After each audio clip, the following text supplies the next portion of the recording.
Technical difficulties. Aren't they beautiful? Fucking hell. It's funny. When it happened, I was like, it's not me this time. No, you know what was funny? I'm thinking, oh, what happened? Did Street Rat's stream just go down? And I'm looking and I'm realizing, wait a second, it's not Street. This is me this time. What the fuck? I checked everything. I was like, I'm still live. Everything's still good. I can still hear myself in Discord. What a way to celebrate. Like, yeah, it's not me. I am still on. Yeah. Yes, no, ladies and gentlemen, it is me and the weird fucking internet coverage that we have here in Beverage. Nevertheless, we're back online. I'm back up. I can actually put that away. I don't need that. What was I saying? Yes, games I'm playing. So, due to the fact that I've been struggling with the baby and just haven't had the energy, I've been wanting to get back into Kingdom Come Deliverance because, of course, I'm looking at the lineup of games as you've just brought to my attention yet again, and it's a stark reminder of how many things I want to play from like September all the way till like February next year. So I am golden for games. I am not going to have any issues. So that's fine. Even if GTA wants to delay itself, which I know it's not, it's obviously coming out in December, but that's fine. That's probably going to be November. A big commitment on its own. But there's just already heaps from like September, October, and then going into Feb. So we're good. I'm golden. I don't need more news. I don't need more things coming out. Thank you very much. But I'm kind of looking at what I've got and what I want to finish, and I know Kingdom Come is just one of those big games that I'd like to get done now before all the real shit starts like kicking into gear. So I'm like, I need to get back into that, but it's about putting the time and having the space to do that without being interrupted type of deal. Because you don't want to, like, it's not the kind of game that you can just spend 20 minutes, half an hour. You need a good hour and a half to 2 hours to even get through anything. They're almost like, I mean, a mission in itself is quite dense and story driven that it's almost like watching an episode of Game of Thrones. It's pretty immersive and intense in that sense. So I want to get back into that, but I haven't had a chance yet. I've already just put aside Mina the Hollower. I think I'm just mentally done with it. I have happily accepted the fact that it's just not what I wanted. It's not the kind of gaming experience that I was looking for in that sort of retro style. So I've just gone, you know what? It's fine. I can move on with my life. I don't feel like I'm going to be missing out much from that team and from that game. So I'm sure it's doing fine. I know a lot of people are enjoying it. I know I've got things I can adjust from a difficulty standpoint, but I don't see the sense if I have to adjust it in order to have my version of fun, as opposed to the game just being enjoyable to play and feeling like it's actually pulling me along. Like I am just, I'll be honest, I'm kind of lost, and I don't feel like the game does a good job of guiding you in any general direction, which for me is just weak game design, but I'm sure a lot of people enjoy that kind of discovering and figuring things out, which that's fine. I've got plenty of games that'll offer that kind of experience, and ones that I still haven't played that are currently on the market, like Hell Is Us. So I've gone back to Tomb Raider 2, which I started getting into because I'm in the, what's his name? Yes! I think it's the second level in Italy. Venice. Yeah. So I did some of the mansion stuff, and now I've opened up some door, but I don't know where to go. And so I don't know whether I need to go back onto the boat and like somehow like jump up, or whether I need to get across this gap. But there's like there's a hole that I can see that I feel like I should be able to jump and grab to. No. Fuck, that's right. I did figure it out. I just remembered, fucking hell, this is how exhausted I've been and how weird this week has been. All right, funny story. I am losing my mind. I'm exploring this space, and I'm like, I can't jump to that hole. I know I'm supposed to go up into this hole and over into the balcony and around the corner in order to like jump down and get to the door that I've opened, right? And lo and behold, for whatever reason, my brain could not recognize and register that the rendering on the wall is climbable, because it didn't look like vines or anything. And I'm somehow in my brain, I just went, I wonder if I can climb that. And so I've jumped over that little balcony thing that's there on this, like, on the second level. And then I go up to the wall and I press the climb button, and lo and behold, she does her little grab, and I'm like, oh, I figured it out. I know what I need to do now. So it was a nice little moment. But on the opposite side, I had a similar experience with James Bond where, for whatever reason, I couldn't figure out where the game wanted me to go and climb. And so the game itself had to kind of guide me and direct me in a very, that just feels like maybe you haven't actually done the best job of directing me, even from a lighting standpoint. Which, you know, we go back into this conversation about yellow paint. And, like, I get it. I don't necessarily need it, and this game sometimes does have that, but I mean, it guides you by just even giving you the little X prompt. My problem is that good games will also utilize correct lighting in order to generally guide you to where you need to go. And so there's a section of the game that I went through. I won't go into too many details because that's a spoiler. You're kind of infiltrating this specific corporation building. And honestly, it was the weakest part of the game. Like, it was cool conceptually, and as a story beat, it was neat, and it did get more interesting later on. But there were a lot of bits to it that, like, so as you're trying to get through these offices, and it doesn't do the best job of necessarily telling you, well, there's a door that you have to open. You need to look at it from a certain angle in order to see the thing so you can hack it. I'm like, oh, fuck, I didn't see the very evident yellow thing because I wasn't standing in the right area. And the game's pointing and giving me a little diamond up on the door that's like, this is the thing you need to interact with. I'm like, yep, I'm here. I can't, what the fuck? I didn't realize I had to go all the way to the back of the room and look through the window in order to see it and interact. So it's like, all right, there's one thing that just like slowed me down. And then the game goes, okay, well, we need to get across this little passage and get to the other side so we can open up this other door. And I'm looking around, I'm not seeing anything, and lo and behold, the main character says, oh, I found the way, ding, and he points out that there's like a little gap over the balcony that I had to kind of walk around. I'm like, fuck, all right, so there's another thing, didn't see. And I had like 3 or 4 of these moments where the game, whether the game or whether it was just me, failed to kind of figure out what I needed to do in order to get me through the level.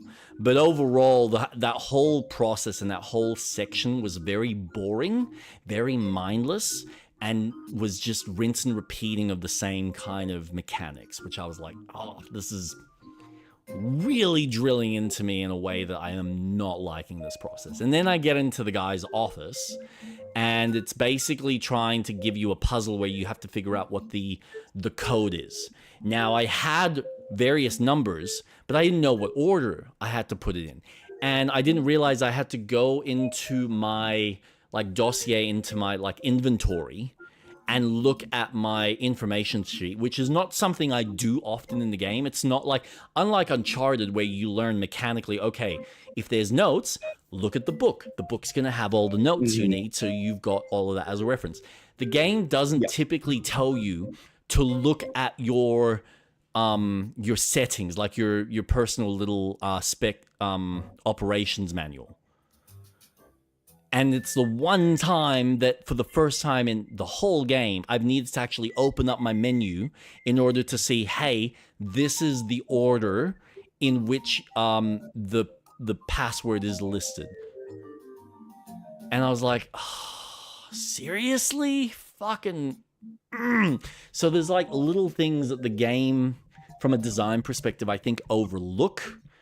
And because there are things that they do very consistently, so you know exactly how the order of operations and how the game plays. And then there's other stuff that they try to be cute and a slightly different and a bit more creative, and it doesn't quite work. And that's infuriating because it's not like, oh, here's a fun little puzzle that we're going to set up for you and you need to kind of figure it out. It's just, oh, no, we've just set it up in this weird, unique way that you've never seen before. But we just expect you to, know where to look and what to do. And it's like, either pop up in the menu like that's a piece of information I should have, or make it a reminder throughout my game at various points that, hey, you've got this extra option, so any information that we're going to give you is going to be there. And let us, have a reason to keep having us look back into that, so that becomes more of an ingrained, that's a tool, like anything else I do in this game. Because I've never had to go into it for any number of things. So, yeah, it was just... had a weird moment with the game. The story's good, though. I must admit, the story is actually, like, the themes of what it's dealing with around AI is very well written. Very well thought out. I'm quite impressed, especially for a Bond game. So, yeah, that's been me this whole week. What have you been playing? Nice. I just want to circle back really quickly. Which No. which Tomb Raider version are you playing? Not the original. It's the Aspire one. Remastered? Yeah. Okay. Cool. Just a heads up. It is broken. There's some things in the latest update that will just the models will sometimes just not be what they used to be in the previous updates because of the because they got a different studio to do the latest update that introduced the challenge run. Why would they do that? Yeah. Fucking retards. I have a theory, and I'll delve into it more later, but I think Legacy of Atlantis is coming out next year in February. They're going to drop a Legend Anniversary and Underworld trilogy remaster, including the DLC, before Catalyst comes out, because Catalyst is what is after Underworld. Cool. Let me just quickly answer this working on that question. Oyama, favorite game of all time. That's a hard one for anyone to answer.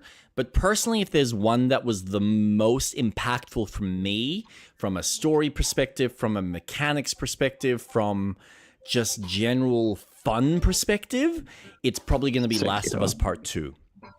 Oh, I thought you were going to say Sekiro. You know what? That is fucking close. That is honestly fucking close. But the problem with Sekiro for me is I never had the same emotional pull from a story. I think it's great.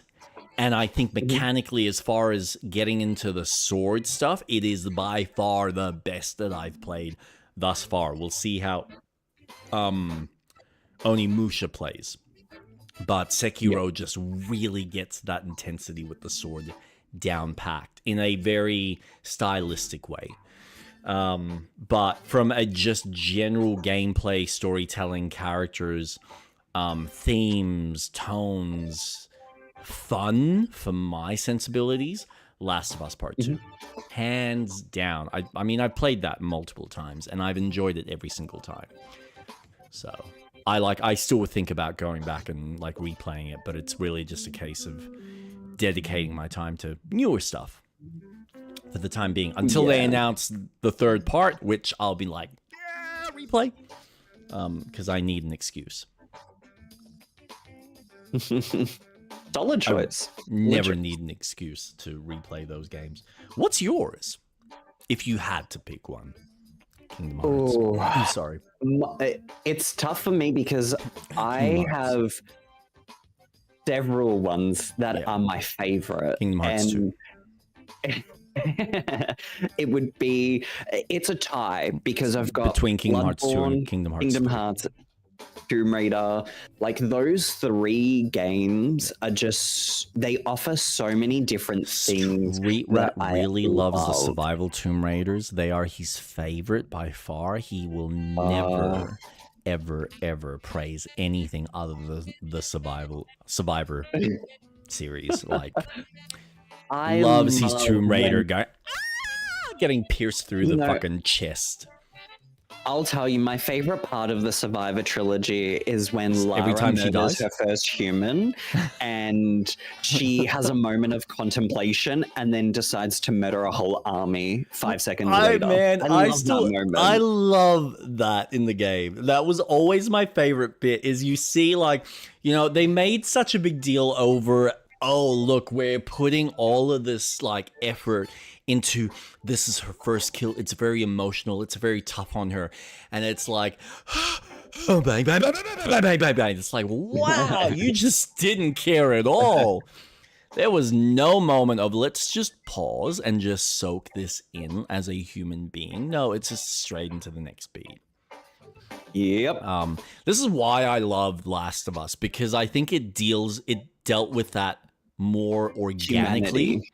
Yeah, I think, and it's, I mean, to be fair, it is kind of a better medium to explore that. Whereas Tomb Raider typically is supposed to be pulpy action adventure, and though they tried with the traditional, hey, you're going on an adventure, it's like, this is why it doesn't work. And this is why people are celebrating the fact that now you're going back to the roots, and everyone's like, yeah, you remember what Tomb Raider is about. Yes, of course, because that's what people want. They don't want reality Tomb Raider. They want fantasy Tomb Raider. They want bombastic, ridiculous, because fuck it. Like, she's almost on like the superhero scale of just like, I want to be her. No one's ever going to be her. You can't actually be Lara, but the fact that she does all these crazy things and gets away with it, that's why we love her. Yeah. We want to embody and feel empowered like her, to go, yeah, I feel like I could go off and climb fucking Mount Everest and go discover, you know, the treasures of Atlantis and deal with, you know, fucking God knows what kind of conspiracies and organizations that are trying to take me down.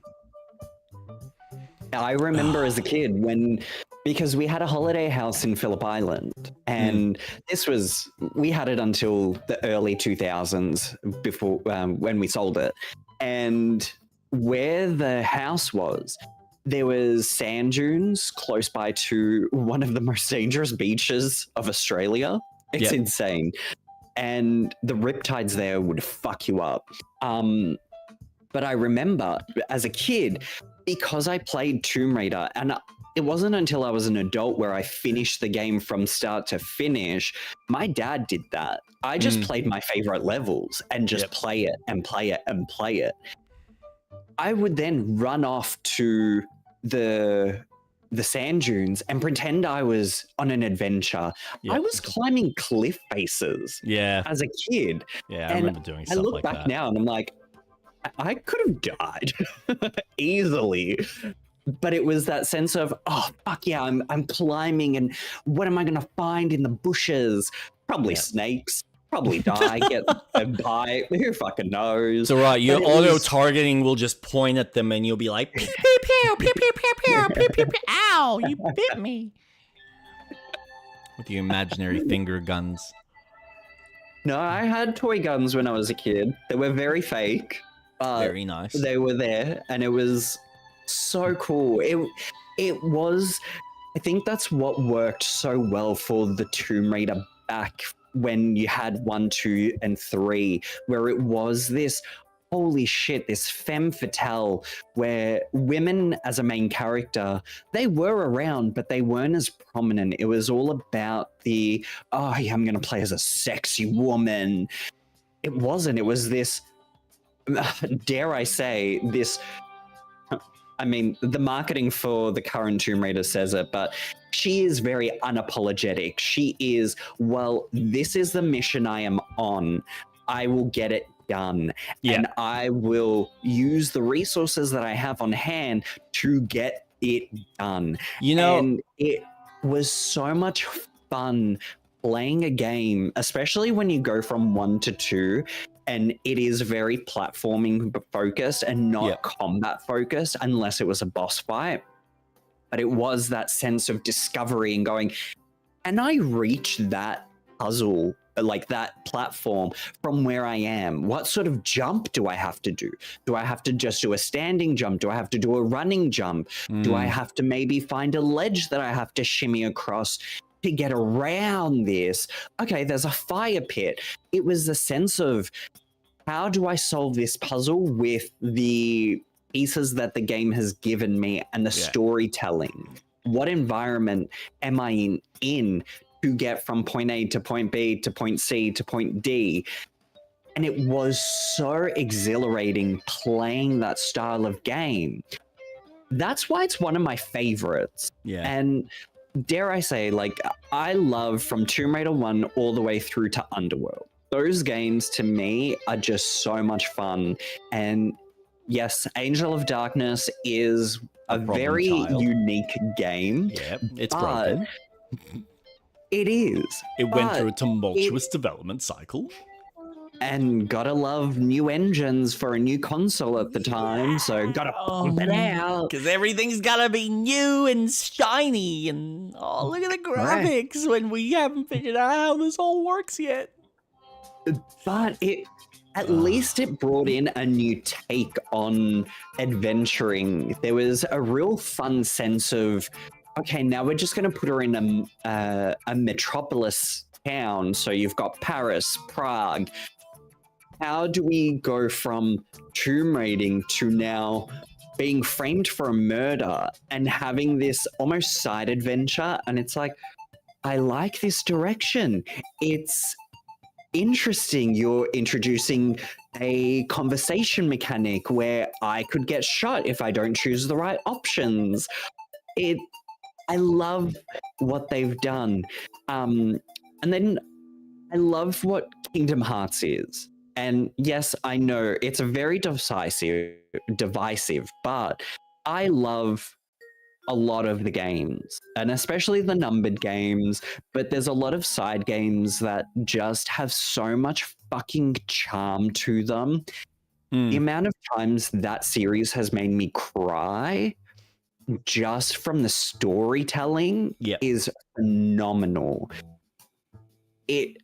I love that Nomura has just wanted to fuck around with different mechanics and gone, let's just dedicate a game to this style of mechanics. And they're fun. They take full advantage of the console that they release on. And am I thankful that he's released most of them again? Yes.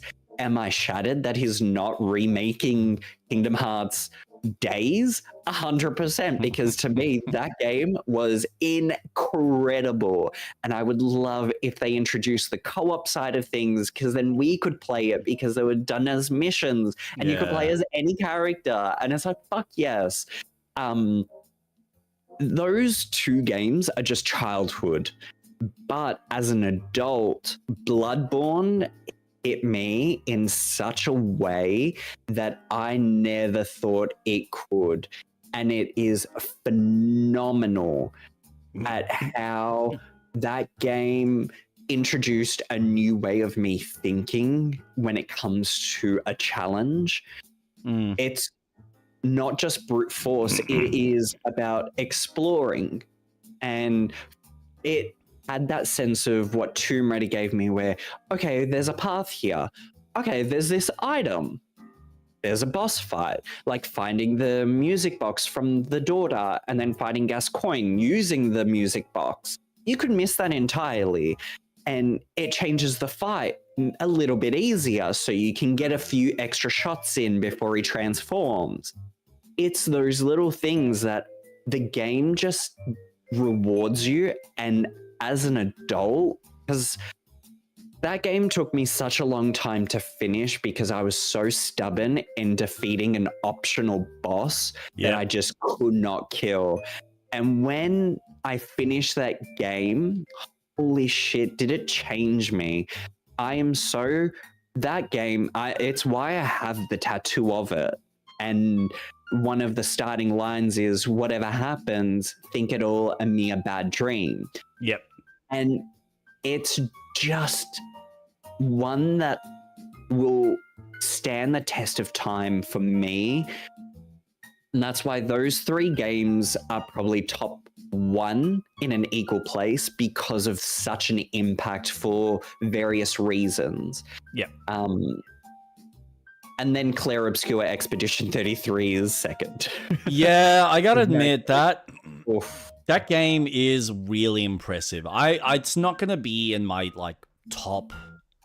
I wouldn't even consider it in my top 10. I think if I went through my list of most favorite games and franchises, but I gotta admit it came out of left field in a way that, from a storytelling perspective, as far as what it deals with and how it approaches that style of story that we've seen many times before, I think it does it in such an original way and in a very unique way that you almost don't expect it. And so it's fun even going through it, because by the end of Act 1, you're kind of like, wait, what the fuck? Why we suddenly switched gears all of a sudden? And why is this whole new thing that's happening here? And I have to deal with this. And now this is like where we're going to then get the conclusion and get to the final act of the game, where it now like fully opens up and then you can finish it and do the epilogue. But you're just like, oh, this makes so much more sense. But wait, what the fuck? It's just really impressive. It's really impressive. So I don't want to disregard my other favorite games. That's my issue when someone says, what is your favorite game? I can pull so many because of their impacts, like the Jak 2 and Jak 3, the Ratchet and Clank series, Sly Cooper, Spyro. Yeah, there's heaps. I mean, we can go through a whole fucking list. There's so many. But I think that's the magic that I'm starting to see back in video games again. And we'll bring it up like later in the Worth the Damn Gaming. But Spyro is something that it feels surreal that so many of these old school games are now getting back into the limelight. Yeah. And I'm just so happy. And I feel like I'm my younger self again, looking forward to these game releases, because this is the games that I expect. I am happy that Sony is bringing out a God of War, and we're looking at Frey as a main character. Awesome. Another woman as a main character. Fuck yes. Full support. And I love the actress. Yeah. That's all fine. It is storyline different, but it's having these games that really pushed gaming forward. That are coming back. Lara Croft is coming back to her roots in a proper modern take. Anniversary did a good job with it, and I loved playing it, which brings me on to the topic. That is a game that I was playing this week, because a lot of things that they've showcased, which again we'll go into further, I wanted to experience and go on and done a comparison, which I will talk about. I also did Tomb Raider Underworld. I went back to Kingdom Hearts 2. I didn't stream Mass Effect this week. I instead streamed Kingdom Hearts 3 on the Switch 2. And so I played the demo. And I don't want to talk too much about it because I want to use what I talk about in the podcast, but I played it, and I'm just going to say I am quadruple dipping for that game. There is no question about it. I cannot wait to be able to play that game for the, I don't know, 100th time maybe. I don't care. It is wow, I was thoroughly impressed.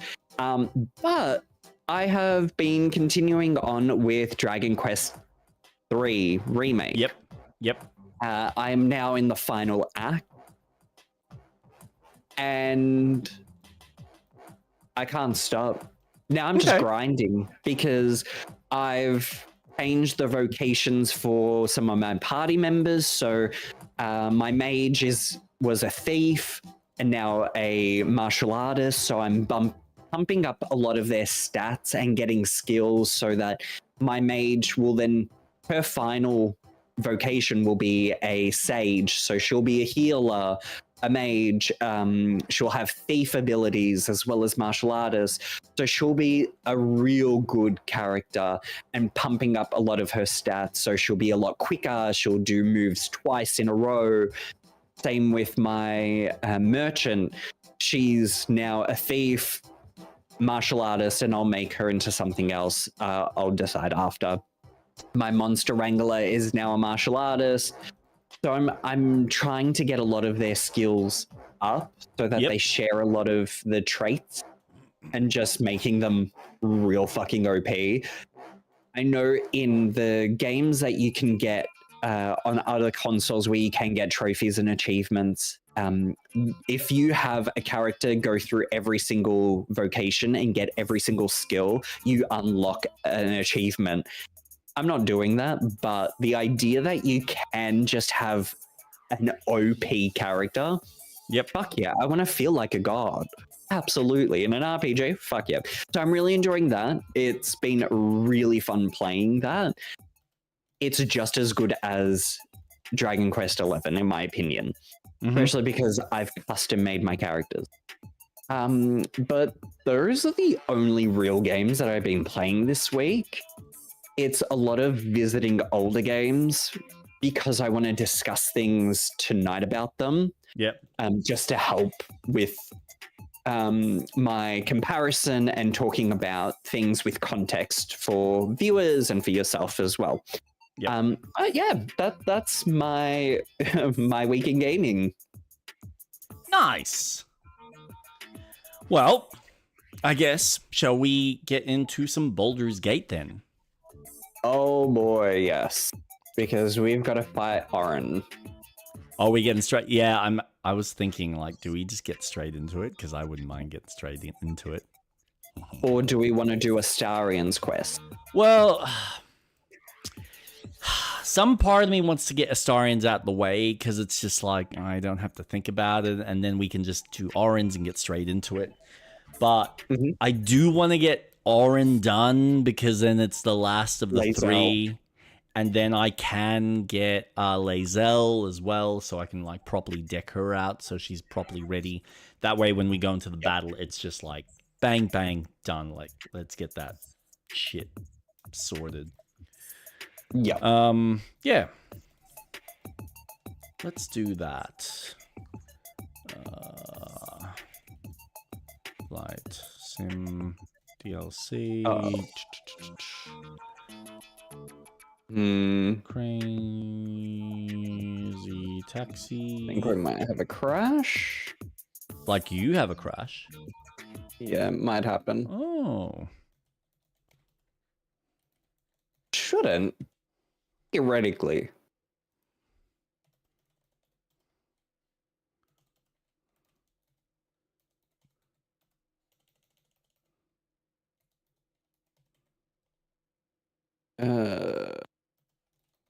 See.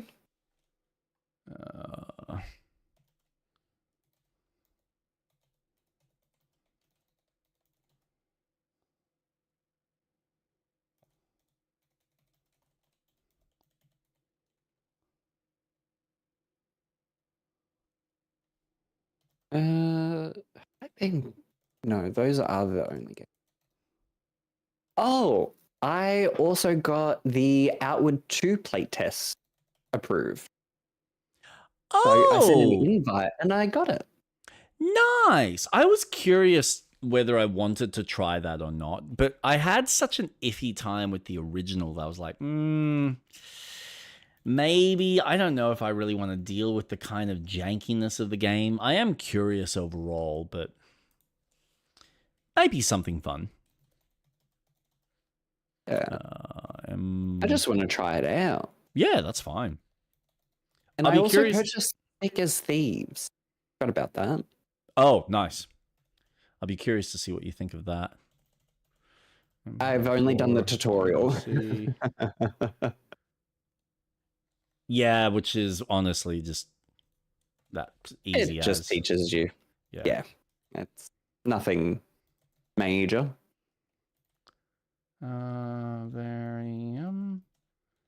Join us.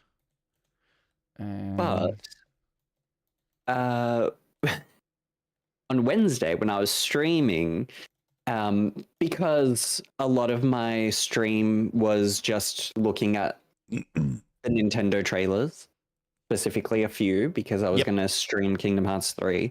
I saw Onslaught was playing Destiny 2, and we had a chat about it. And I looked at the patch notes. And what did you learn? Why wait? Why do everything now when you could have always done it? They have introduced sparrow racing. And I'm like, are you kidding me? You wait until now to bring it? You could have had it this whole time. Which I always wanted to experience, but because it was a timed event in D1, I missed out on it. So they brought it back as just something that you can play. And I'm like, cool. Really? Yep. That's annoying. What else? There's a lot of things that have been returned, but there's still a few things that have been sunsetted. And I asked him if all the weapons are back, and he's like, most of them are back. And I'm like, really? It's a game that, who gives a fuck now? You're not going to be supporting it, so let people just have fucking fun. Like, just bring back Telesto, one of the most fucked up weapons of the game that just never could work. Fuck it, bring it back. No one gives a shit anymore. I'm annoyed that I can't go because, like, I gotta admit, I never really got to fully experience the original campaign. I know people had their issues with it. I know a lot of the stuff was more improved and rectified in later parts of the game with all the DLCs and whatnot. But it still annoys me that I could never go back and just play through all the original content for 2. Because I never got to finish it before they just completely sunset all of that content. I'll be honest. You're not missing out on anything. I'm absolutely nothing in the original you're missing out on. Even from a story, I guarantee. I feel like 100%. It's something. It is so negligible to what happens. It really just, okay, cool. A tyrant takes control of the traveler, and we save the traveler. Oh, it's now cracked. Oh, cool. And we're not going to explore that for another 3 expansions. Cool. It is, and that's one of the issues that I brought up last week, where it is just so nothing. Like big things happen, and then they don't explore into it until 3 expansions later, and it's like, but this big thing, yeah, don't worry about it. It's not important. One of the biggest things to happen in your game, and you're not going to explore it yet. Oh, okay. It's just nothing. So you're not missing out on anything. Just watch a YouTube video. Yeah. It really, like, you did not miss out on anything. I still find it shitty though, because like even if I didn't miss out on much, it's still nice to kind of feel like, all right, I'm getting to see the content. It's accessible. Yeah, that's really all it comes down to. I'm so hurt by the fact that I guess because I've never really went through it like everyone else did, I feel like I'm slightly missing out on something. But at the same time, I've just got to accept the fact that am I really going to care all that much for this really inconsistent, incongruent, like weird storytelling where you made it matter and you kind of did and then you lost it, but then you brought it back and then you lost it again. And it's like, no, you fucked this game because most of the time you were making decisions that were purely for monetary purposes. And then when you felt you were done, then you actually bothered to conclude the story and go, yep, thank you. We got what we needed off you. Thank you so much. Have a nice day. Here's your conclusion. And it's such a like, I know so many fans enjoyed it. I'm sure so many people loved the ending and got the satisfaction that they wanted. But it's like, at the end of the day, you were still in an abusive relationship with a developer that honestly did not actually respect your time. They didn't deliver on proper yearly content that was worth your time. Not to the level that even fucking Blizzard with WoW have delivered. Now, whether it was done yearly, whether it was done like every 2 years, it could have been done better. And then you could have done like small little seasonal, like, hey, we're just exploring little bits and pieces. But they never did any justice, in my honest opinion, as far as the type of gaming experience that could have been delivered, which is a shame.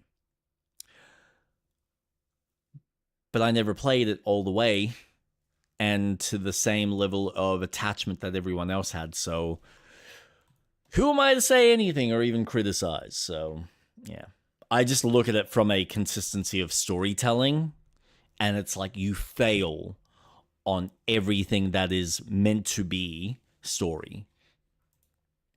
And you might have delivered from a gameplay standpoint, you might have delivered from a story by the end. If you look at the whole arc, then it's like, yep, apparently you ticked all the boxes for people.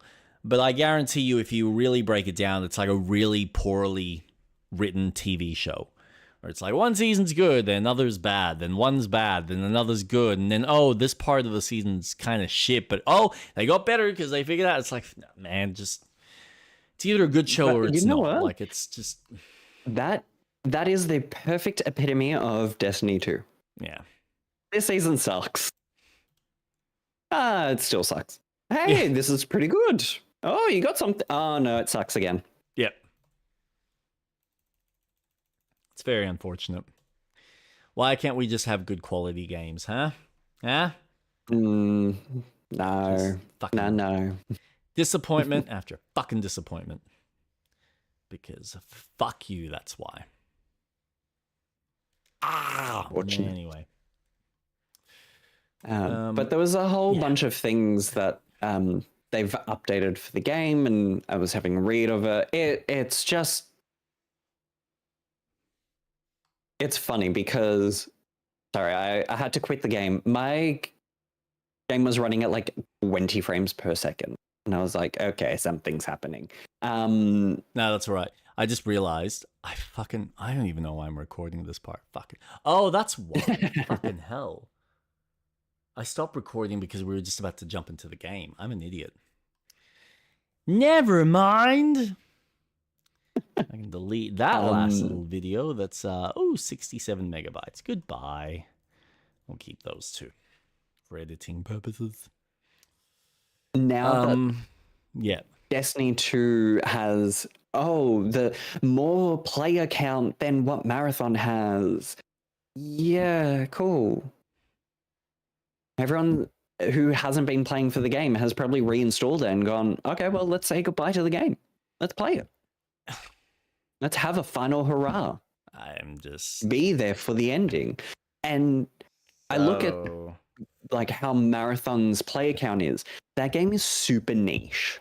It's not going to grab a lot of the attention that Bungie or Sony were expecting. And frankly, it's not hard to believe. You know when that game's going to find its grounding? And I find this sad because they were very adamant that no, this is going to be how we're making the game and we're fucking sticking to it. It is going to find its grounding when they will actually build the game.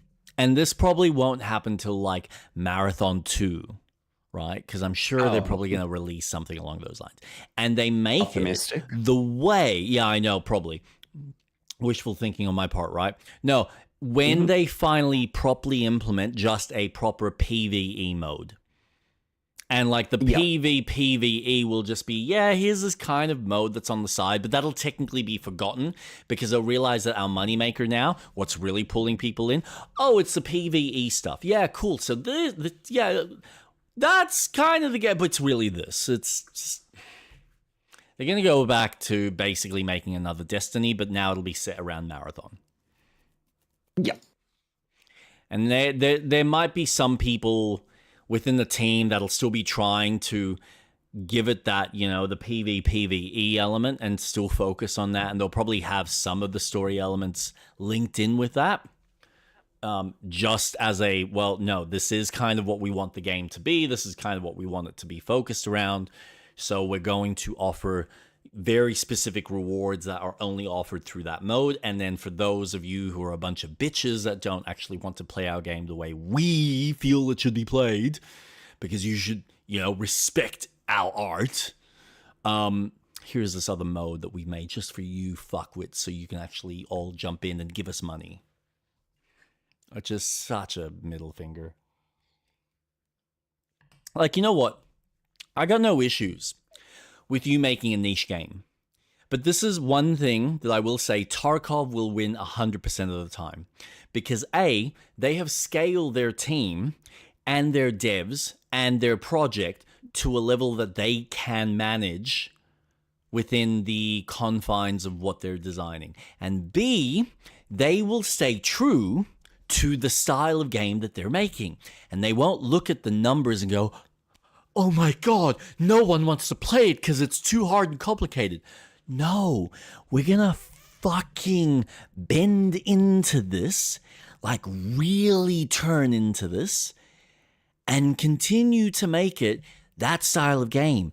And for those who give a shit, will get it and will enjoy it, and you'll probably pull in your other friends and you'll go through and you'll explain how this all works, and there'll be YouTube videos. But we're really going to make it the style of game, and we're not going to bend. We're not going to break. You either enjoy this style of game, and if you don't, that's fine. Go play Call of Duty. Mm-hmm. Like, I think, honestly, at least, I think Tarkov is going to win 100% of the time because of the fact that it just stays true to what it's meant to be. No ifs, no buts, no maybes. Like, they're not really wavering or shaking in that aspect. They know who they are, and the people that play it obsessively. I know this because dipshit, before I stopped seeing him at training, was playing it obsessively. Like, he was telling me that he was jumping on and he was like trying to get certain things done before the end of the season.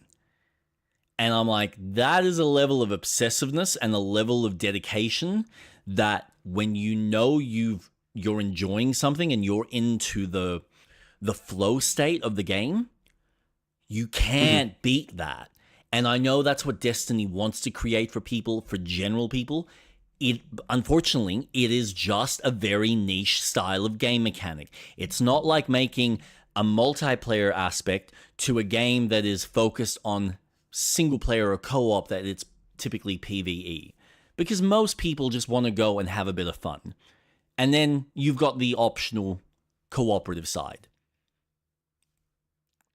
Or you make a game that's purely competitive, and then, yeah, you're probably not going to get the same level of people playing it unless it's, you know, something that's really easy to get into, but there's a lot to master. And there's not many games that offer that. Like, you really only have your Call of Duties, your Counter-Strikes, your Team Fortress, and things like Dota or the other fucking Corridors game. What is that called? Is it Champions? No, I don't even remember the name. League of Legends. Yep. Yeah. Even or Overwatch. Marvel Rivals. Or Marvel Rivals, yeah. So there are definitely games that I think get the simplicity side down packed where people could just like jump in and play, but there's a level of complexity and there's a level of depth that comes in when you get further into your level of mastery with the game that I think something that is like a Tarkov or, Marathon, it's a lot more niche. Because you do need a certain, like, you need to spend more time to get your head around the style of game and then get the most out of the story. Because, of course, the story isn't delivered on a general kind of, here's some actual cutscenes and here's some characters you get to meet and you're off on a journey. No. It is very fucking obtuse and obscure in a way that even, most people get put off that they wouldn't from like an Elder Scrolls or a, fucking Dark Souls game. Yeah. They really picked a interesting genre to play. And it's going to be fun watching them just slowly back away from it and go, yeah, this is how we always planned it. It's like, no, you realize that you failed and you thought that you knew better and you fucked up and you've given up on not just one IP that you sold off and walked away from, you've also now walked away from another IP that you've got quite a loyal fan base to for this other thing that you have in your repertoire, but you haven't done anything and you've chosen to like completely fucking shit the bed with it. So, yeah, have fun with that.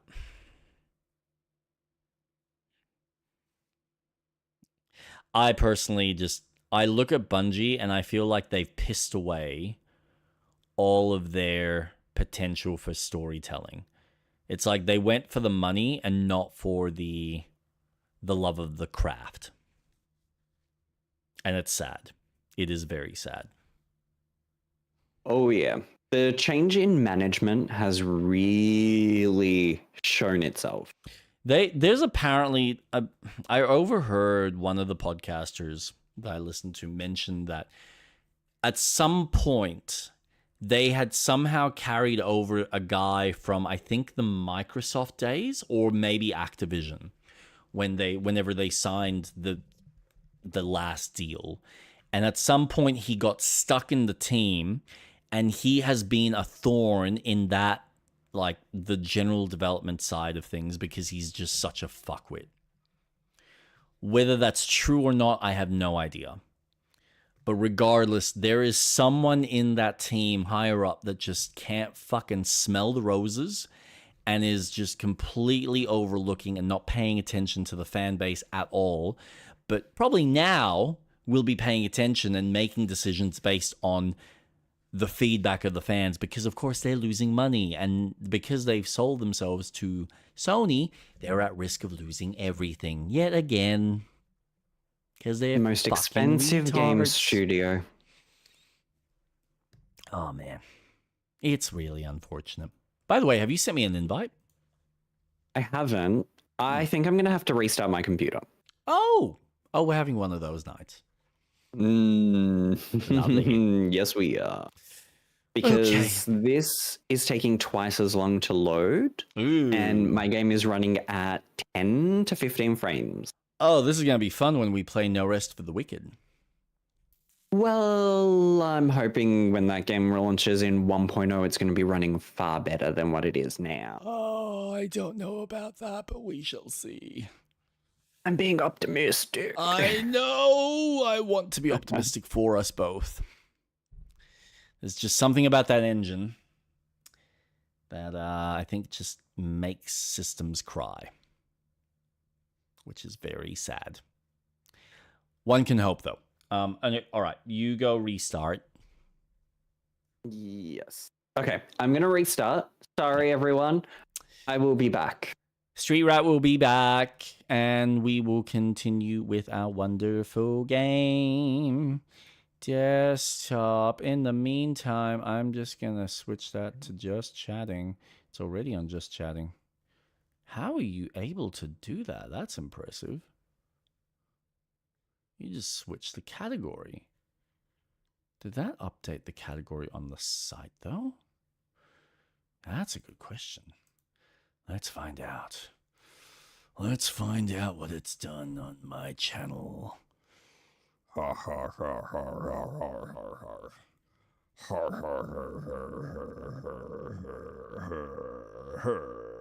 Yeah, it has. Look at that. Oh, I'm so impressed. I'm so happy. It just works. Oh, absolutely sensational. Now, has there been any fun news that we can go through? Oh.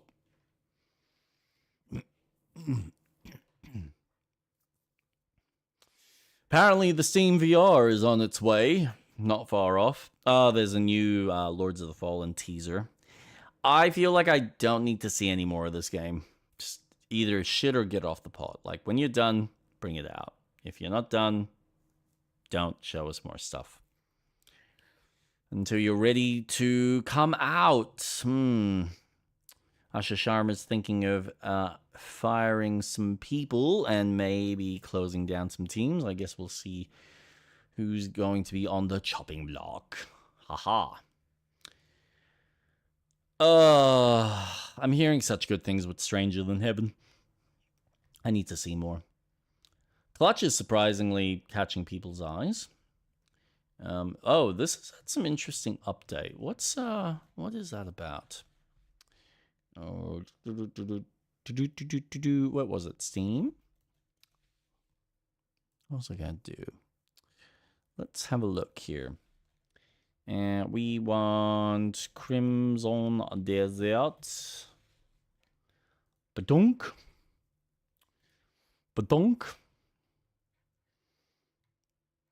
Where's the community page? View update history. Here we go. 1.11. What do we got? Here are the fixes and improvements that have been added this patch. Major updates. This patch adds new challenges that let you register more pets along with various bug fixes and stability improvements. The patch is rolling out across Steam and Mac. New additions added new challenges that allow you to register more pets. You can now register up to 100 pets. However, you can only summon up to 50 pets at camp, even if you have more than 50 pets registered. That'll be a CPU bound thing. Added reward items for the existing pet challenges that increases the number of pets you can register. If you have already completed the relevant challenge, you will receive the items retroactively. Added a dedicated map icon for baby wyverns. Can now equip the mining drill and chainsaw. Okay.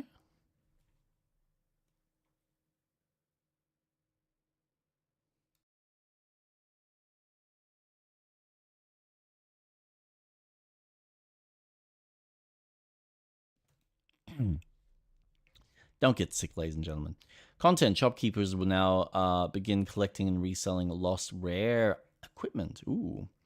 Rare equipment obtained from treasure chest quests and other methods can now be purchased from shops if lost. These items will be sold at a higher price than their original value. Lost equipment will become available in shops within 7 days of being lost. Improve the pinball minigame and lowered its difficulty. Right. I didn't even realize that was a thing.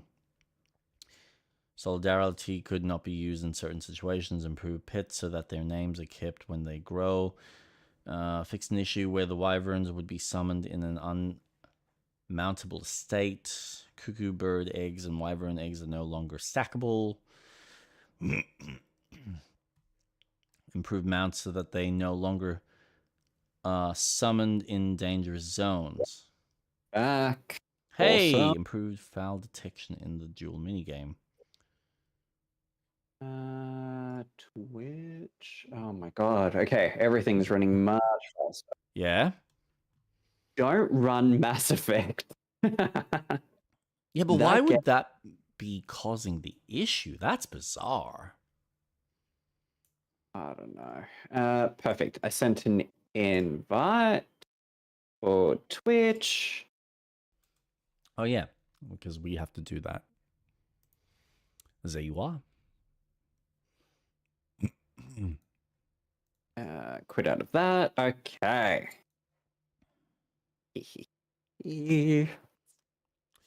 By the way, I'm since it's kind of a quiet night, I'm kind of thinking about changing a few things. Certain things, I guess, with this channel and maybe with mine. So, Oh, pray tell. I'm going to, after Bond, I'm thinking of maybe doing a Gothic run, like I mentioned to you last time. But I think I'm at the point where if I'm not getting much traction or much interest, I'm kind of thinking of just completely not doing any game streaming on Wednesdays and maybe just doing something else with my time then. Oh, okay.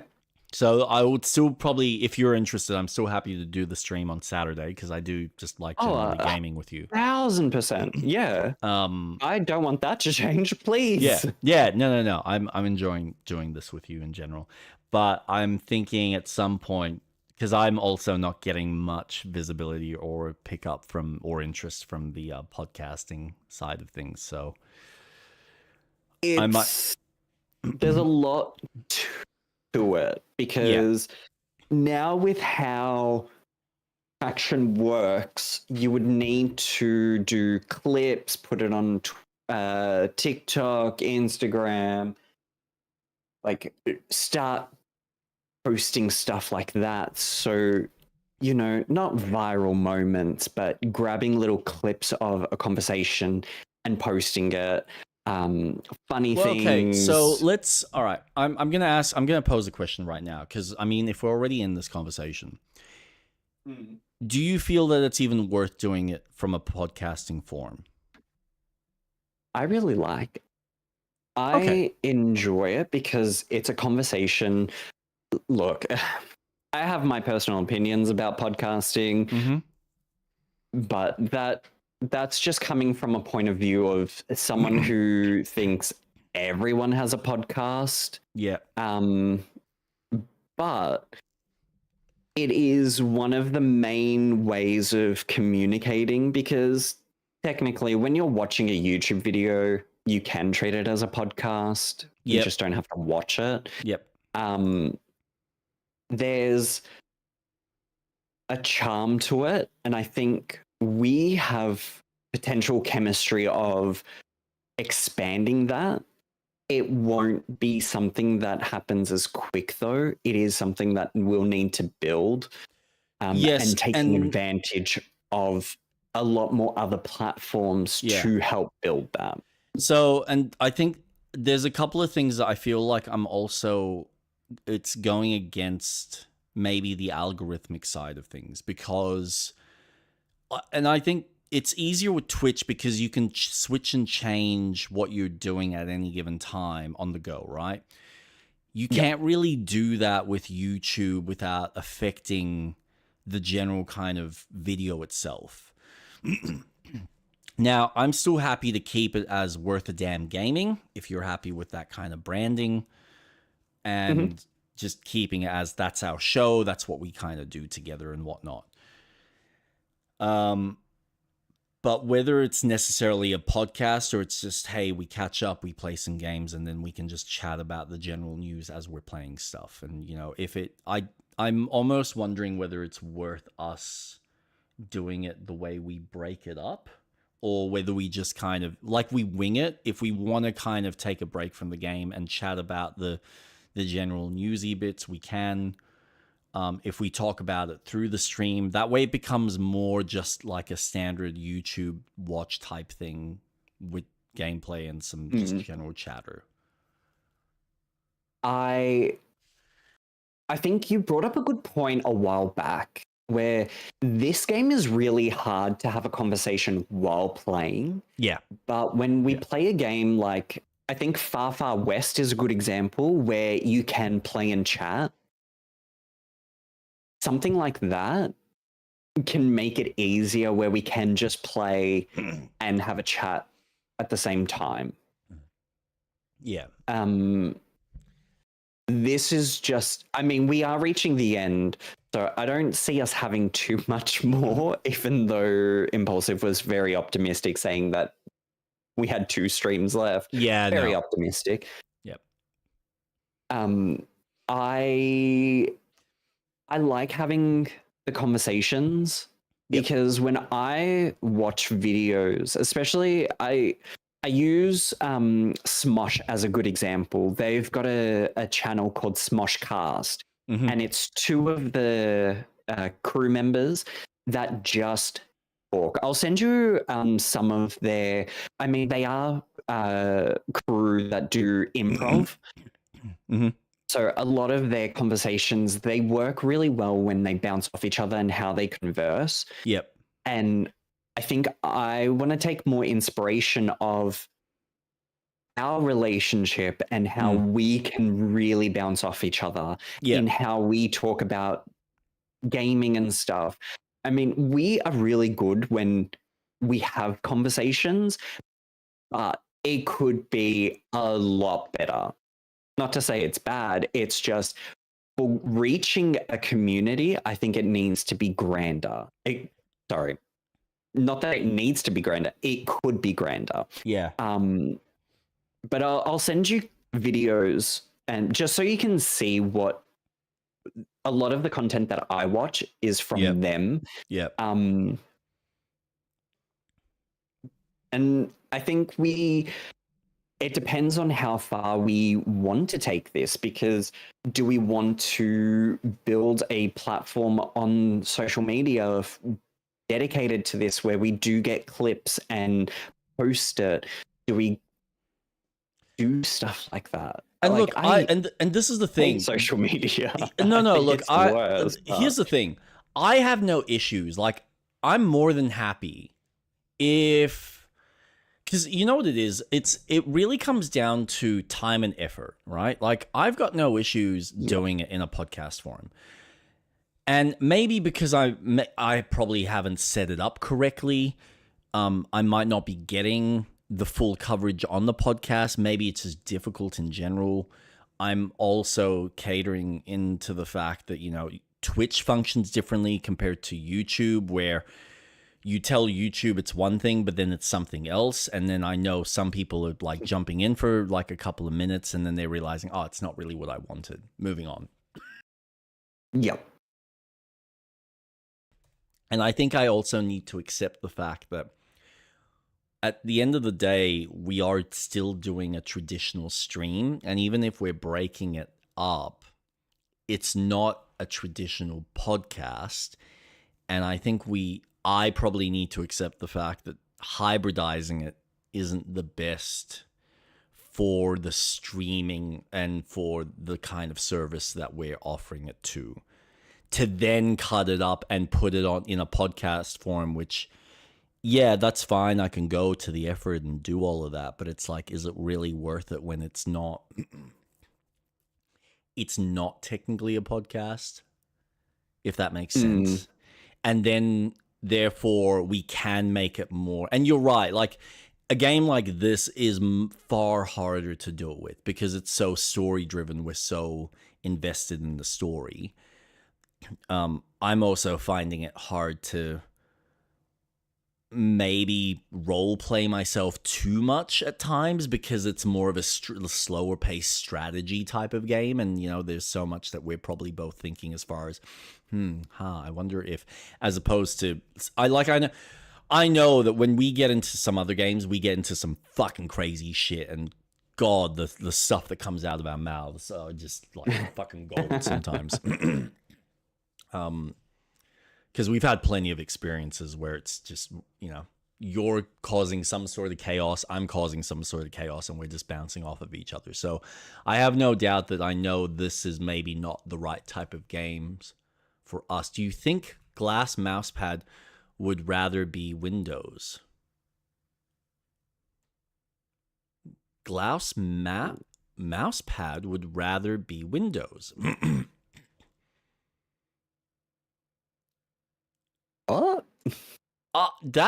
you've just broken our brains with that, Ant. I have no idea.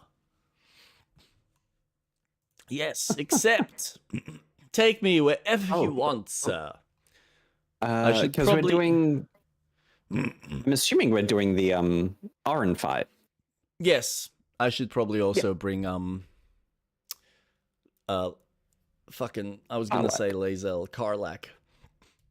No, we'll save her, I guess. Yeah, so this is the thing. I need to be, you know what it is, man? I was having this conversation with Kate. Because I need to be realistic with the available time I have in the point in my life that I'm in. And I wish I had endless amounts of hours to sit there and play through games and, you know, do things like reviews and opinions and cut up videos and all of that. But I don't have the time. Like, I know that I can't keep up with your traditional gamer, and most of these YouTubers and streamers, because they are dedicating the 7 to 8 plus hours a day. And I know some of them are either doing the edits themselves afterwards, or they're getting someone else to do it. Mhm. Windows seems more poetic. Like, I would assume a tree would rather be a well-written paper than a toilet paper. Oh my god. Windows seems more poetic. Like, I would assume a tree would rather be a well-written paper than a toilet paper roll. I mean, that depends. Like, how can it justify whether it was actually well-written? And what type of paper? Because that's also important. Like, it wouldn't be wanted to be, like, well-written on, like, really shitty, thin 60 GSM paper, because it'll just fall apart. And then it's, like, well-written that, like, falls apart, as opposed to the toilet paper that's, you know, 3-ply and at least can last getting wiped. It doesn't deteriorate. And maybe it gets wiped by, like, a really famous person. It's like, oh my god, it's fucking Shakira. Yes, wipe me, please. Oh.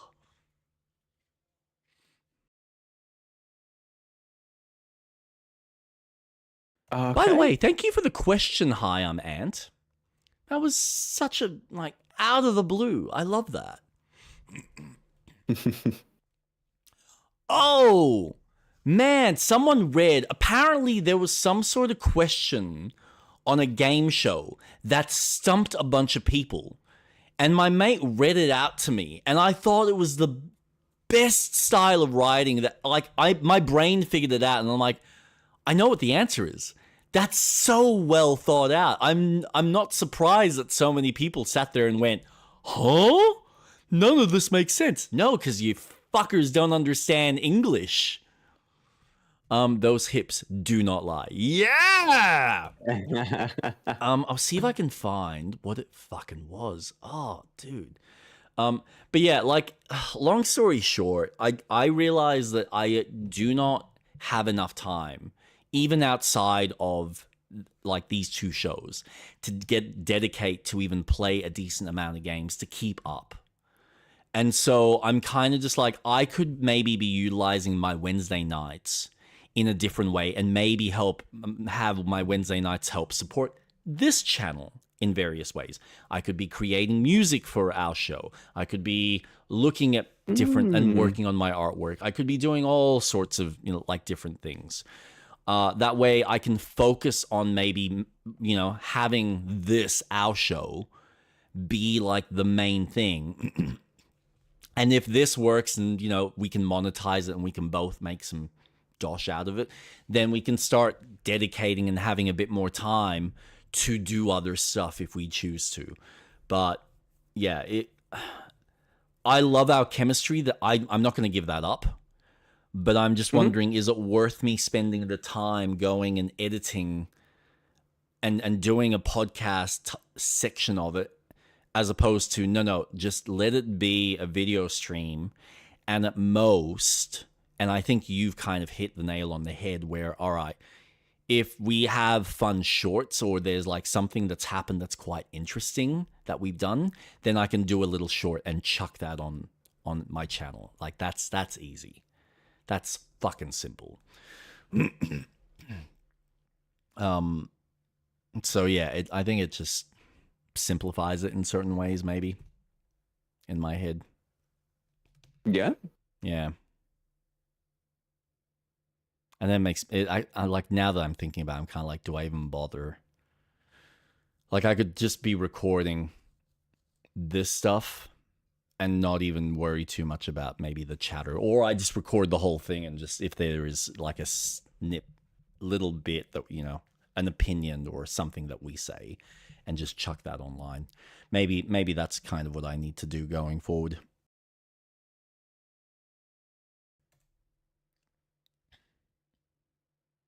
All right. Where are you? Where am I? Well, I Because haven't. Have Carl you already left. gone in? Where are you? Undercity Ruins. Ah, you're there. Did I teleport there? No, You no, can teleport. no. I pressed the button.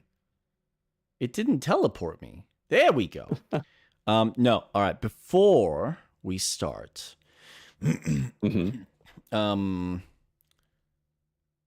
game show question that stumped the world.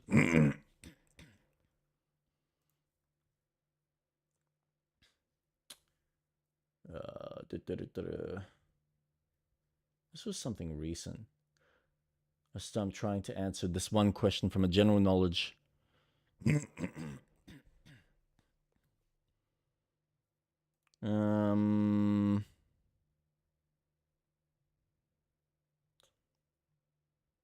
No, I feel like that's just bullshit.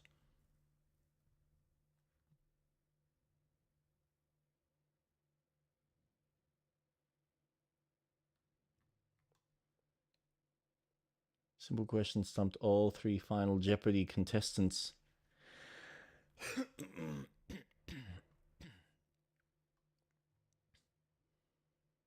Calendar.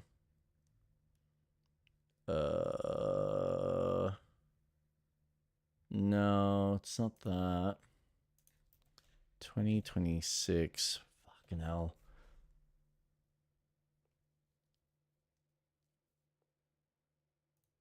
Maybe it was this. Who Wants to Be a Billionaire? Wants to be a billionaire. Jesus. No, a billionaire or a millionaire? No, millionaire. Millionaire. No, that's not it. Had nothing to do with that.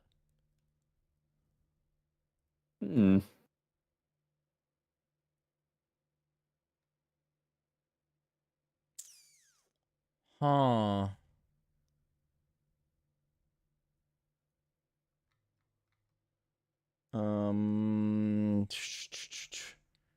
Question.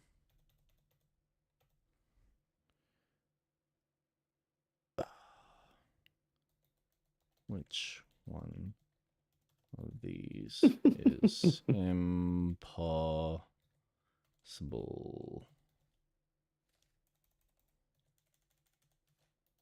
to do?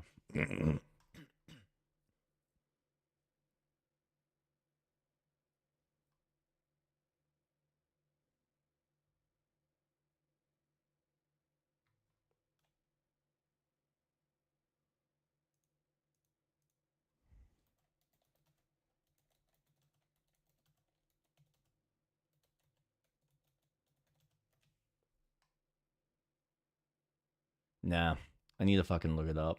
I need to ask my mate from work. Because it was something along the lines of which one of these is impossible to do. And it was like 4 various, kind of relationship statuses.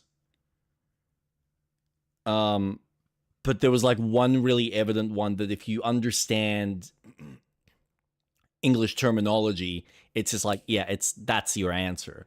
But most people would not think from that perspective. So yeah, is it like father and son went to a hospital and the doctor's like, I can't do surgery on this kid? no, it's Something like that?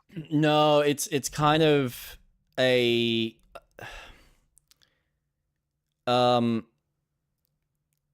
so like A is you can sleep with your partner's cousin, or you can sleep with your wife's sister's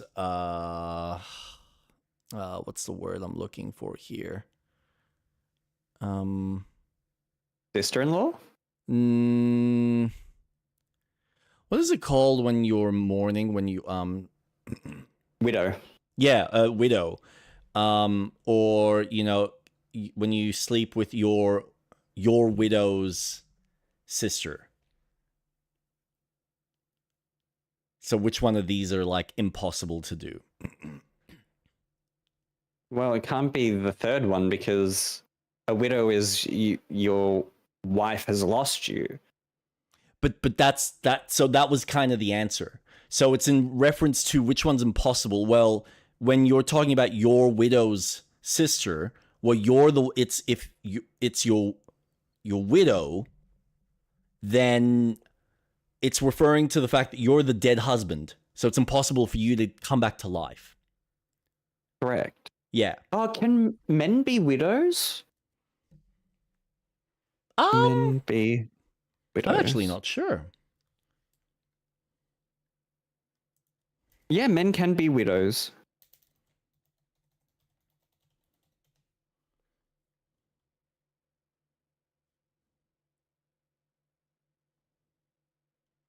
Why are men whose spouse died called widowers and women whose spouse died called widows? Oh. Okay, what was the question again? I see. This is why I want to fucking find the proper question. Because now you've hooked me. Yeah, I know. I want to actually find the proper question and then give it to you, because it's, like I said, it's very well written, and I can see why so many people would overlook the logic behind it, because it's just about understanding. And I was impressed by myself, because usually, like, for someone who, like myself, who I've never really been strong from an English standpoint, for my brain to have gotten the language aspect and understanding the meaning of the phrasing, I was impressed by myself. And I was like, wait, how are you missing that when your vocabulary and your structure with words is much better than mine? Okay, now I understand why people would miss that. That's an easy one to kind of overlook. No, I fucking hold on. He might be asleep, but I'm just gonna send him a text.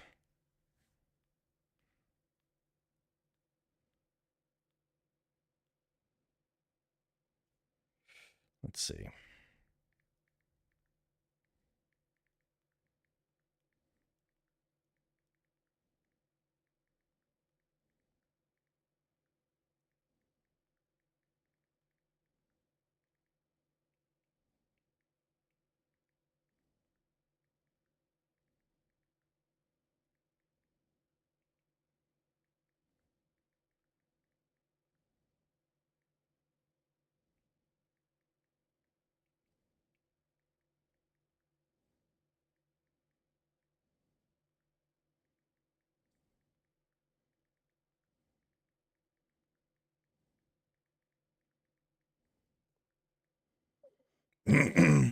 We'll see if he comes back with anything.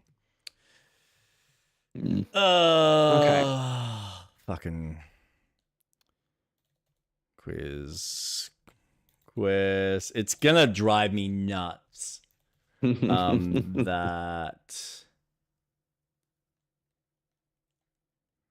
could not be understood.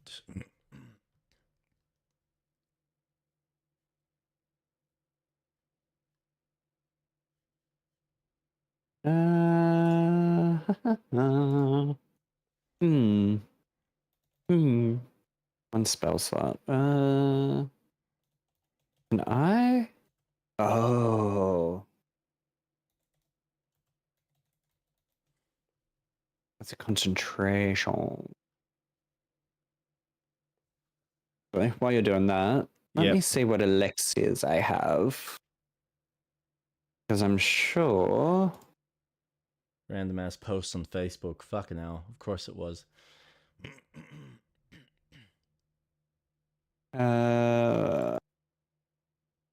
Nope. Nope. Okay. Aaron's gonna be doing, I assume, a lot of fucking piercing damage. There. No thanks. Ability, meteor, mind reading. Cream Elixir of Arcane Cultivation. Gain an additional level 4 spell slot. Replaces effects from other elixirs. Ooh. Not bad. Potter?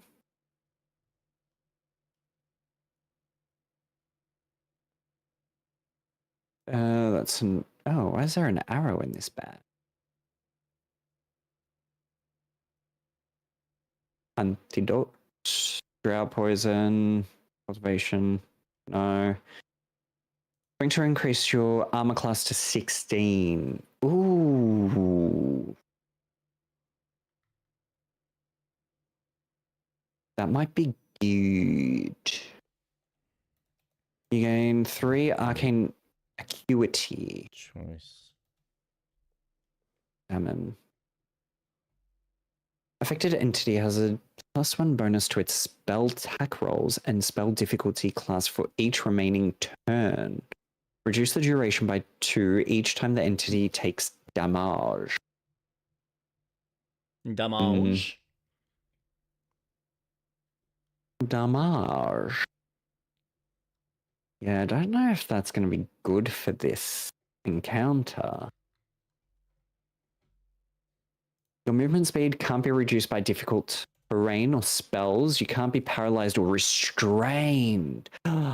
Oh, I think that might be good. Let's give that to Shadowheart.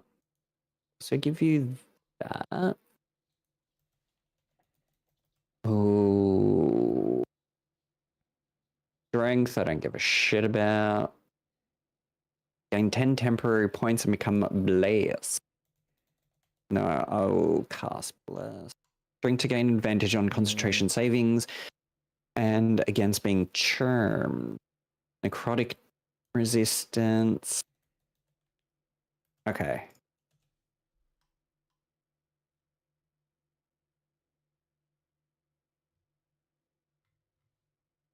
I think those 3 are going to be the... Well, I'm just gonna talk to this guy. Okay.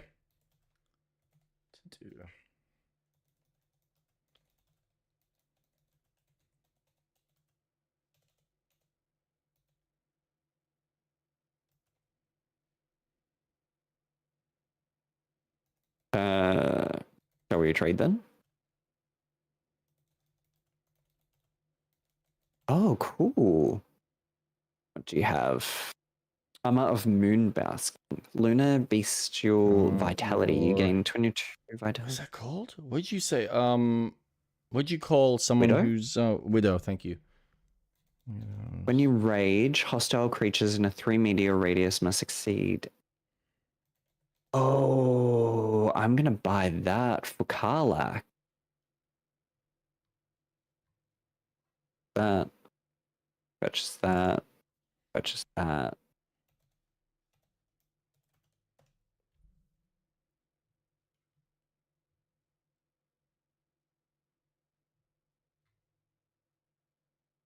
Don't really have a druid.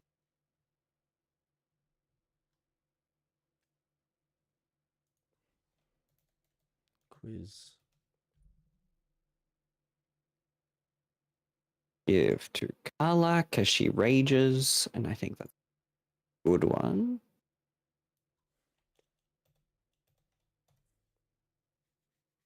Man, no, this is just not happening.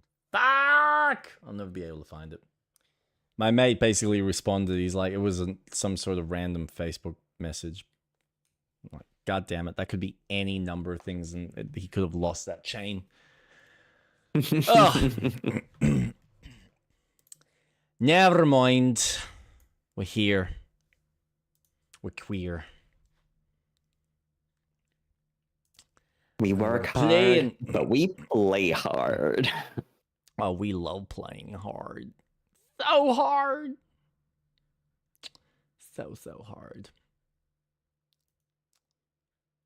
So hard. I've given Karlak a helm. All right. Might be pretty good. Passage of Penitence. Common religious passage, often recited as a funeral blessing. Ooh, what's A down here? Thander to light, Thayloon to guide, Where's this Kalimvor to passageway judge and lead? passage provide. A new passage takes over, adding to the common refrain of a darker Oh. verse. For those Hello. who yet live unworthy in guilt, no God's light shall find. What hell have they built?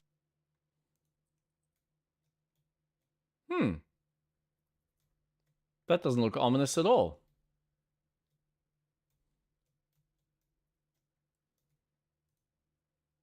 Oh, hello. You did hello. join me. Yeah, Would we this like is the way to go. Oh, is it? Yeah. To Orin? Yeah. Oh, this is not gonna be fun. I can see it now. I can see clearly now we're gonna die.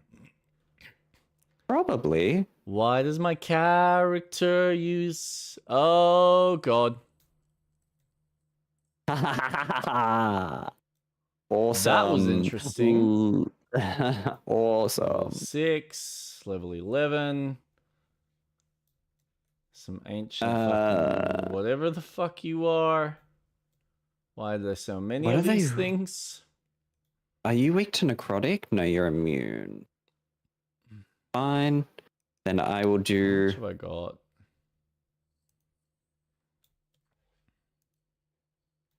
radiance. Oh, what the hell? What? Oh.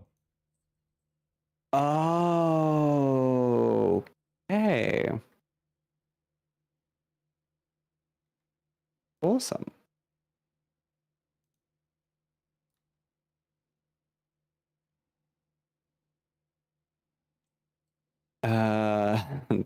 That's good.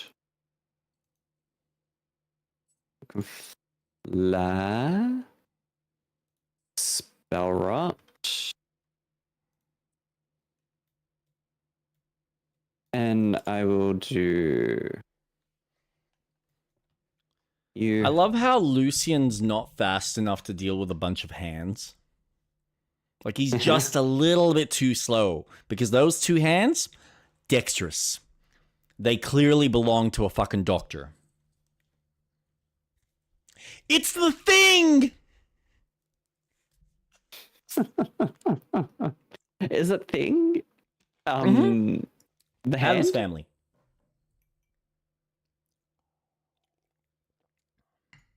Thing, you're a handful. Oh, I thought you killed everything on that side. No, I'm just checking my scrolls to see if I've got an AoE attack. Yeah, because that would be, man, if you could, like, Just drop a nuke on them. That would be... love that. Like, all those hands would just be dead because they've only got 4 lives. Like, on the ancient servants are going to be the biggest issue. And maybe the zombies, because zombies are just a bitch. I don't know why they always have such high defense. I'm really hoping no one kicks Karlak off, because that'll make me cry. Oh, is she next to a chasm? Oh, yeah. She's like prime for the kick. Like, I'm looking at her, and any sane person in a D&D campaign will be like, I really want to do it. Just let me kick her into the chasm. Please, mommy, let me roll a 20. Let me watch you fall like Wile E. Coyote. And let us watch the laughter unfold. Yes. Bardic Inspiration. I will need that as I fall lovingly into the abyss. Oh. I love those daggers. Could have been Lae'zel. Could have been. But we haven't saved her. We need to save her first. Then you can do whatever the fuck you want. And then I tell you reload and go, Now you had your fun. Alright. What am I doing? How am I doing this? Okay. If I was to... If I could turn back time. If I could find a way. Alright. That is handy. Not gonna lie. Okay. And we're gonna do that. Boom. And then get a third attack in. Oh. Look at that. Look how much damage we're doing. Isn't that kinky? Oh. Are you giving me a love bite? Settle down, girl. And the hands like, I'm gonna dash. And flick. Oh, they're all dashing. That's good. They really can't travel far. Ooh. No.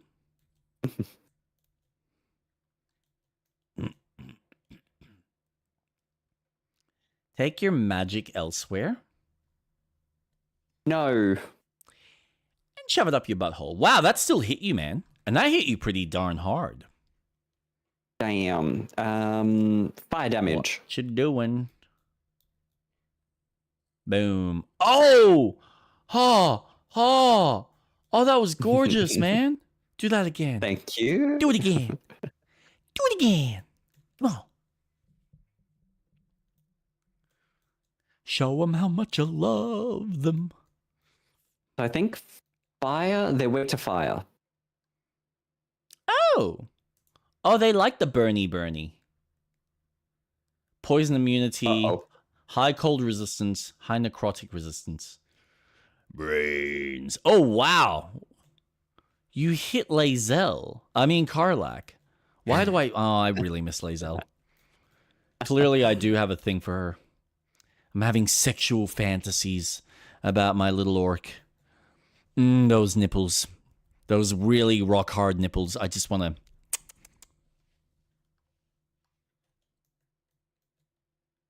And...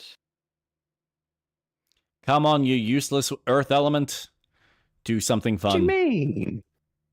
I'll get I him love how he's there. staring at her butthole. Shadow hearts? Yep. Nah, he's hiding behind it. No, please. Rimming. I love you. Yeah. And One, come around. 3. Yeah. And because I love hitting for more damage, have some more of my sword. And turn. Oh, no. Lucian can't do anything yet because there's another hand on the field. Which one's that? Oh, it's that one. That's fine. It can go and attack you.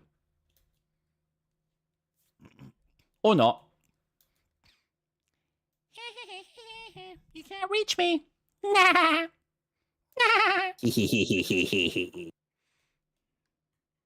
Gers. Then...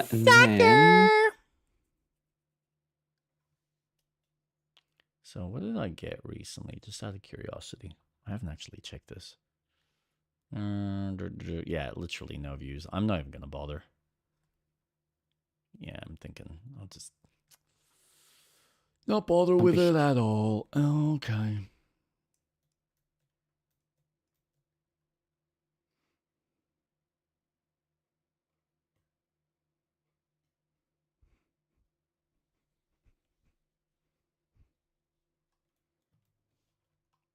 Yeah. Come on, little hand. Show us how much you love doing damage. Okay. I'm going to hit you because you just annoy me. And then I'm going to save my fisty. Oh. Oh, yum yums. Mm-hmm. Now, Ooh, I'm just going to go the long way. And then the long way. And then use my little fisty on this zombie. Ooh. Yeah. Yeah.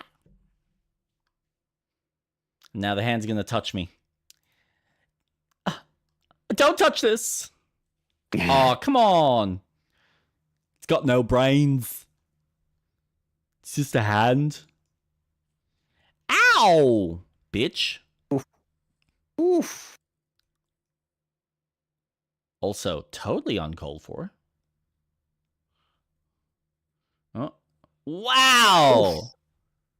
These things should be slow. How are they still able to hit us? Oh.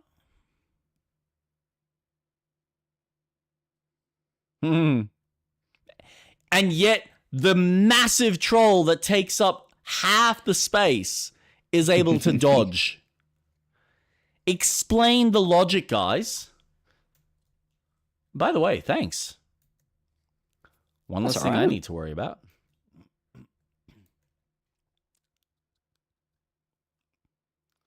So, what do I got to deal with? Okay, yep, you heal a bit. So, I'm going to slam you. And then I'm going to slam you. And then who's at greater risk here of being a douche? Yeah. I'm going to push him. Oh. Oh, well, that was... Ah! It's not my fault you, like, got thrown and then I happened to be in your space. Dumbass zombie. Just for that? You get a blade to the face. All right. Oh, this is so worth it. First. Second. Third. And... Bum, ba, ba, bum, ba, ba. Boom. Ooh, yeah.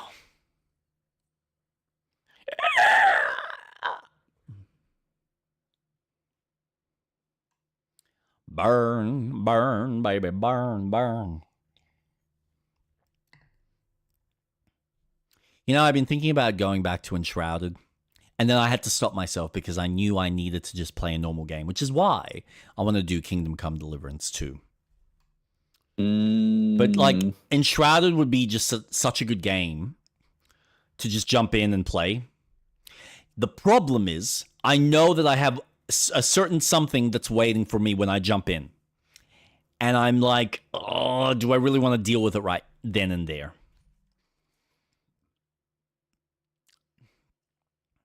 Because I have to reallocate all my skill points after the last update, big update that they had. Oh, that's right, because they reworked it. They reworked the skill tree along with all the weapon attacks and animations and stuff. So, which is probably a good thing because I know that they would have improved the longsword stuff. So it's probably more beneficial for me. Boom.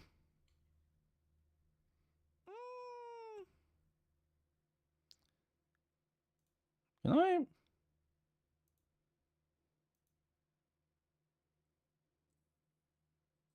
Yes! 2 birds with 1 stone. Oh, that was awesome. Do you want me to do it, or do you want to do it? I'm gonna do it. You can.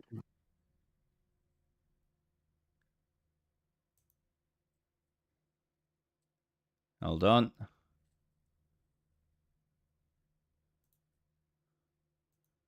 And have a kick to the face. Yeah. Sucker! Man, we Now handled loot that and like pillage. fucking champs. They were our bitch. Ooh, yeah. What is that? Are we spell rot? Cursed? Oh, man. How the fuck do we get rid of that shit?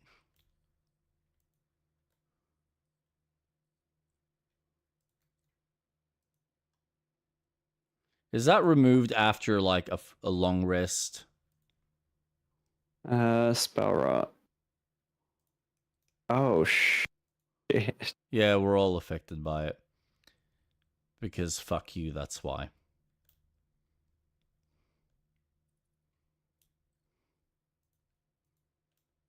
Oh no, wait. No Is there a time to waste. potion? Give me a Is it a second. potion that we can endeavor to collect?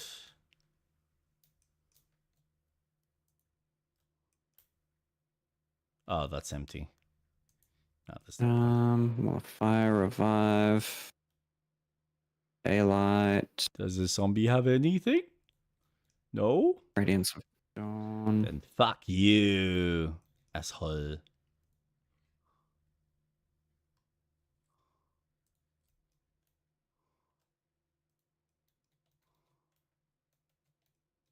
Hmm.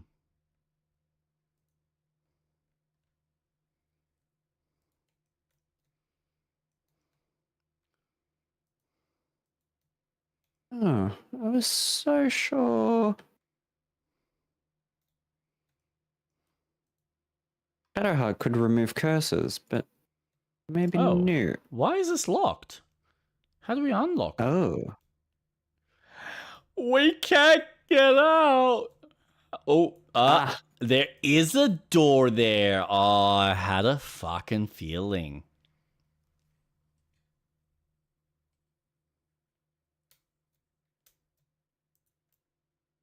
Hmm.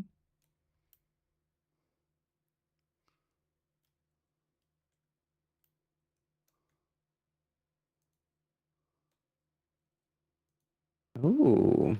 There's a chest that needs some lockpicking. Actually, I wonder what my lockpicking's like now that I've...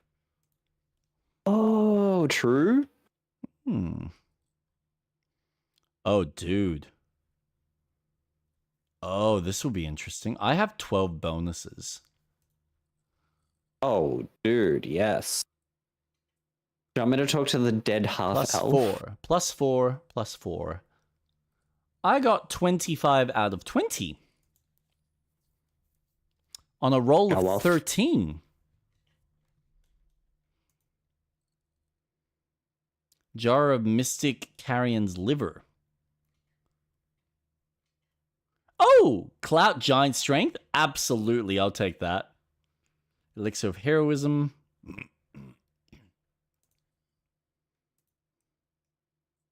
Alright. Let's have a chat. Oh, goddamn. What's wrong?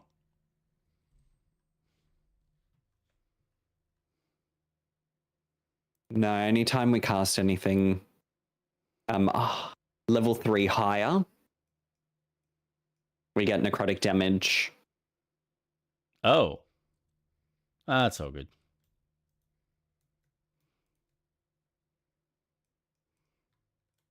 Who killed you? Is that a switch? Maybe. A ladder. Where does the ladder go?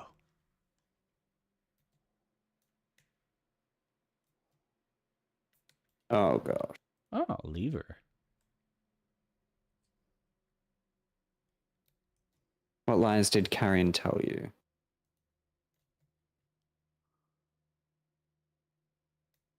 Oh, sick. All right, so that curse is only in that area. Good.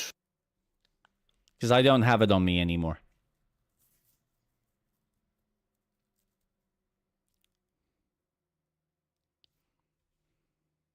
Oh yeah, need to change that.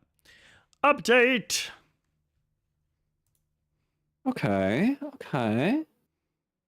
Interesting. Let's see. Just so all you fuckers know that I'm playing Baldur's Gate. Ha ha ha ha ha ha ha ha ha ha ha ha ha. Now what is this? Whilst on surface, movement speed is halved. Because it's deep water. Please, I'm having a terrible time walking through all this water. Alright, so what are we doing? How are we getting there? How are we doing this? Are we wanting a short rest? Are we wanting a long rest? Do we need any spell slots? Spell slots probably do need to be recovered. Okay, so we have to go onto the other side of the map. Oh, gosh. Oh, do we? Yeah. Oh, I thought we went through this door.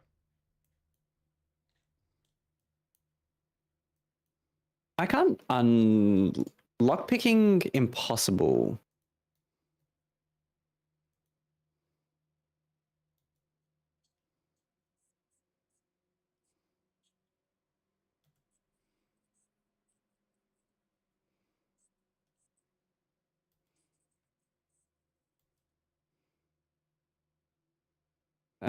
But we have to go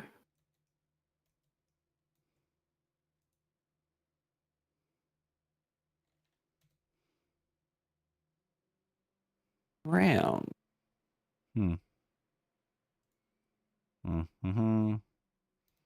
Run as fast as my tall legs can go.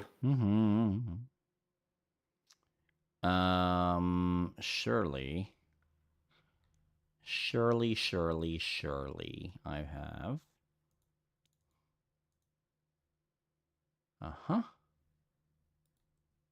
Drop item.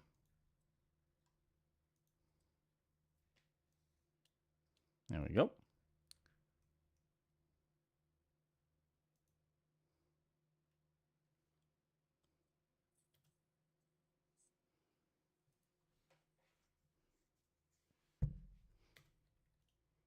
Really? How many hands do you want?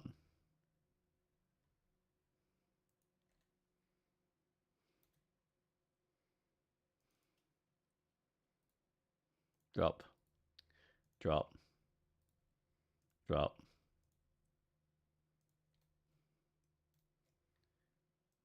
Is that enough bloody hands?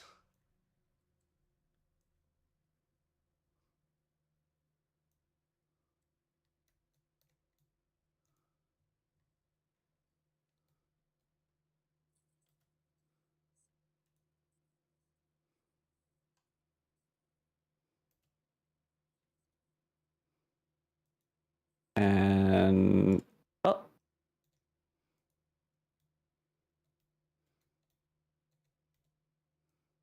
and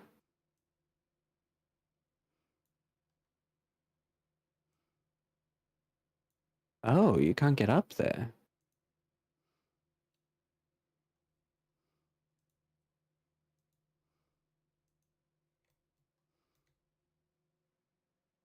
Hmm.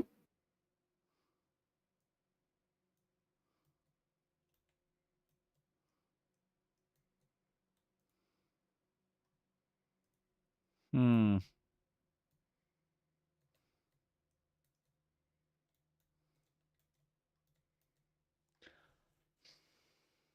Hmm. Got a bunch of hands, and I don't know what to do with them. Oh, for the tribunal. Where the fuck's that? I thought that's in front of this door. Did you put it in the center? I did. And the door is like, nah, you're a liar, a thief.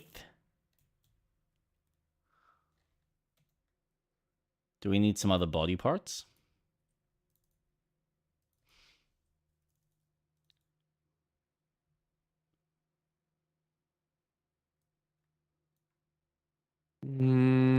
How does one get up?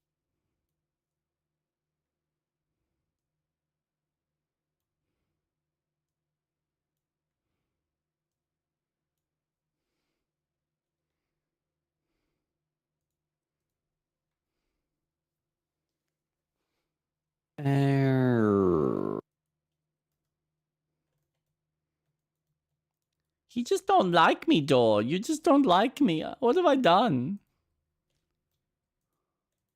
Ah.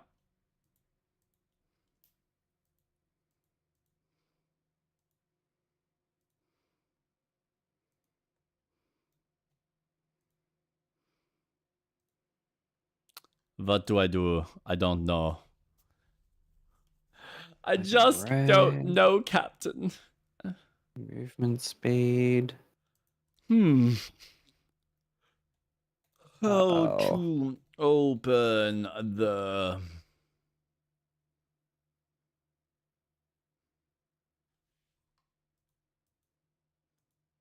What is this called?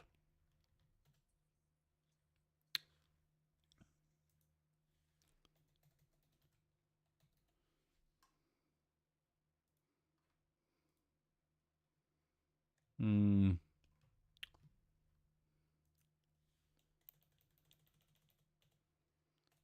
Near Undercity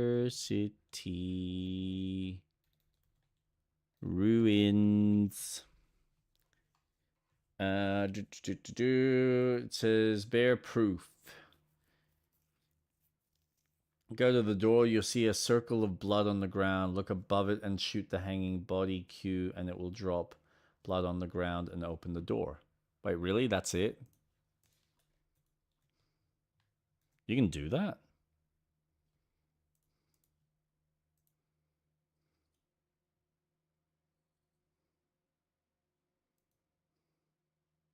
Oh, yep, there we go.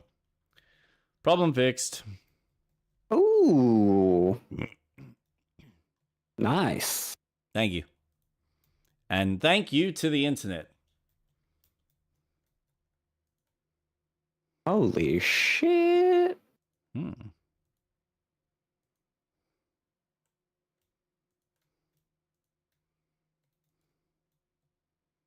Oh my god.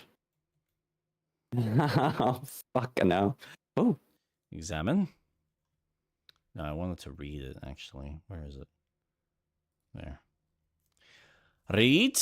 Perception failed. E is for Elkan by Gromnia betrayed. F is first murder, the Baal primate's aid. You're so far away. Can you even reach me from here? Oh. Reaper of Baal? What the hell?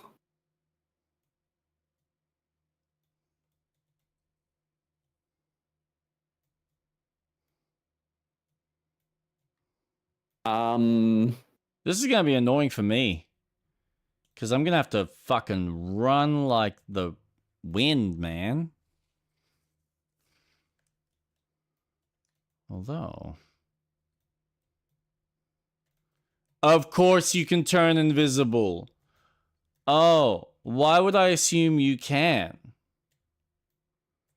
Because that's just stupid. Oh, I can't do anything. I'm surprised. Surprise, surprise. Can you get through? Maybe. Just gonna get burnt a bit. Oh, I've got visibility on something new. Oh! That's new, so I get those two guys as well. Oh, awesome. Oh, yay. That's gonna be awesome for me. Thank you. Thank you.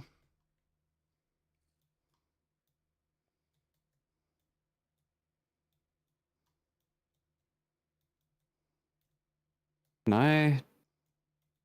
Oh, I could.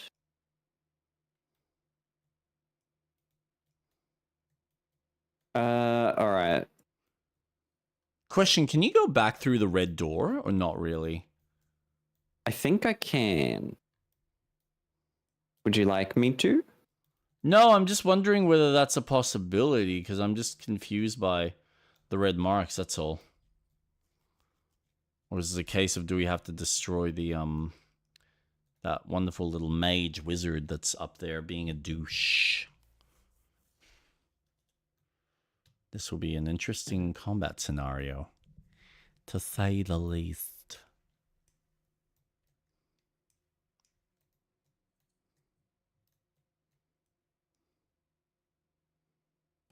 Pretty vulnerable where I am, so.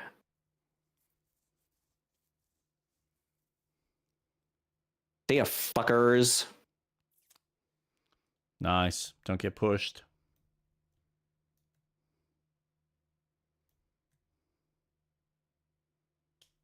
I mean, although if you climb up and you use force push on them, that might work out for you.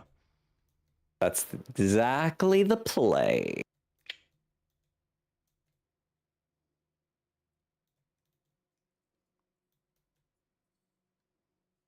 Yeah, keep missing.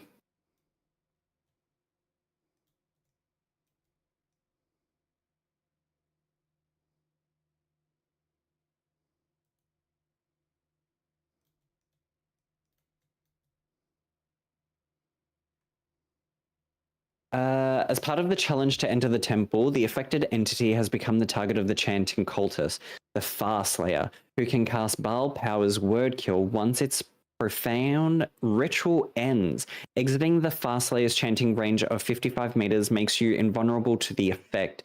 Saying the Farslayer stops the ritual and wins the conflict. We have 5 turns remaining. Wait, to kill this fucker up here? I'm not sure. Farslayer Any Baal. Oh, yeah, this guy. Oh, perfect. I can make my way to him. Probably shouldn't have gotten so close to the edge, but yep, sure.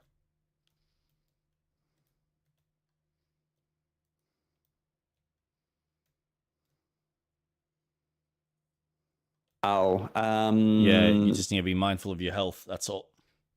Suck my dick. Present it. In this outfit, bitch, it's ready.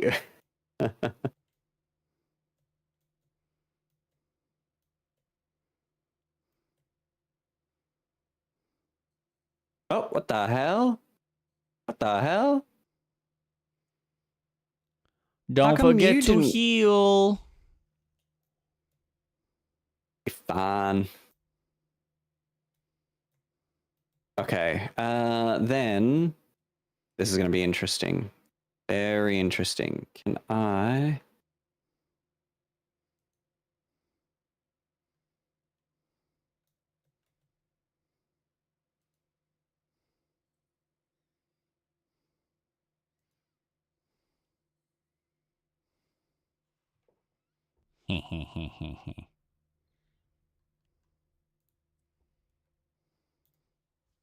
Oh, I wonder if shoving one off would work. Yeah, probably. I actually didn't think about that. I probably see. I've already technically use my moves up. That's my issue. That's all right. I should be able to finish one off. Oh, nice. Well, that's one less to worry about. And then, can I reach? Nope. Atlas, you're too far. I know, bitch. Shut up, woman. Stay on your lane and do something from where you are when you are where you are. I can't speak. I'm losing my mind. Man, at least my cough is finally fucking subsiding. It's still there, but it's just a bit more calmer. Last few days. It's good. Let's not jinx it. Let's not jinx it. Man, I don't know what I had, but I would rather never have something like that again. That was just on another level. Oh yeah, there it is. Ballistic ritual target. 5 turns remaining. My fuckers. Can I play?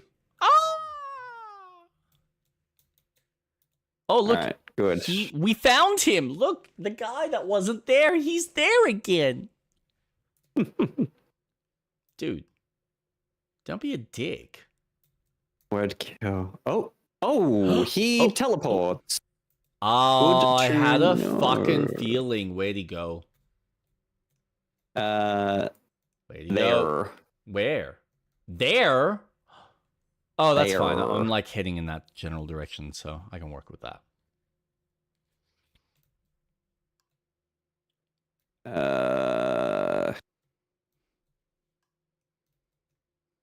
Damn, I can't land on top of the. So hold on. We can end this conflict by killing it, but we don't get affected if we're outside of the red sphere thing? Yeah. Am I reading that right? As part of the challenge to enter the temple, the affected entity has become the target of a chanting cultist. The Farslayer, who can cast Baal's power word kill once its profane ritual ends. Exiting the Farslayer's chanting range of 55 meters makes you invulnerable to the effect. Slaying the Farslayer stops the ritual altogether. Okay. Okay, that did nothing. That's great. Cool. Thought that did something.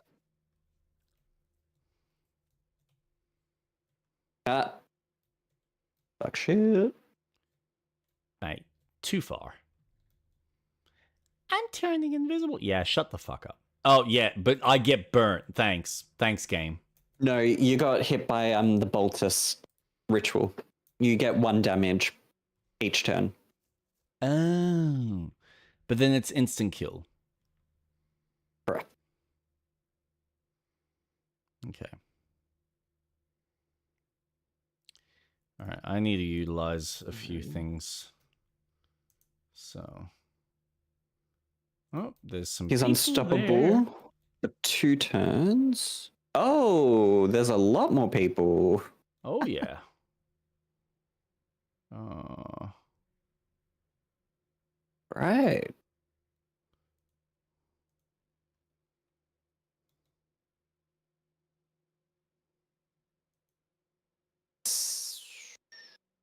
Ooh. You know what? We need some encouragement. Give me strength. Oh, there's another guy there in front of me. Oh, this is going to be fun. Ooh. Okay. That was worth it. I got some good distance there. Ow. I'm sorry, what? What just happened? How did he get prone? I'm not going to question it. All right.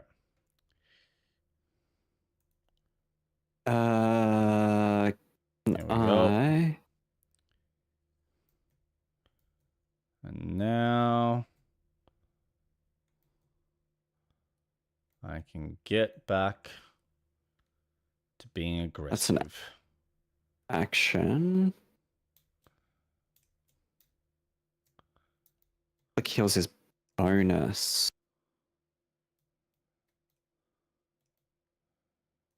All right. Rune. Is he immune to radiant damage? No. People in all of those windows. Oh my god, there are so many fucking people. Why are there so many fucking people? And we will go. There we go. All right. You've got backup.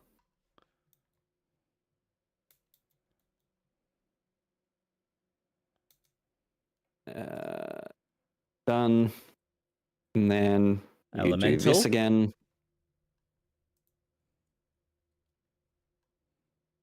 You're going to stay there. Now these guys are going to get involved.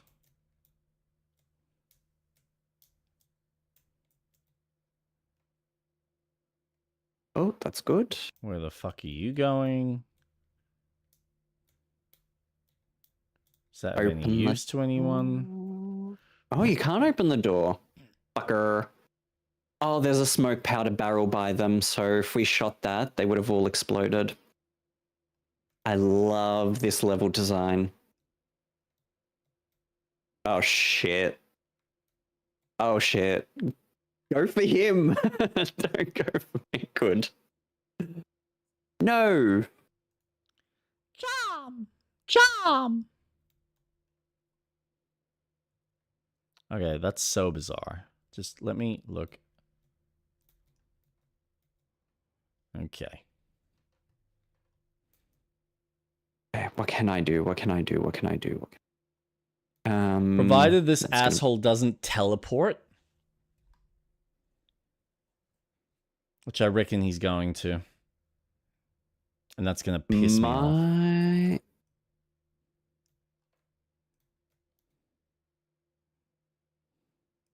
you go. I can keep attacking. That's all I can really do. Not that I'm doing much, though. Again, I'm just hoping this fucker doesn't teleport. Because if he doesn't, I can at least try and get something done to him.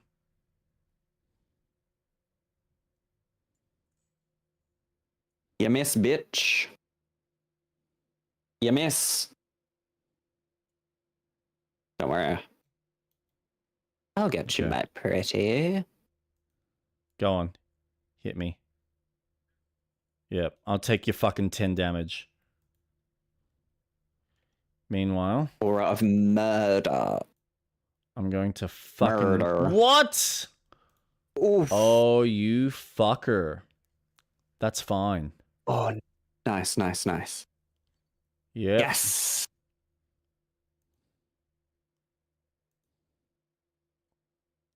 Yeah! Now we've just got all these other fuckers to deal with. Awesome. I am Good. fine with that. 100%. Oh, good job.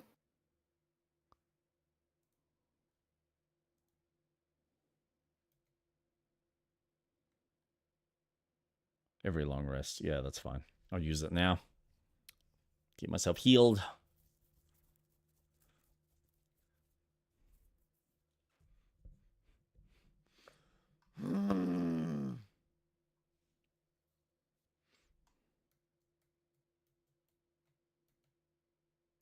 Okay. Let's see. What are you? You're vulnerable to psychic. Psychic. I do not have. I will do. You're immune to necrotic. No, you're not. This means it's a concentration. Or any other spells? Man, that's annoying. I can't quite reach this asshole. Now he's gonna come in and try and hit me and do stuff, and it's like, go away. Let me do stuff. I could do a normal attack. Just why? Why are you prioritizing Karlak? Hmm.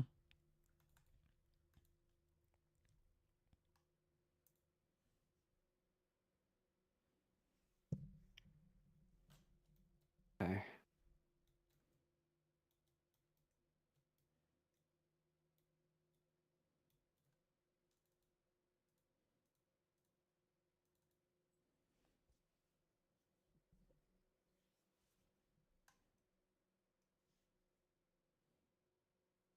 Okay. My turn.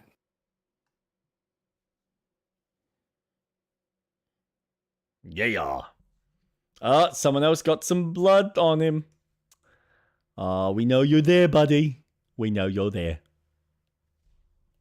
Fucker. He just disappeared. What the fuck, man? Did we just win? I think we did because they've all disappeared now. We must have. Oh, silver key.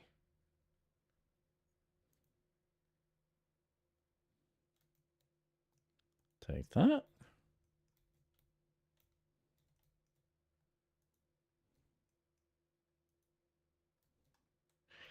Well, I'm spewing I wasted one of my abilities with Karlak for that, but join battle?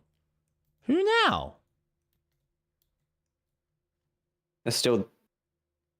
Oh, okay. No, So they've all there's gone. something. Just something broken. No, they all left because I guess because we won the encounter. I mean, I would say so. We did what we needed to.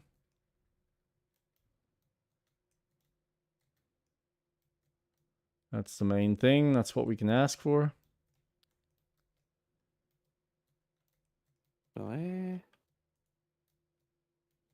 I go. Oh.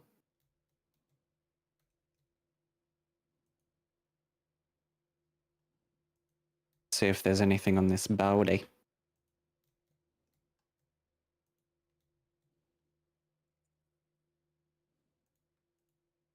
What did you discover? Strangled Death Manifesto. This sweet, blotted letter looks unfinished, perhaps even unsent. To my fellow blood brethren, if you're reading this missive, know that your number among my most trusted confidants.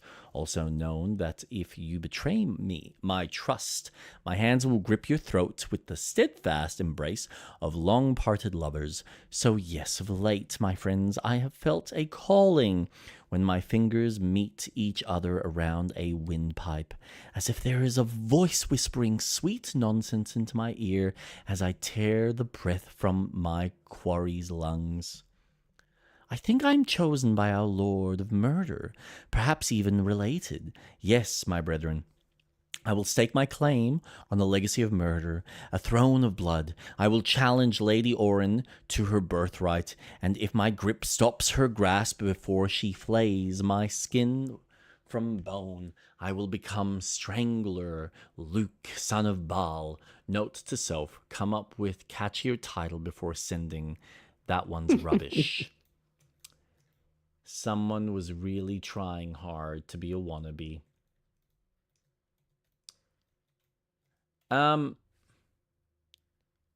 Okay, so we did that. Now what? Oh, that makes sense. Well, this looks like the way to where we need to go. Before we proceed, you might want to save, and I'm also going to go to the bathroom quickly, if that's okay. Okay. Take 5. Yeah. Do a quick save.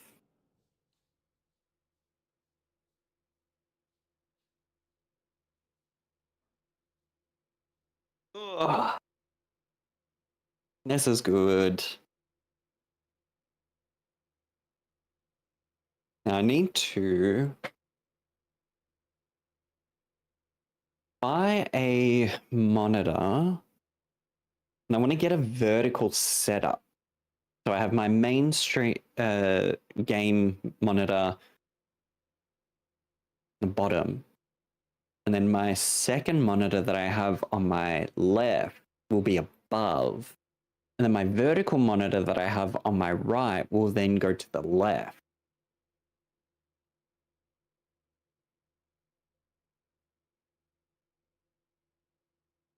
It'll give me a lot more real estate.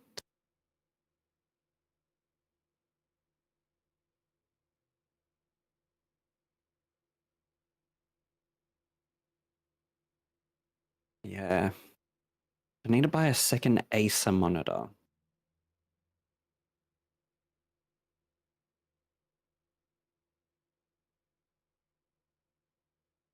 Is what I need. What I won't. I also need to... Oh gosh, I assume we're going to have to do another cultist ritual. Let's just close the door. Let's not deal with that.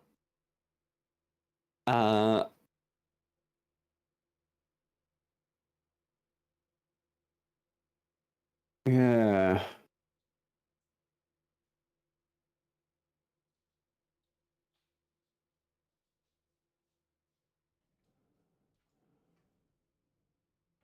Something. Thought I heard something big and strong.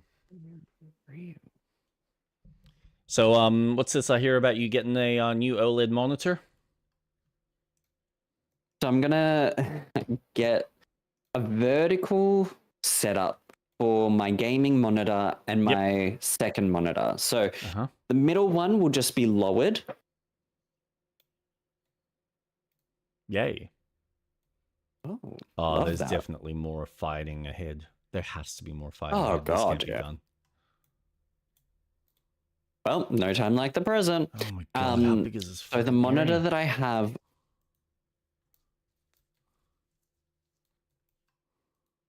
Oh. Okay. Does that screaming not sound like the screaming from Temple of Doom? Yes.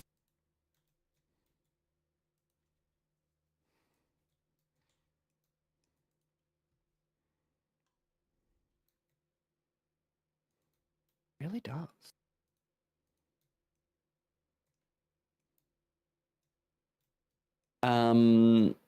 So main monitor will just be lowered. So then I can get a second monitor above it, which is the one on the left. And then my vertical monitor on my right will then go on my left. Okay.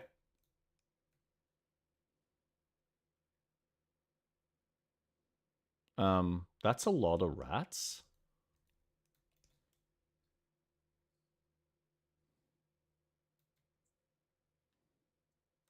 Oh, okay. Let's not do the Elder Brain.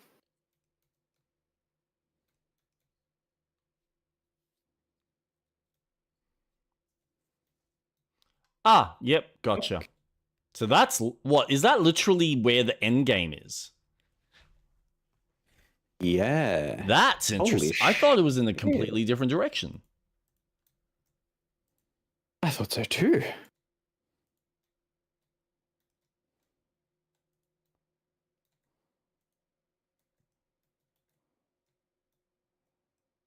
Down we go. I do wonder what would happen if we just, went straight for the Elder Brain without having all the Nether Stones. Yeah.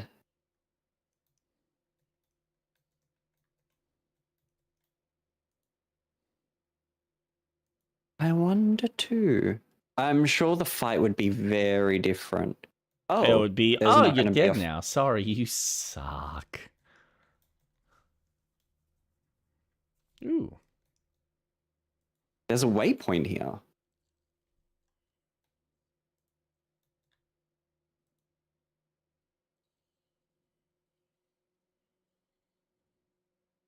What the fuck is happening? Nothing. I'm just burning my 2 characters that are immune to fire because, reasons. Oh, at least I found the severed clown head. Misan the Hey! 6th. Let's read. What does this say? Oh. Bum, bada, bum, bada, bum, bum, bum, bum, bum, bum. No, I want to read. The effigy of a Mysian who grasped divinity.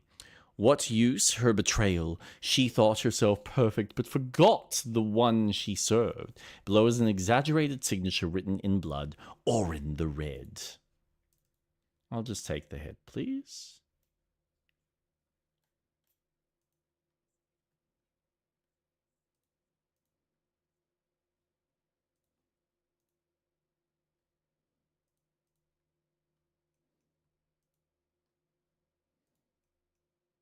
Come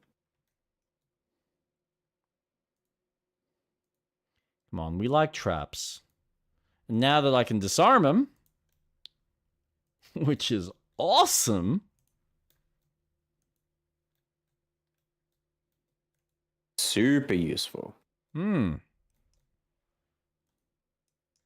I guess I'm just a useless character now. You really are. You can stop playing the game. If you can just keep the game running with the PC, you just go to bed. I'll handle it all from here anyway. I'll just change Atlas to one of, like, the other story characters. Yeah. I'm sorry. No. I like having you around. You just keep doing what you're doing. No, it's fine. It's cool. I get it. Stop being a crybaby about it and play the damn game. Okay. I'll man up.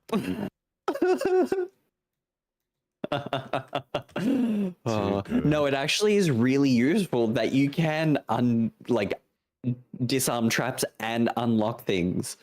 It's so fucking handy to have. Oh man, it is one of those skills. It's just it's sometimes unappreciated in games. At least I've always seemed to have overlooked it. And then when you get the skill, you realize, oh, the world is my oyster. The problem is, it's when you use it, it always becomes something that's linked behind being a thief. Yes. Especially with RPG games. Yeah. Well, the handy thing is we can go back to camp and do a long rest before we continue on. You know, it might not be a dumb idea specifically for me, because right now Karlak's only got one more of her little charges, and if something goes wrong during combat, I don't want to not have the ability to charge up a second or a third time. Yep. Because otherwise I lose my extra buff from a damage perspective. So. Plus I picked up an extra Elixir of Cloud giant strength, so I can easily give that to Lucian.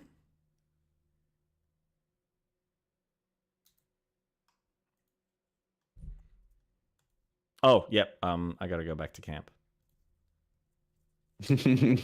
What's our camp look like now? Oh, it's just a stock standard location. Okay, cool. It would be cool if it was very cultist-like. That would be cute, but it's not that cool yet. I really love this song. Fucking hell.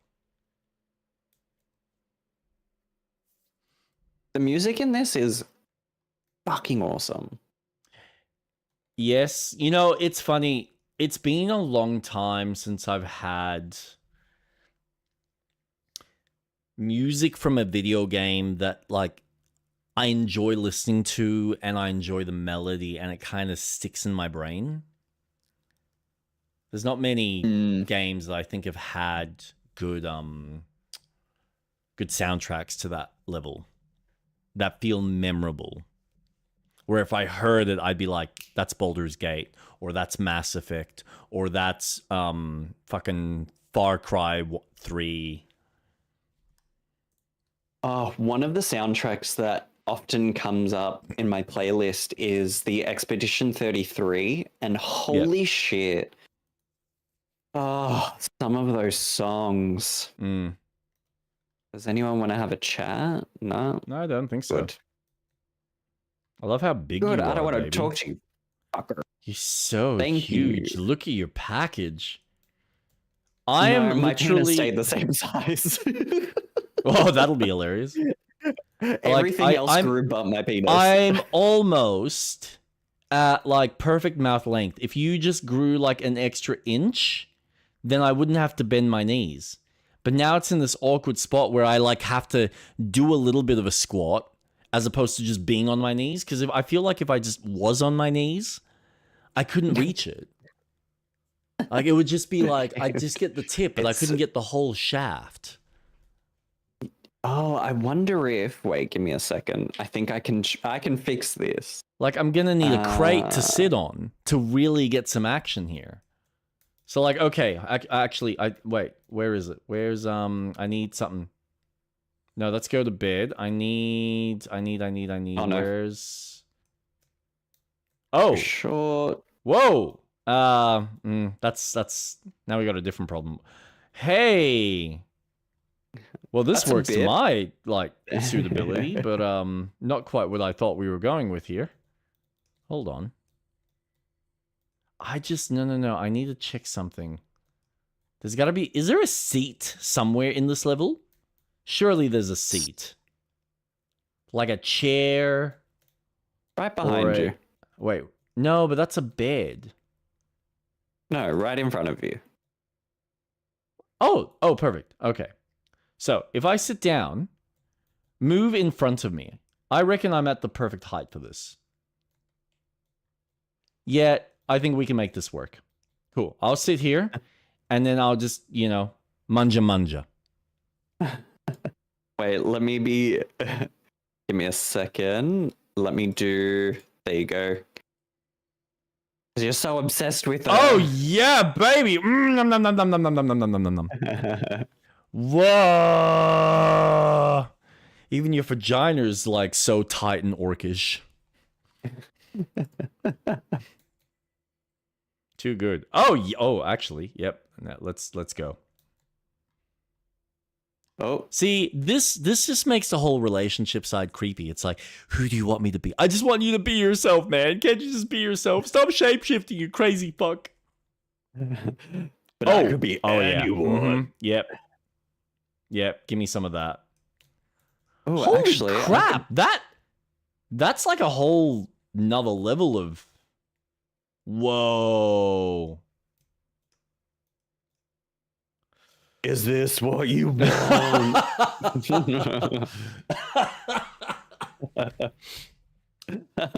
Yeah, baby, I want a trans demon. Give it to me now. Yeah, baby. Oh, you love it. look at those muscles. Oh my god. Is that a horn in your pocket, or are you just happy to see me? It's my massive cock.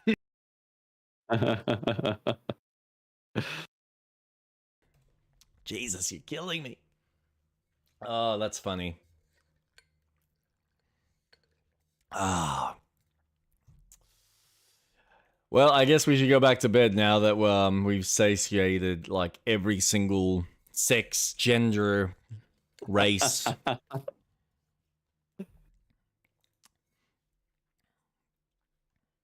Now that we've tried them all out. Oh, mate.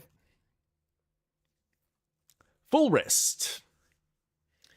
At least no one can say that I'm racist. That's true. I'm just indifferent to all of y'all.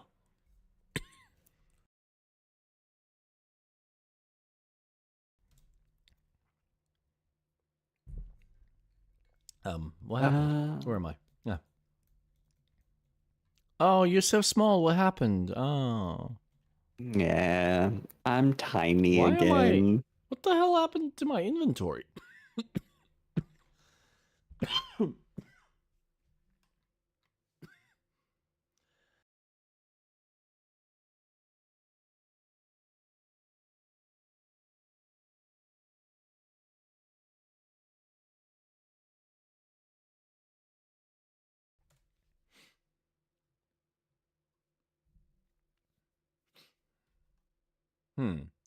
So level 5.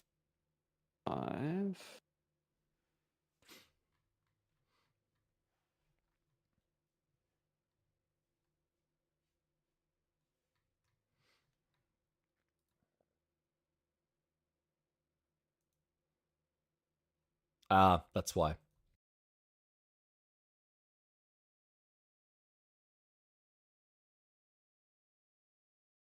Man, I didn't realize that strength potion increases my carrying weight by a substantial amount.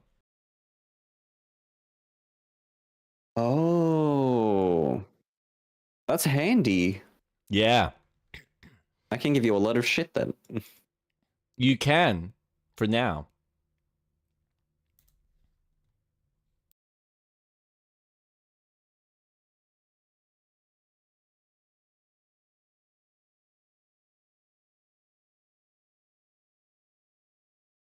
It's All right. back.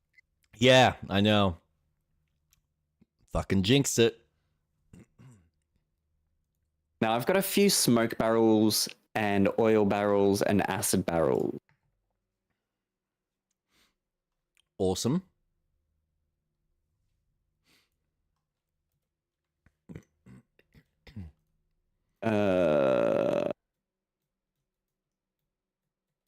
Oh, wait. oh. Come back. Yeah, there is. I forgot to do the thing. Give me a second. Got to do the thing.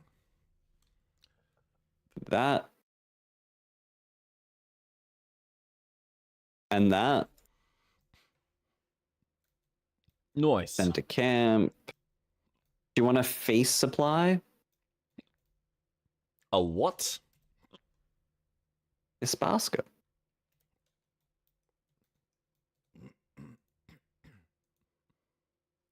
You can have it if you want.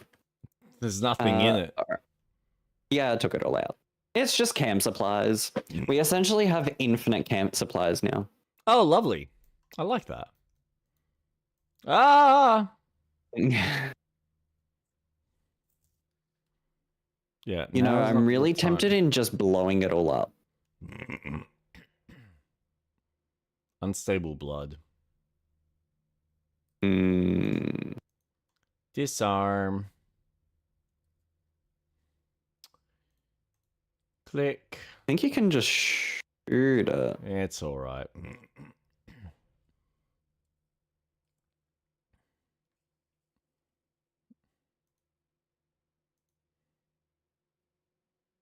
Oh.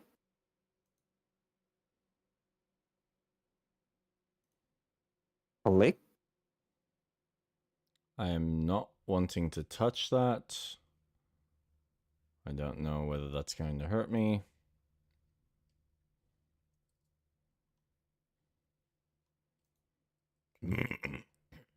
Oh, 17. Perfect. Easy.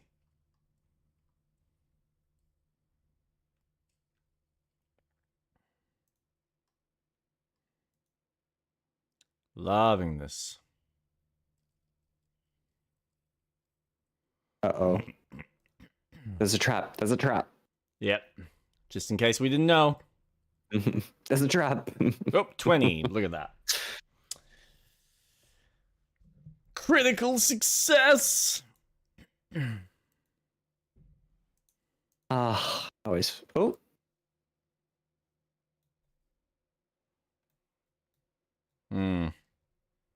Also, can I give something to Karlak?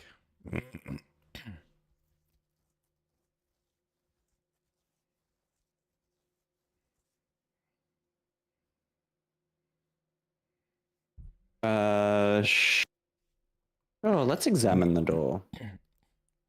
Oh, DC 18. Shit. That's an intelligence check. Oh, Yes. Can't ask for better.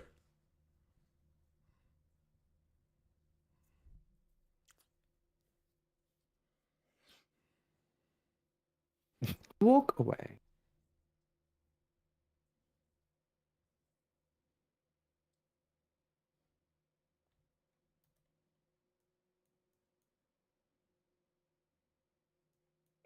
Okay.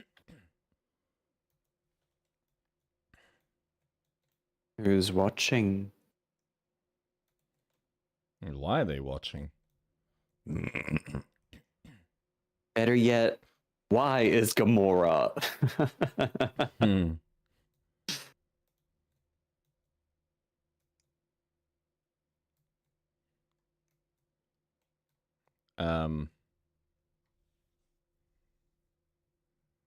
Okay.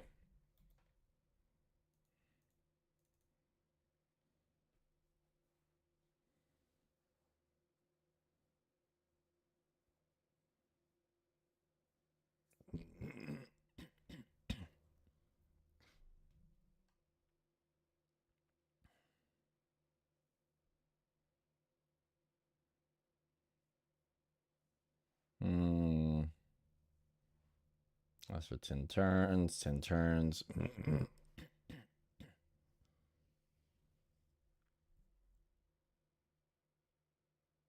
Hmm.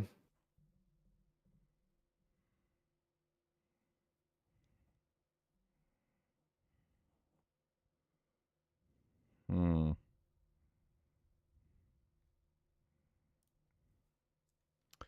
What have you got, mate? 10 turns. 1 turn, 10 turns. What is happening? Saving checks replaces effects from other elixirs.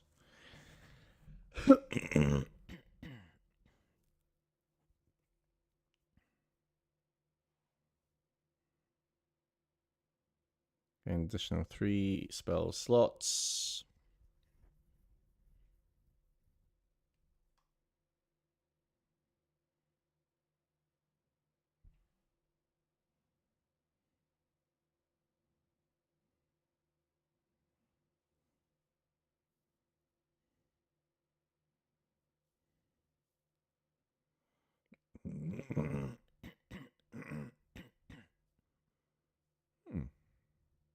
That might be useful.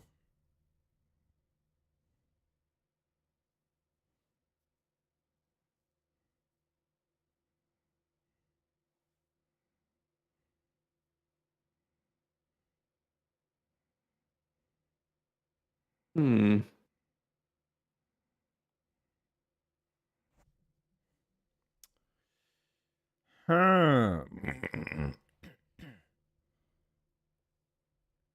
This is annoying because I don't really have any elixirs that I would like consider really worth.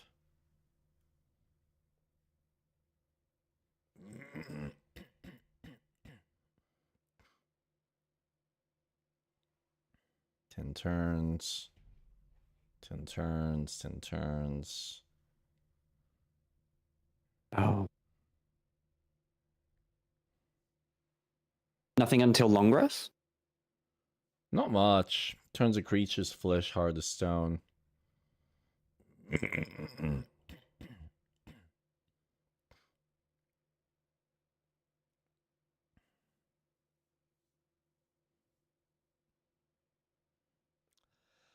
Like, I've got some stuff, but there's not much. Extract all ingredients. Alright. Elixirs, what can I make?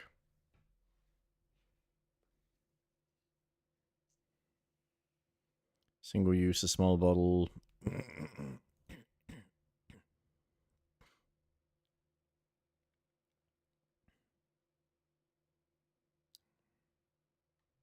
Resistance to fire.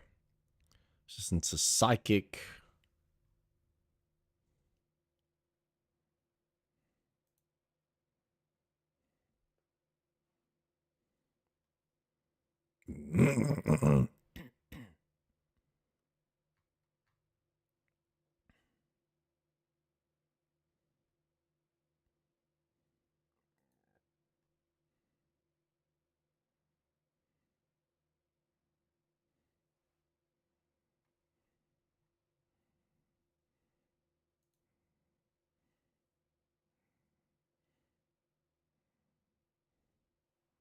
So have we figured out what we need to do? I'm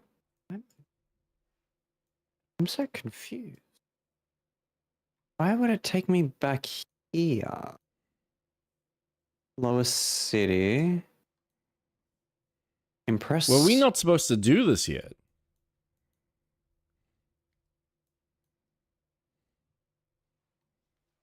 Think there's. I think we have to talk to the tribunal. I thought we were going to the tribunal.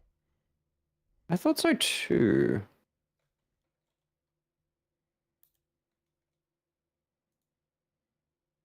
Dirty 20.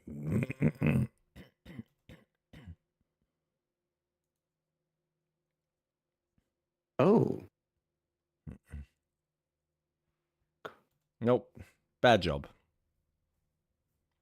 Blah, blah, blah, blah, blah. Oh. Guess what I found? I found What did Dribbles you- the Clown's pelvis. Oh, nice. The effigy of Balthazar, who lacked ambition. What use his refusal? He thought himself.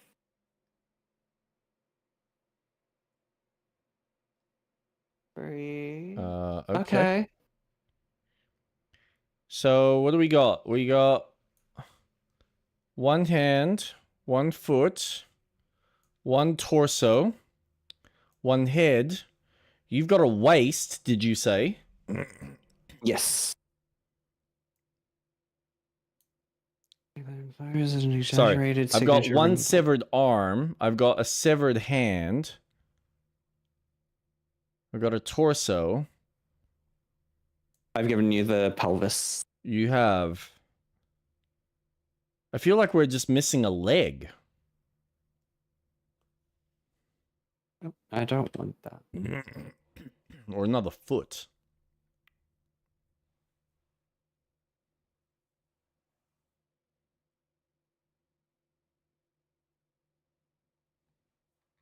Clothes. Okay, so Aaron.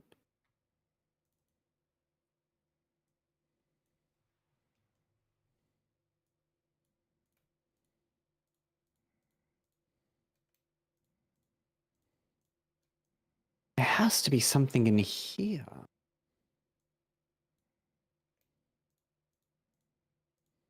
Has to be something with the bookcase.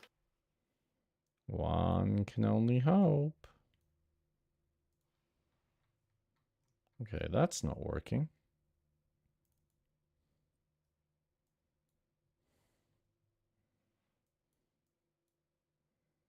Oh, so you'll go in there.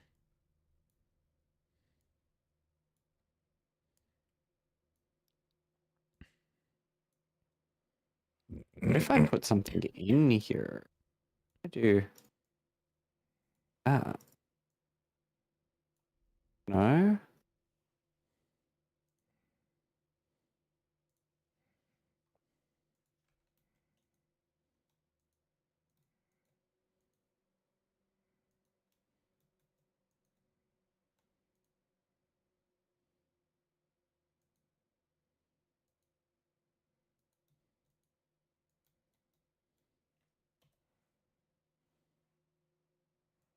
Hmm.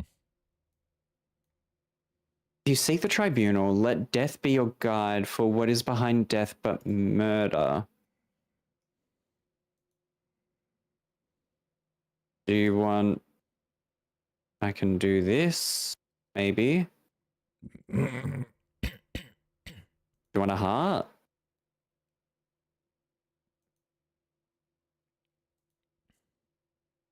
I have Gortash's hand. You want that? I don't know.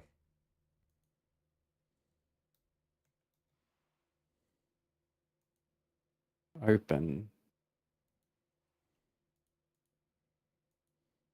Do you want the Netherstone? No. Do you want the mysterious artifact? How do you open?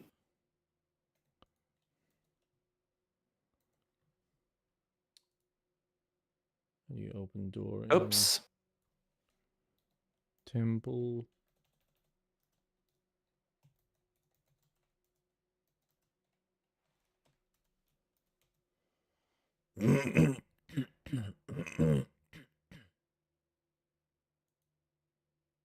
Oh, I don't know. I'm gonna get that now. Shit.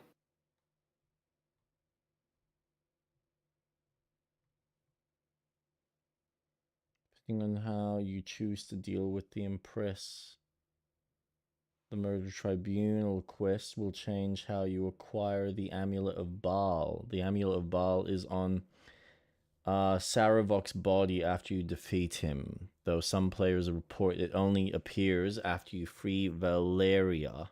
So check his body again. On the other hand, murdering Valeria, the Holy Fant, should cause Saravok to give you the amulet.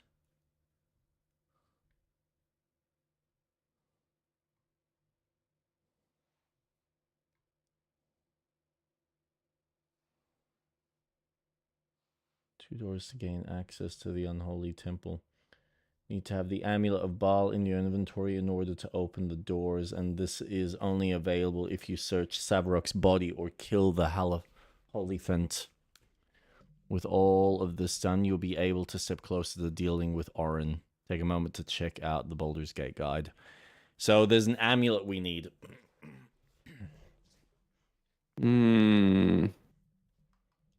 So we're missing that. I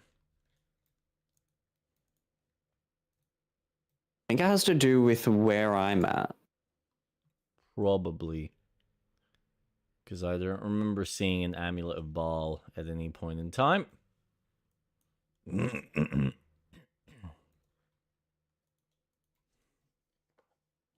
I've lost Gortash's hand. It's on top of a bookcase and I can't reach it. Do you need Gortash's hand? It's circled as a quest item. Oh. That's handy.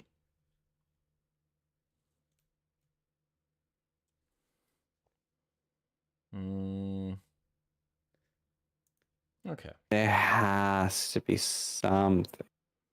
Can I use this? Can I just lie on top?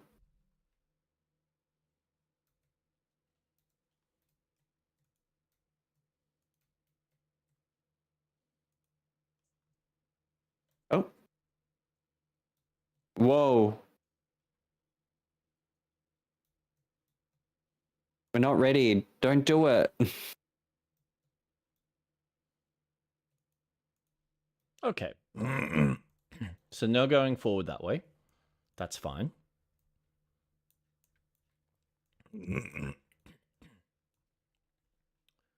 All right, so what do we have? Lower City Central Wall.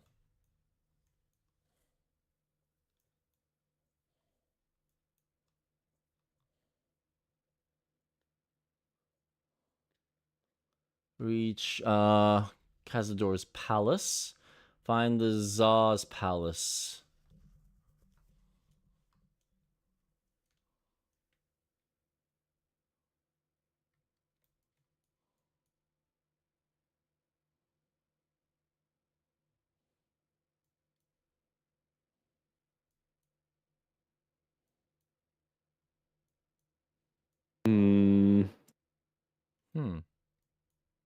Do you have a scroll for Mage Hand by any chance?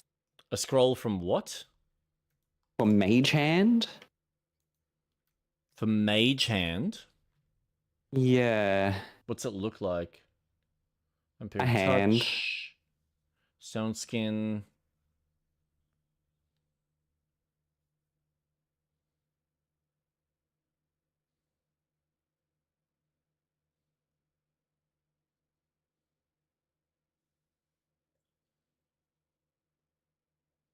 No.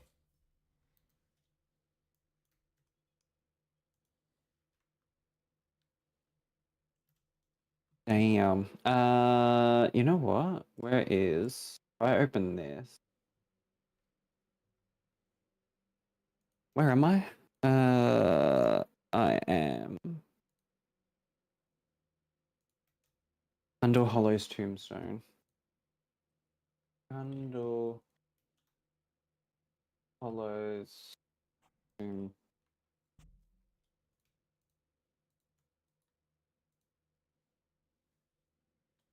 Oh, water, water, water. Oh my No. gosh. What? What's wrong? Come to where I am. Yeah, just give me 2 ticks.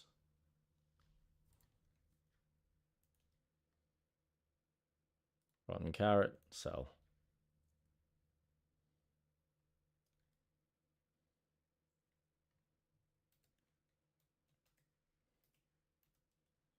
Shut up. Nobody cares. All right. Before I come, give me 2 ticks. Well, I just... I think I've got enough potions.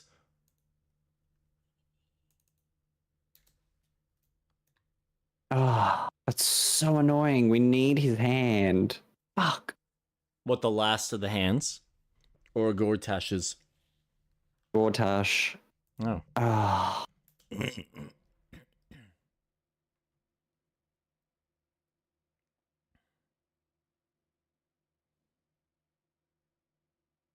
Hmm.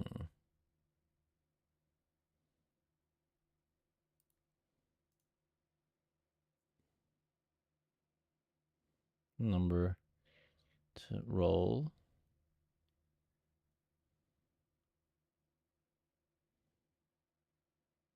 No. Ah. Okay, this is the way.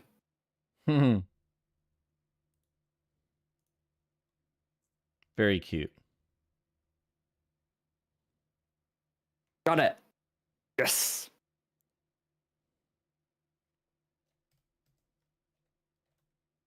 So do that.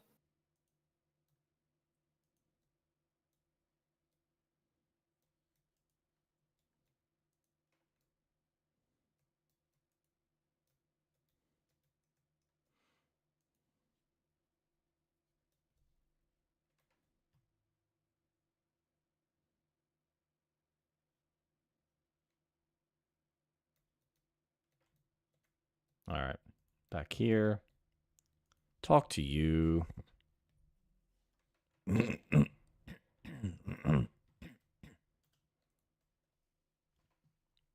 Oh.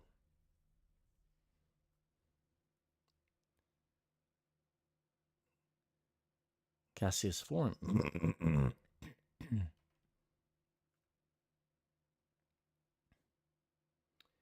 That's right. There's a different character I want to speak to for potions. Completely forgot about this.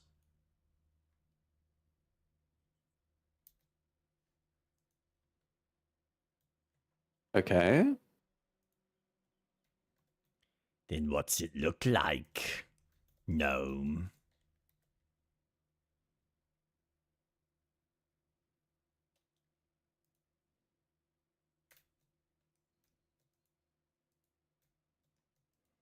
Veil Victus.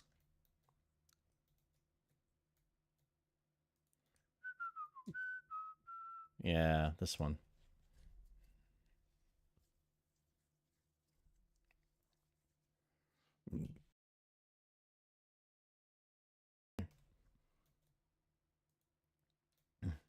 Dum de dum.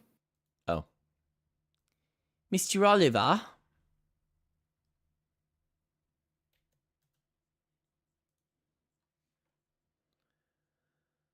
All right. Oh, fuck me. You don't replenish your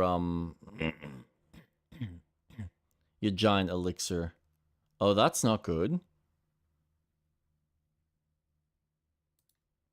I'll buy that though.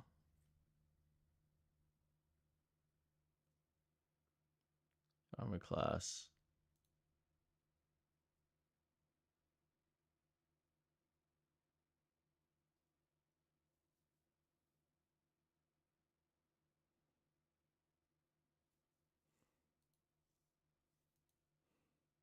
Hmm.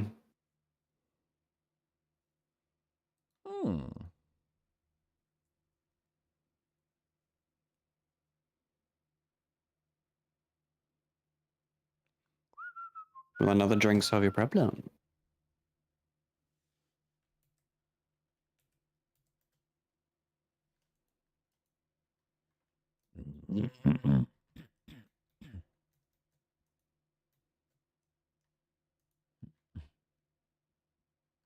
Is there someone upstairs? Or not really. Nope.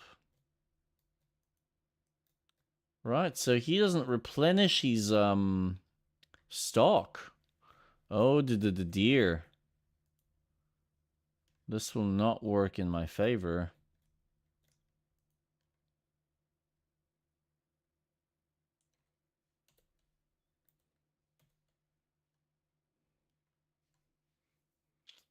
Oh, that's a bit concerning.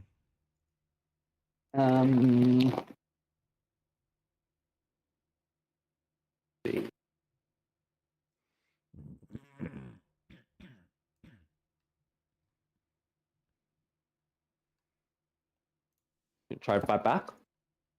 Hmm? I'm talking to a patron in the bar. Oh, okay.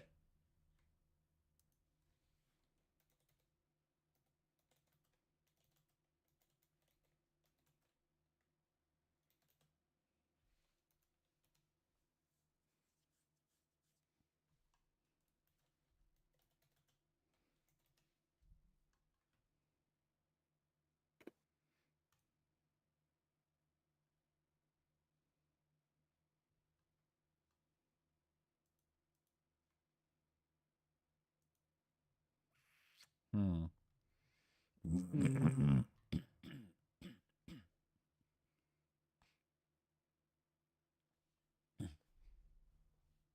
Stock every long rest, but there is one other way to nab.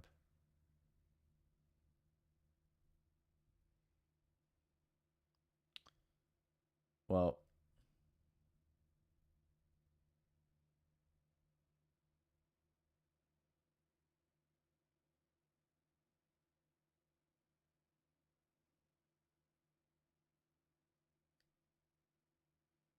a chance. Devil's Fee in Lower City.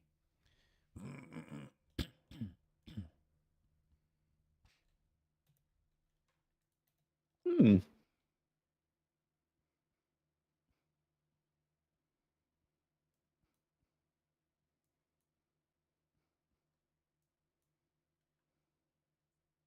Well,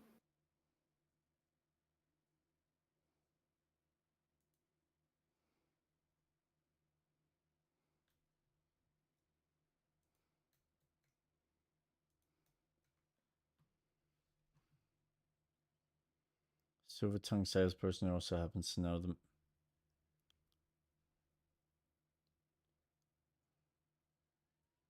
Skull Dwarf. Where the fuck is this character? Helsik. Oh. This bitch. So you're supposed to restock it? Well, you certainly don't. That's really fucking irritating.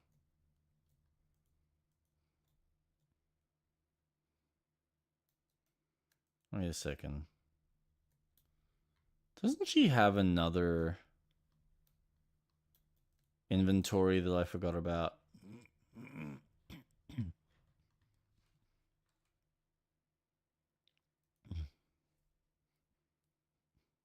Crime scene notes drafted by Devella Fountainhead. Deceased Duke. Baleen Cellmain. Location. Private room upstairs at Elfsong Tavern. Cause of death. Suspect blood loss. Observations. Ritualistic clearing. Right hand missing. Plain severance. Likely before death. Mark of the Absolute on the floor. Empty bottle recently drained of contents. Maybe poison. Motive. Suspect Baltus ritual, but won't tell Valeria that. Suspect.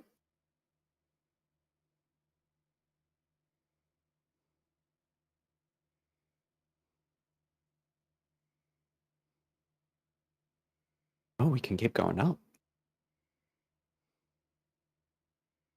Hmm. Oh, It doesn't so really help pretty. me. Holy shit. No way. What? What did you Hey, find? girl.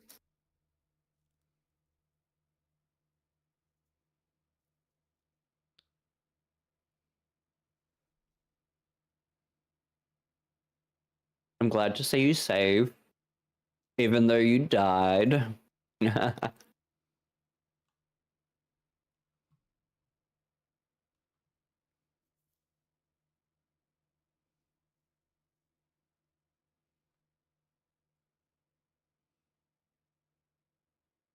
Hmm? Fix it, and where am I? Oh dear, am I in trouble?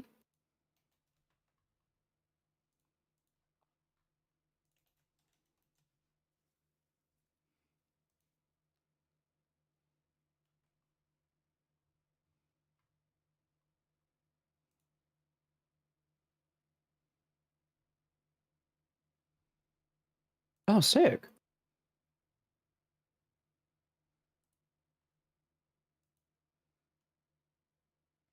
What did you find? I found Althea. She was in the Grove. She was the bard that was there. I've just bumped into her. Oh, nice.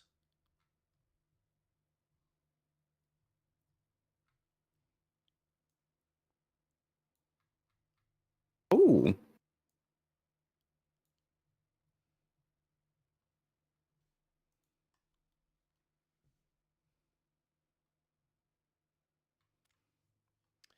Okay. I'm probably going to be a pain in the backside.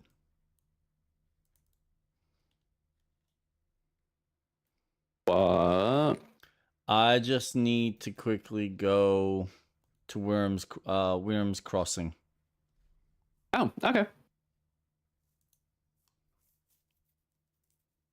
What are you looking for? I want to see that I can still get this fucking strength potion, because if I'm not able to, then I got to be mindful of when to use it, which means I'm probably not going to get the same amount of strength and capability from Lucian. And it's not one you can craft? No, I can't. But Damn. apparently it's readily available to buy. The problem is that the vendor that I thought was in the area that would restock it after we slipped has not restocked it. So I'd say because of the power of the elixir, it doesn't always replenish. Mm-hmm. Which is a bit fucking annoying. But there is another alchemist vendor that does also have some alchemic ingredients, which might also help in other ways. So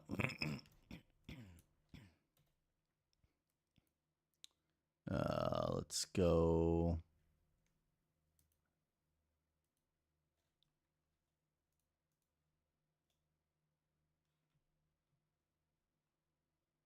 Silent Horse.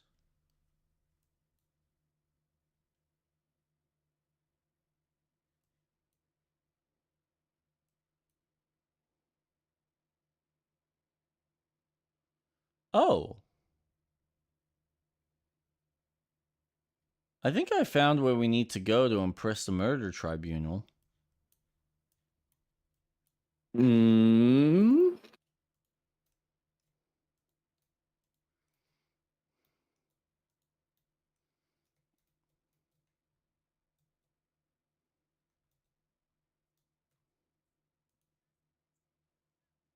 Yeah?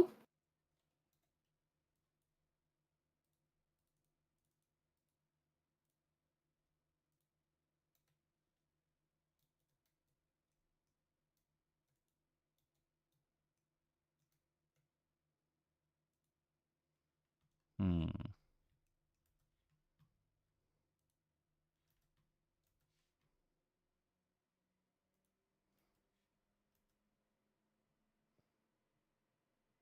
Good.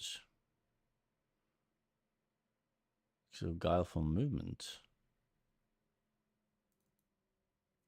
Yep, I'll take that.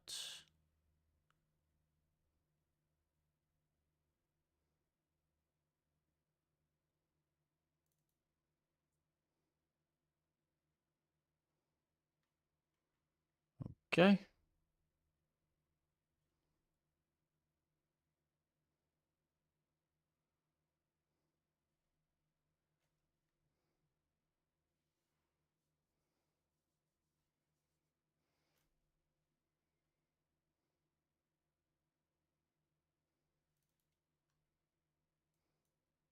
I gotta admit, they have been useful.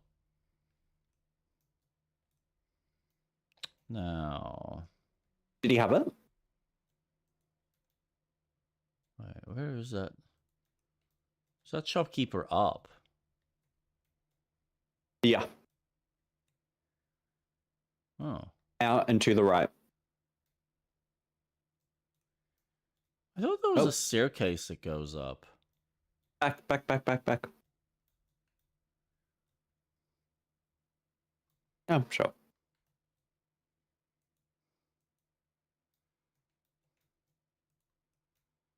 Yeah. Yes, that's who I want.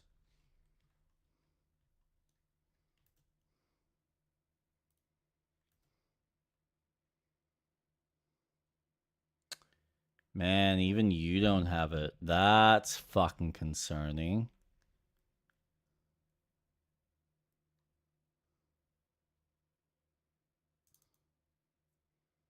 Although that's going to be useful.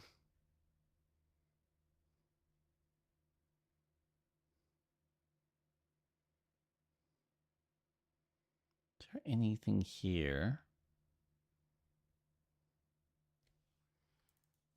Other than the bomb. Damn. I'll just have to check back and see if these guys actually do have it later.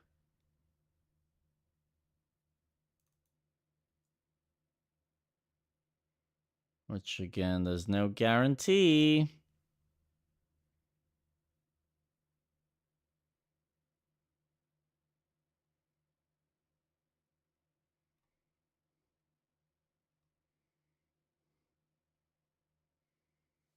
Fuck.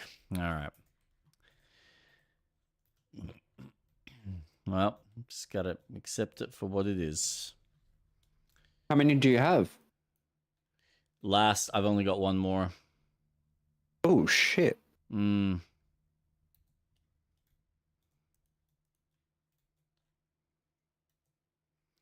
Yeah, so for something that's supposed to be replenishable, it certainly is not. Alright, well, it is what it is. Where do I want to teleport? What's going to be quicker? It's all the fucking same. Go to Lower City Central Wall. By the way. No.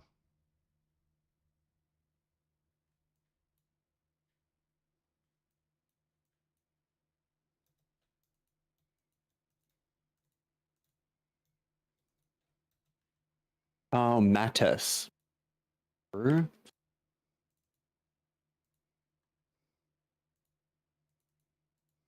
Why can't I delete that?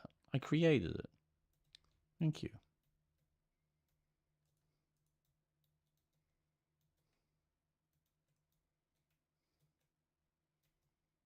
Which way is the way down? Oh, yeah, it does go this way. Okay. What do you have? Oh, Cloud Giant. I've only got normal hill giant strength. Yeah, I know. Does that not work? I don't know. Because the cloud giant, this is the thing, increases a creature's strength to 27. So it ends up Yep. giving me an extra bonus because of one of my abilities.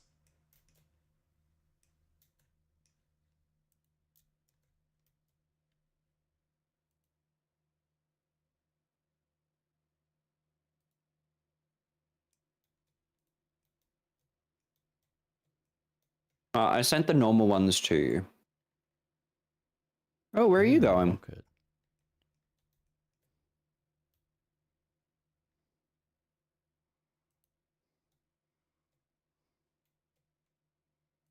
There's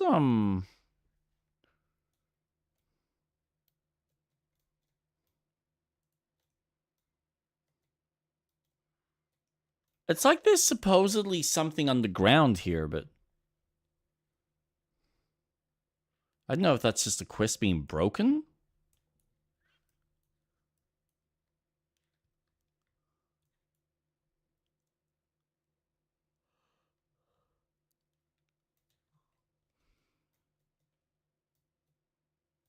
Let's see.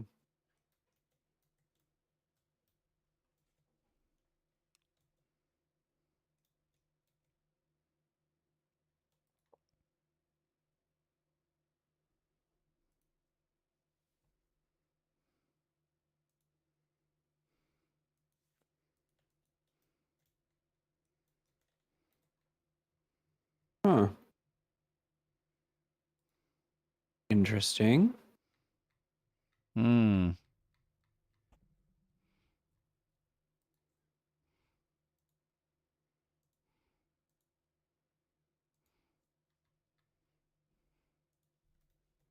There's nowhere on the map to go. Yeah, I know.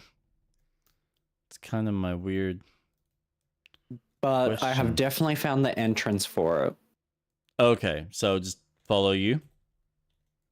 Yes, we're gonna have to go to Yep. here. You lead Remember the that way. shop that had the bookcase and we couldn't figure it out? I can't recall. There was coffins inside, and we found a body. It was involved with one of the murders. I guess we'll find out. Well, so happens we didn't explore it very well. Oh. Fair enough. Pretty sure it's this one. Could you take any longer to load?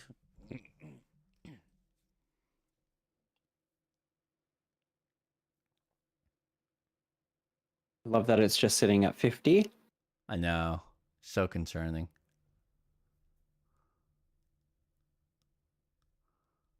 Yeah. There we go. And then the game breaks. Don't.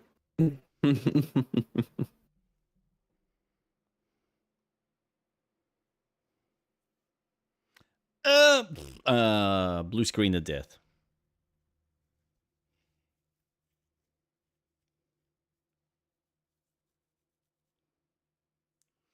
Can I just say how excited I get the closer we get to being able to play No Rest for the Wicked? I'm very Follow you? excited. Yeah.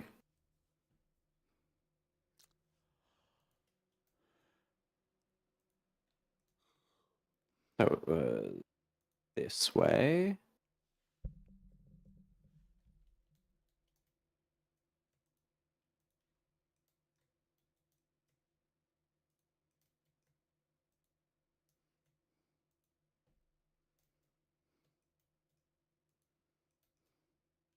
Run.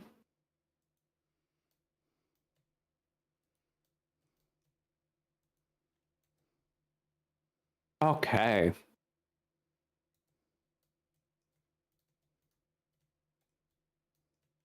Ah.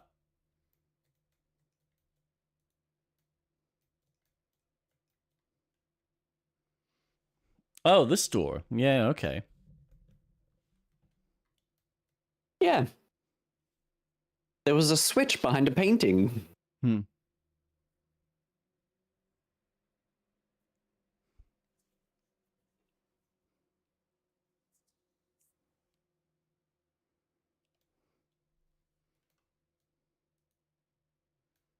Oh, did you enter? Yeah. Yeah. I had to speak a phrase. Oh, thank God it Speak, saved. friend, and enter. Speak, friend, and enter. What's friend in Elvish, Gandalf? Bella. Oh.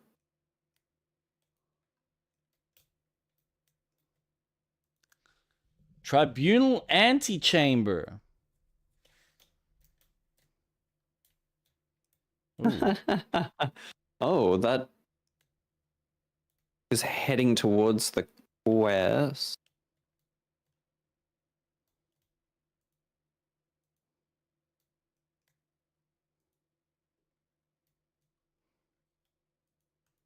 Yes. I'll take your random Ooh. 60 gold and some healing. I'll be ready. You. Oh.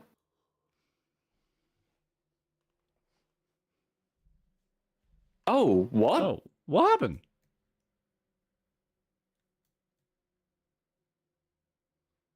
Oh, those are some... Was that supposed to happen? Okay. I don't know.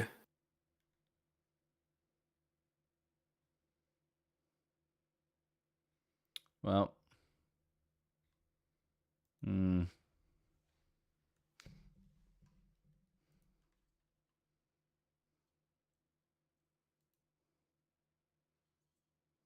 Okay, so he will do an additional 4 to 32 necrotic damage.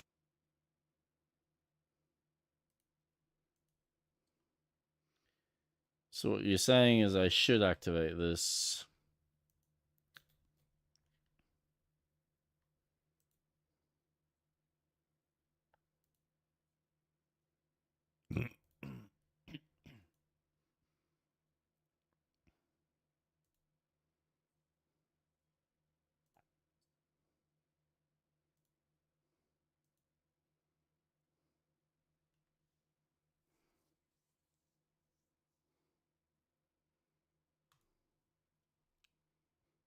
Push, push, push. Nice.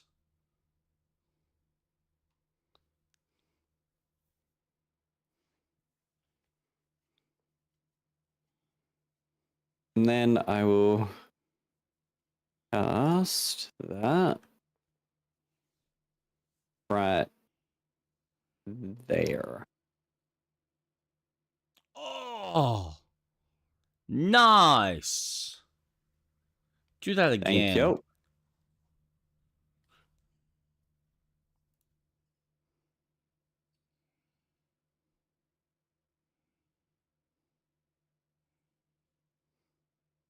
Ah, suck shit, bitch. No.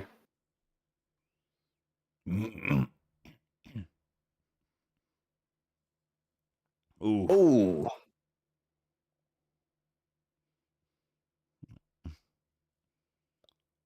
Oh, ouch.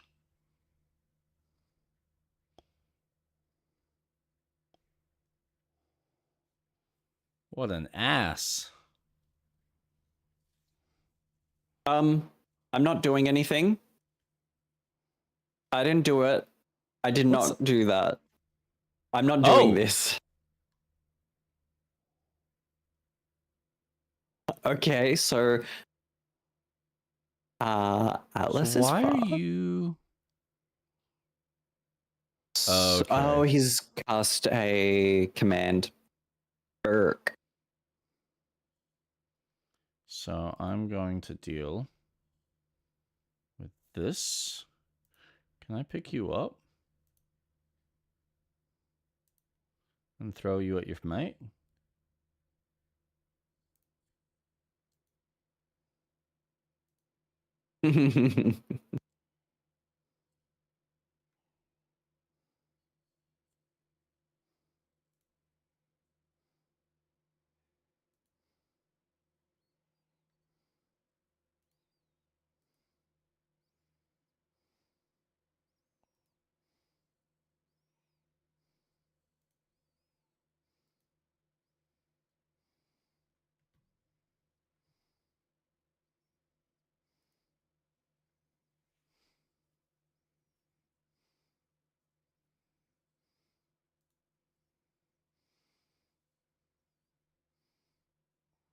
Nice. Ow. Ow. Okay, I'm really not liking the amount of damage you guys are doing. Holy shit! Yeah. Oh, dude! Okay. Hold on. Push you. And you. Alright. Fucking. Ah, so fucking close. I need him dead.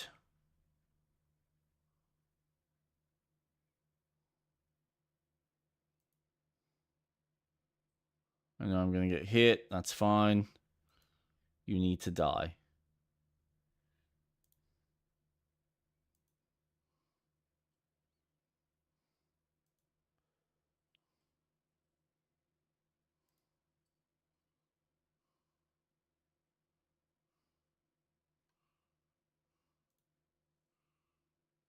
I'm sure we'll cast a short rest momentarily.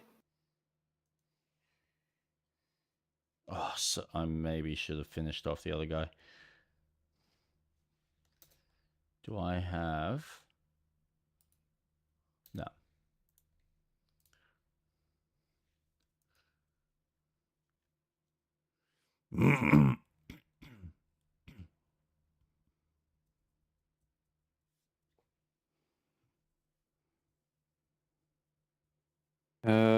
I can only finish one off. That's fine. Do the one with the 2 HP.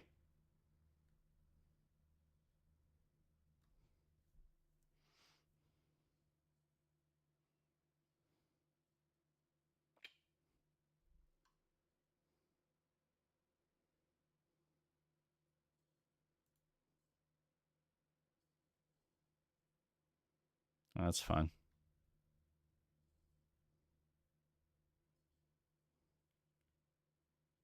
Thank you. Go for it. Hello. Fucking ace. Buttheads.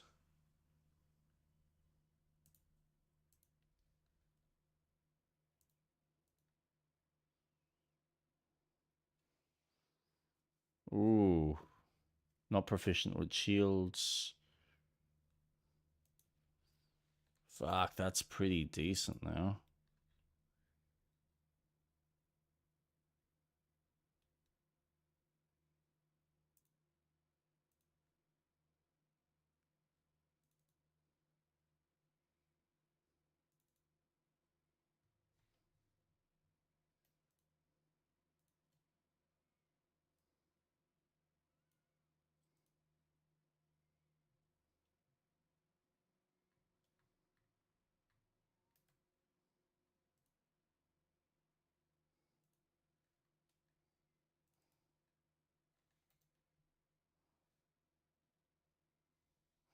Okay. Door is open.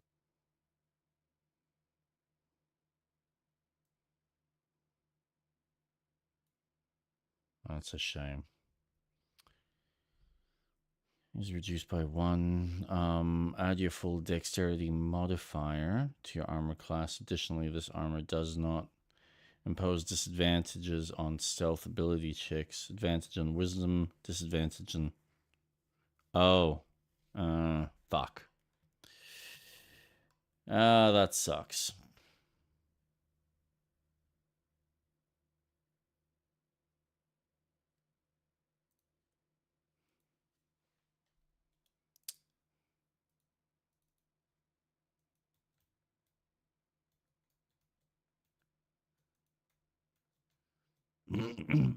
Oh, is that Kethric? Oh no. Oh no, it's Savok. Did we save? Yeah. Oops.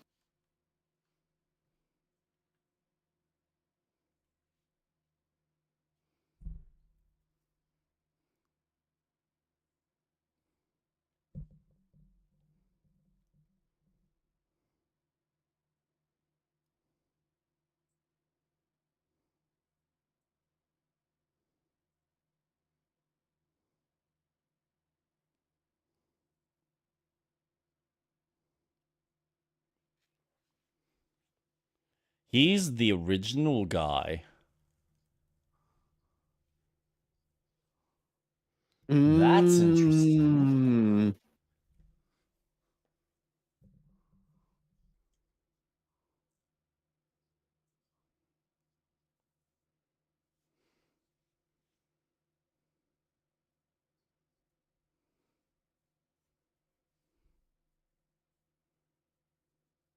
Hmm.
Oh. Yeah, we're gonna kill her.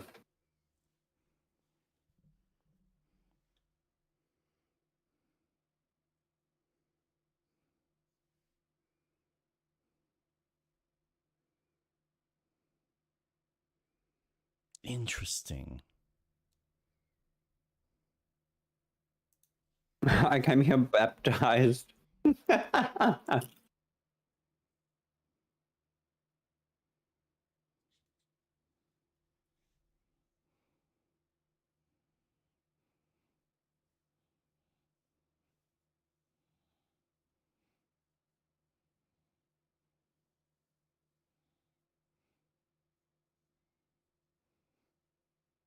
Oh.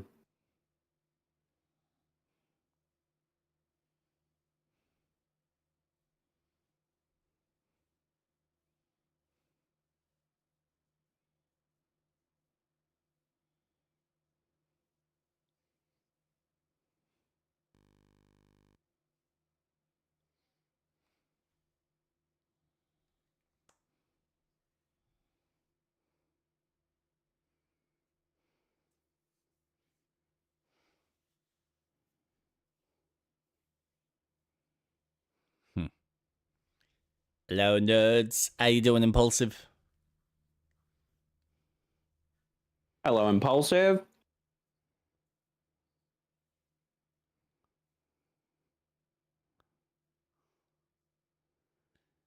Yeah, this is such a cool little fucking... Wait, what do you mean no game audio? Oh, shit. You poor thing. Oh, I know why. Hold on.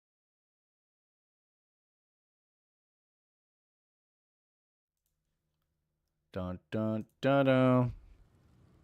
How about now? Did you know that your daughter was playing the I kill? knew of my daughter's ambitions, but not the lengths to which she'd go. She hungered for Baal's favor more than anyone I'd ever known. But her daughter, Arin, hungered even more.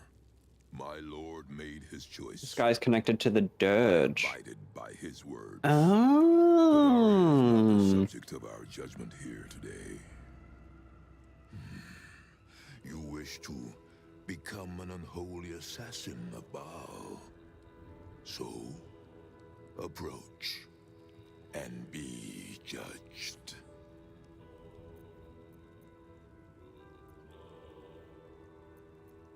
There is no better mirror in which to see the true nature of a killer than her victim. You took their hands from them.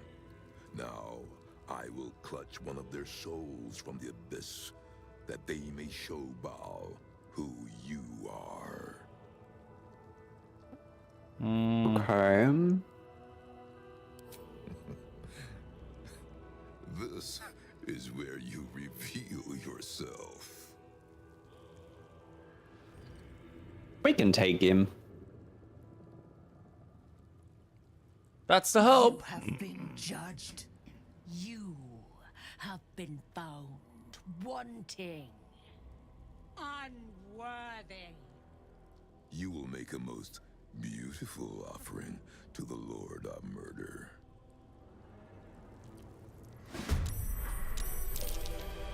All right. Awesome. Oh, he's gonna be a top boy. It's only level 16. 16. Yeah, he's basically a god.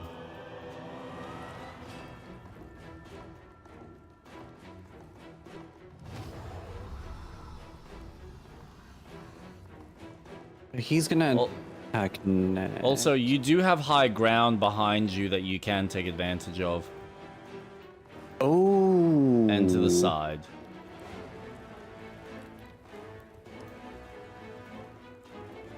Should. Yes. Smirt. Legendary My only resistance. problem Affected entity has a is- +10 to his next saving throw. You can use this 3 times.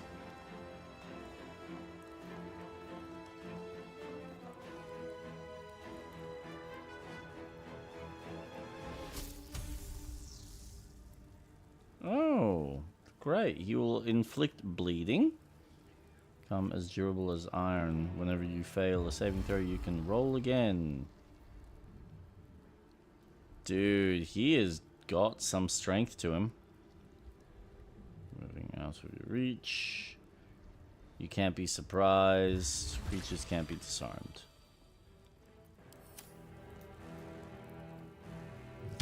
that and yeah, that was my main worry. Damn.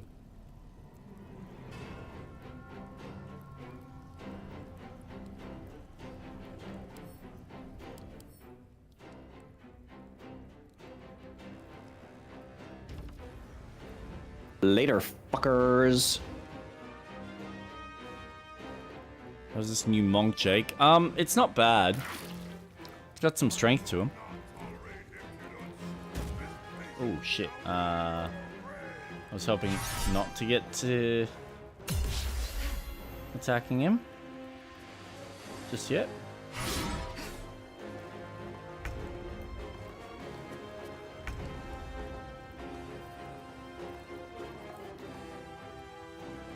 Swift as my feet can carry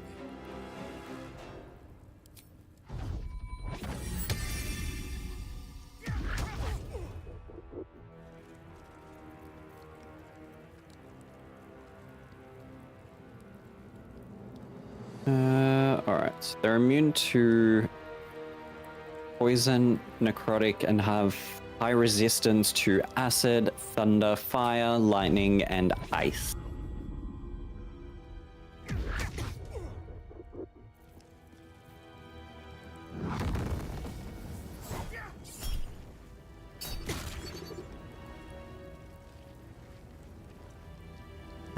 This is how you play this monk, Jake. You prone them with a prone melee, then destroy them.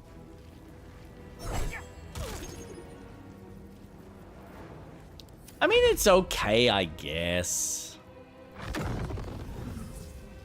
I guess it's nice that I've done, like, you know, half the damage on him. Maybe. Kinda useful. You know, it's okay.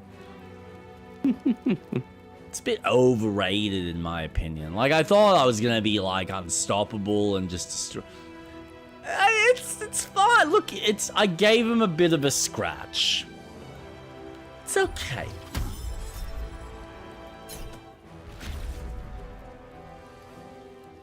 Great. Now he's faster. He's gonna do more running around. Jake misses the ranged monk.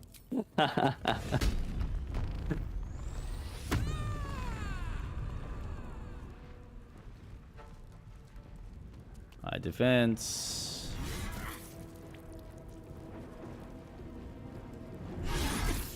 Oh yeah.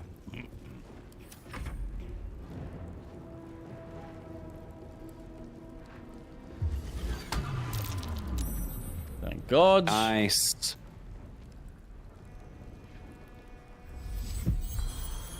Oh, I don't like that. She needs to die. Oh, she can fly?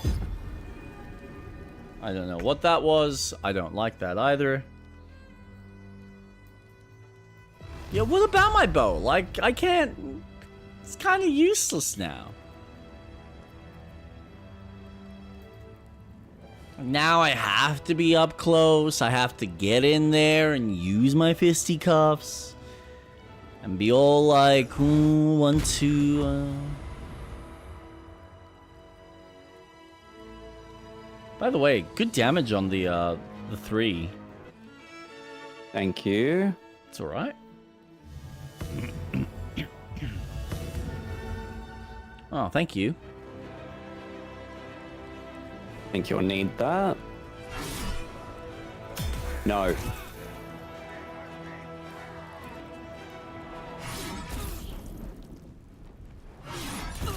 Yeah, I was concerned about that. Yeah. Oh, great. Now he's gonna get even stronger. Alright, what do we got?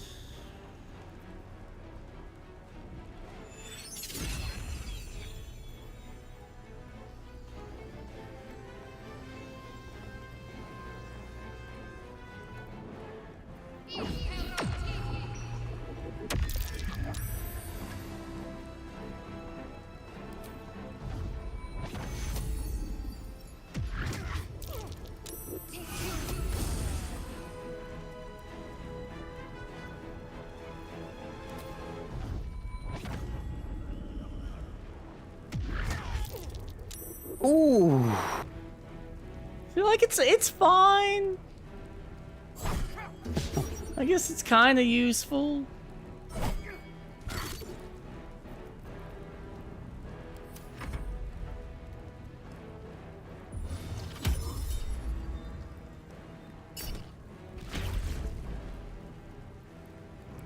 Stop being a dick.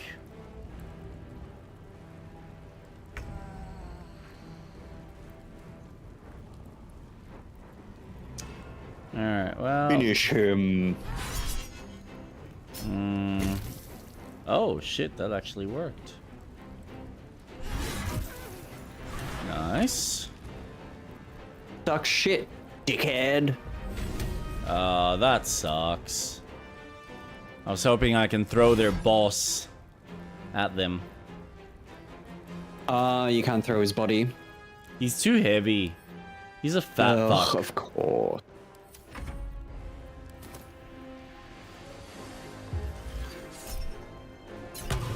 I'll take that.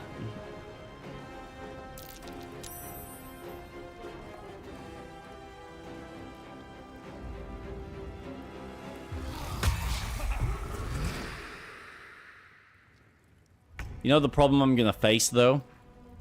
I'm not gonna have the strength required later if I am not able to get this fucking potion.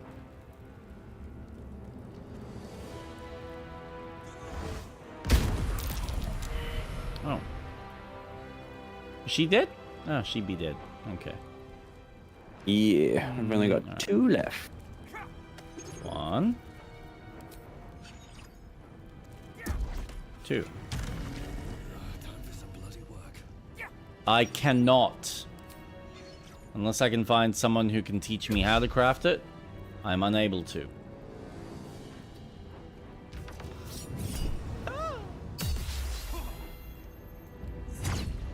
Can't touch this. Do do do do.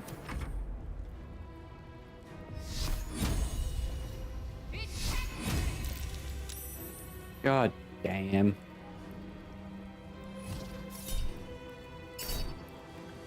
Don't be a dick.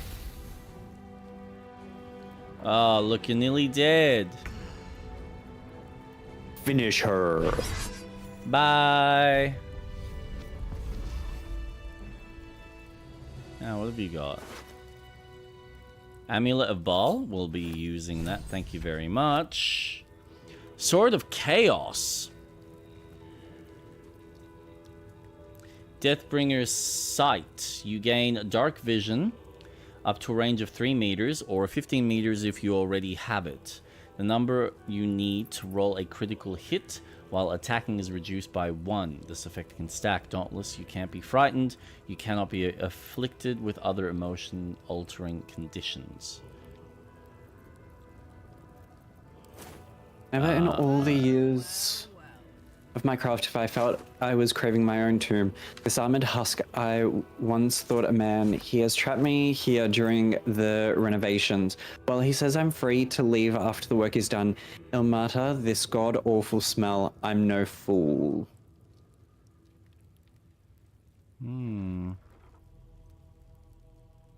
Oh my god, it just keeps going. Both are very useful. I'm liking that helmet.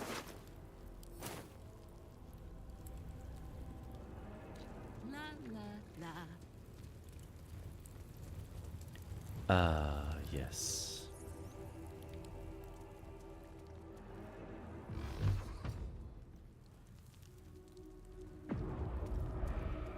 Fine. Let me at it.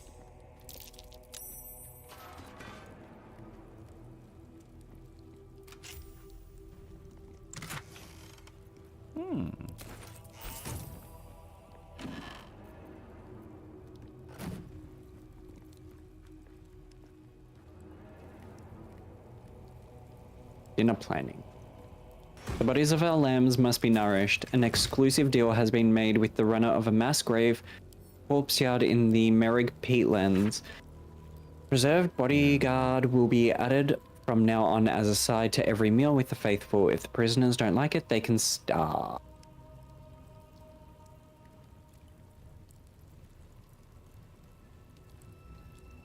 Butler, as in the past times. What follows is a detailed financial log of loot from dead targets, always accompanied by indulgent purple prose describing their cause of death.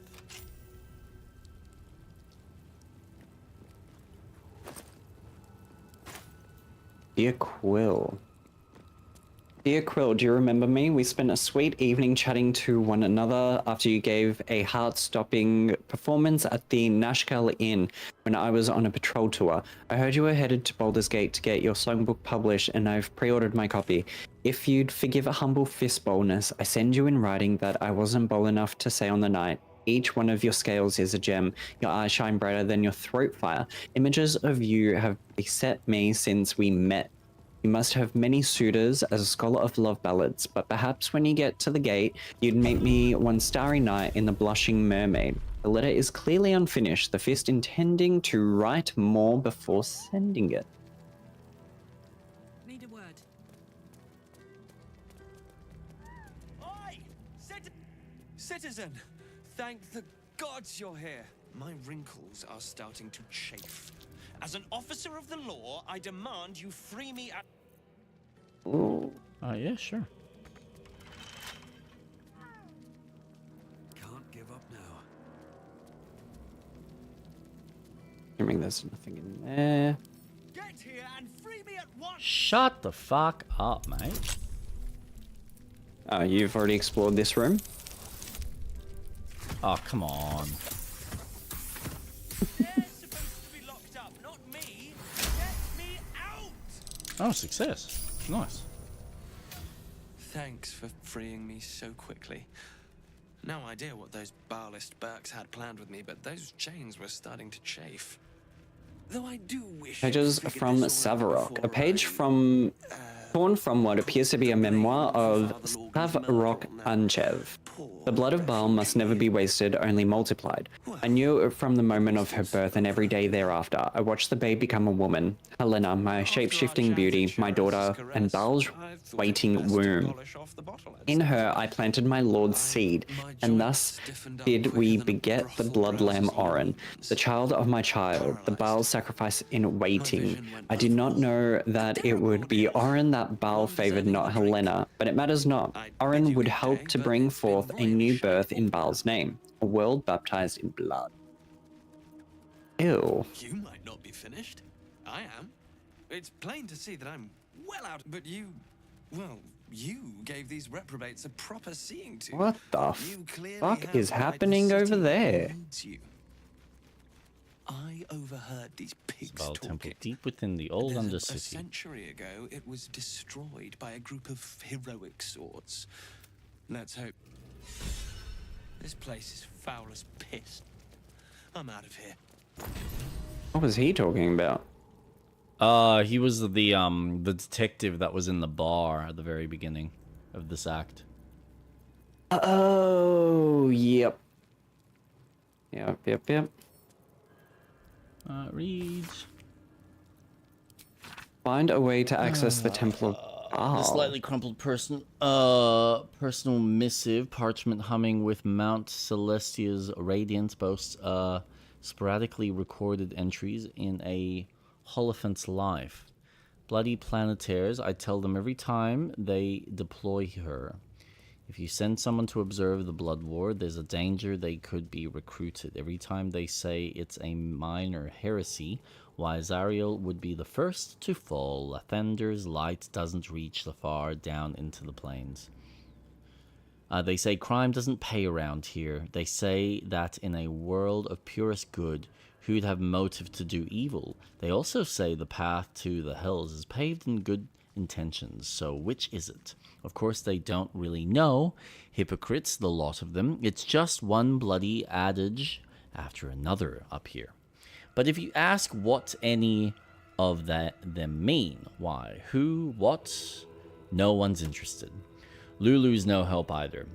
She's a model Holophant. A perfect example. My superiors are quick to remind me she is, and she's fallen for Zariel's act, hook and all.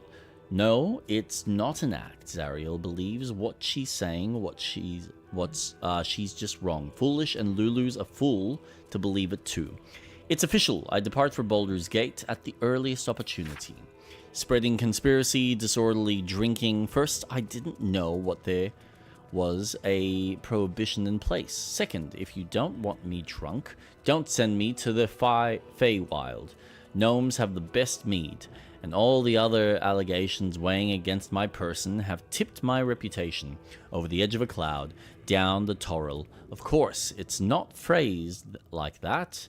Your sense of justice is needed by the morals. Baldur's Gate has a lively tavern scene. Piss off. I know what you're really thinking. Pains the trunk, the lot of them. Not to say I told you so, but my connection tells me Zariel's broken code to intervene in the Blood War. If only someone had warned me. Apparently she killed a horde of Yena ghouls running rampant down here in Toril.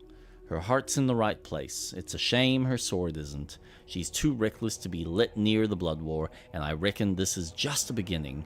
But alas, I've picked up a rather handy new phrase since setting up in Baldur's Gate. That's none of my business. Okie dokie. And awesome. The gods are watching me. Awesome. That's it.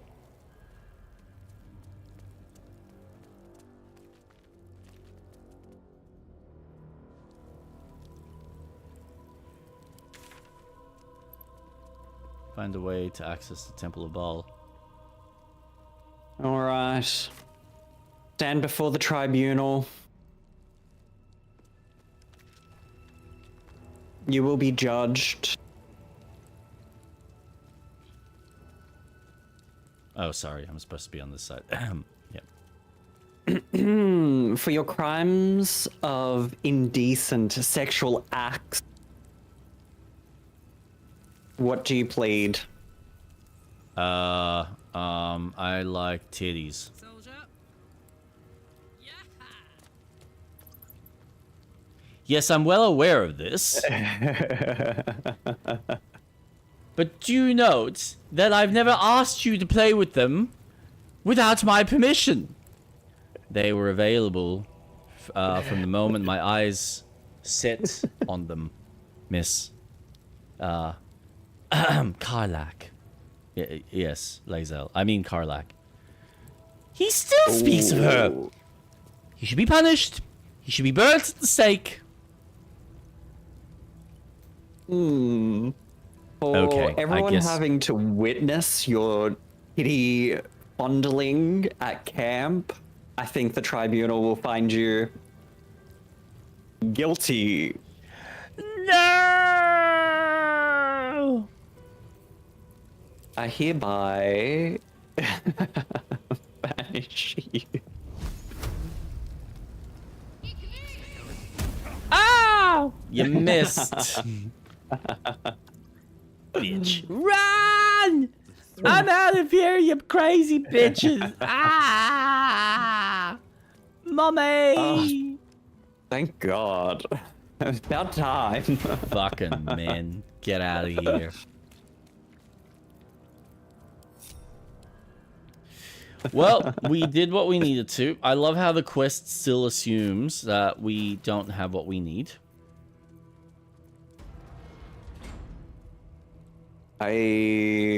First blood. On a hit, inflict bleeding upon target and have maximum hit points. That's a cool little amulet. Go there? Is this a chasm? What a charmer. It looks like it keeps going. Yeah, why would it say that we need to find... I don't know, man. This game be broken. Because we've got the amulet. I know. Well, I It's guess been we can weird. just go to the Temple of Baal again. I guess so. That would be where we go. Now, the real question is, do we want to do this fight now, or do we want to leave it for next week? Because it is 12, and we've got a lot to talk about. We do, but I think this fight is going to be fine, especially with your incredible force power. Mate, if you feel confident... I absolutely feel confident. Look how easy it was taking down that guy. Actually, before I do that... darling, sweetheart, Lucian, you have all those potions. Do you mind sharing some with your darling love? Yes, absolutely. Let me No. just... split. Here you go. You can have 5 of those. 5? You're giving me 5 measly potions. Dearest me. Last year Carla. you gave me 37! Actually, he only gave me 2 last time. Sweetheart, You know, give me a second. I'm really impressed. There was, so my mum made schnitzels, for us. The classic And ones, she's like, yes. I've packed 12. I'm like, 12? But last year you gave me 37! And she's like, it's not your birthday, Dudley. And I was like, I am so impressed that you knew the reference. Well She's like, done, I know Mom. Harry Potter. That is so For cute. all the quotes that I say, I didn't expect her to know a Harry Potter quote. She pulled that one out of her ass. Well done. She did really Well well. done. I was impressed. No, don't be surprised. You just gotta congratulate her that she's with the times, man. Oh, absolutely. For a maths teacher, she's with the fucking times. Retired. But still a maths teacher. It's like, Yes. wait, you know numbers and Harry Potter? What? No. You fucking nerd. Fucking geek. Soon you're gonna tell me why the mathematical possibility of Harry having even caught the fucking snitch with his mouth is incorrect. Well, see, if we look at the angles and the speed that which, if we were to assume that he was traveling geometry. at this speed, and the snitch was obviously moving at this trajectory, and he had a randomness of moving over to the left and then the right at this speed, therefore, by the time Harry would have even gone and tried to grasp it with his mouth, with the small space in which he was able to grab it with his mouth, because it's such a small circumference, the sitch would have been completely out, or it probably would have penetrated through his cheeks. Oh no. Because the market of the Nimbus 2000, it was the fastest in the market. So if we take the velocity of the speed he was going on the Quidditch pitch, which is the size of 4 football fields, we can then work out the equation of x being the velocity of how Harry has captured the snitch in his mouth. So, your assignment tonight... No, Mum, Oh, no! Yeah. Alright, better save. Uh-oh. My Lae'zel. My beautiful Lae'zel. I'm coming, sweetheart. I to kill her. All right. Oh, Hello. Karlach is inspired. This is not gonna go well. Skin, soft and supple, almost ashamed to cure it. Shame that you're all gonna die. Yeah. I don't think this is gonna be a quick battle. Yes. Be optimistic. Look at all. Fuck, this is a stick. Oh, this is where the loading, the main thing is. The main menu. Gortash's corpse stain. His killer approaches. You can have Lae'zel. The could not be denied his meat. But Saravog's crimson was not yours to spill. He was mine. You had no right to take him. Oh, did it think it could protect? Did it think it could save? Only the blades can offer salvation. Uh-oh.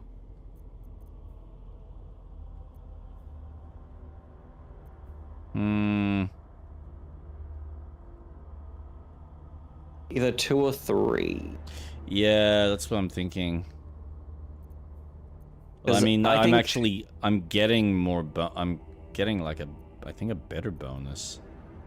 Yeah, because we get an advantage for defeating Gortash.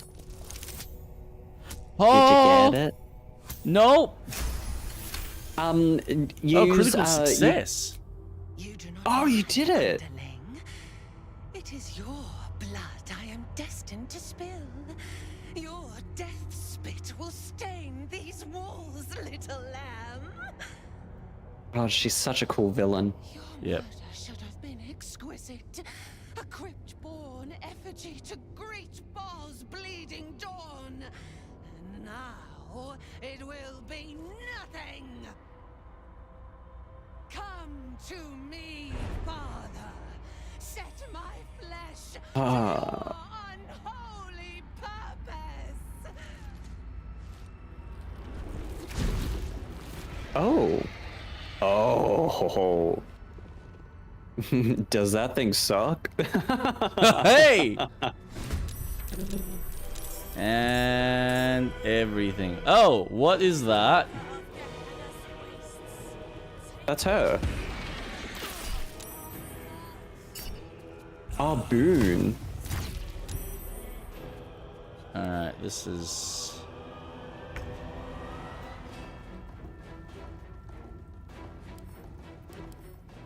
Okay.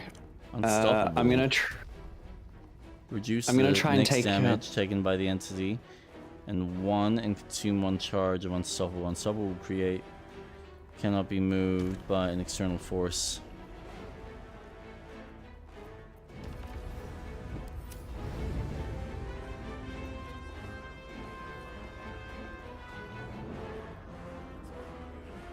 I'm wondering what those Baal guys actually do for us if we start like getting rid of them.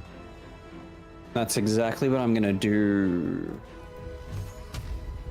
Cannot harm Sanctuary. Who's giving you Sanctuary? Baal's Chosen will be granted a profane boon at the start of every turn. So we kind of want to get rid of them.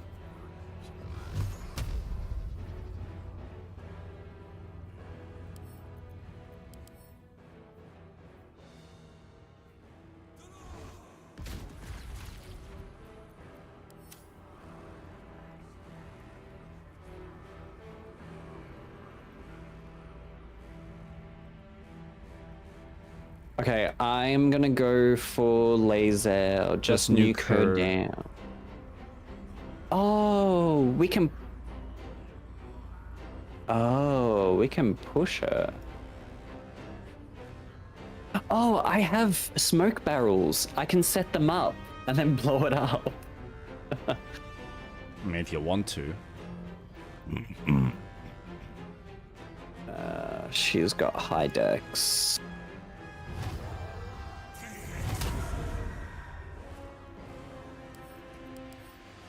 So what's gonna happen? Okay, I've at least hexed her, so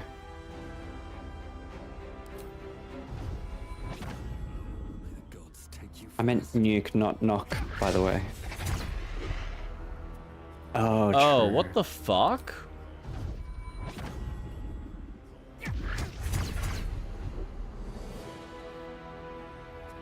Oh, that's a bit annoying.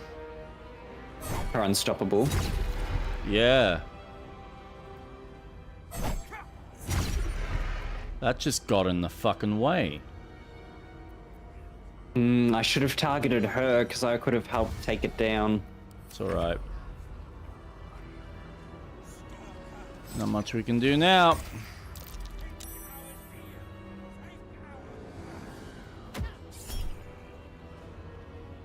No.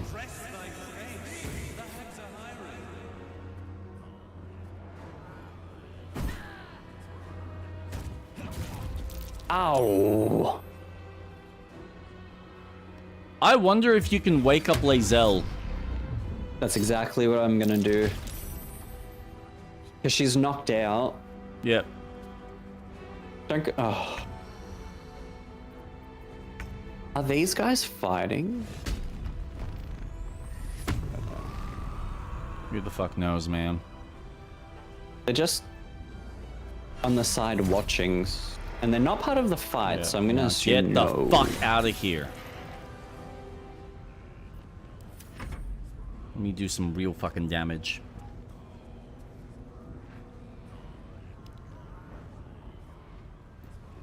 Yeah, just go talk to her. Have a nice chat. Hey, sweetheart, how are you feeling?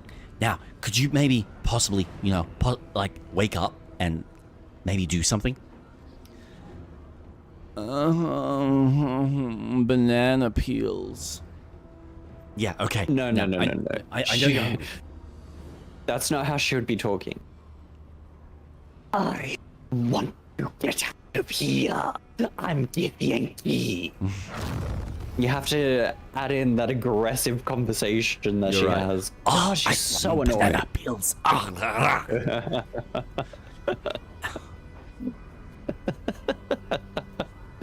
What if I do?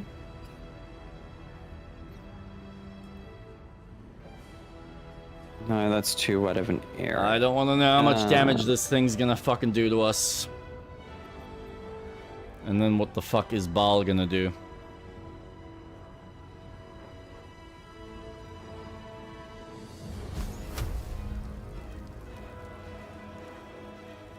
Oh, really? Shit, that would be cool.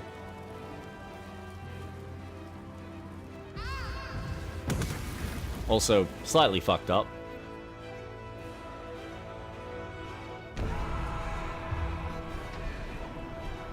Oh, don't fucking tell me that. Oh, man. Fuck, you're unstoppable. Can I destroy that fucking statue? Nope.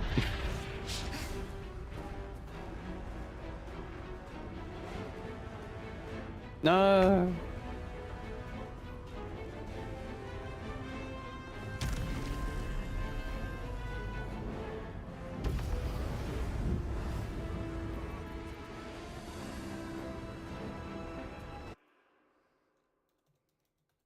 Okay, no, I can't do anything.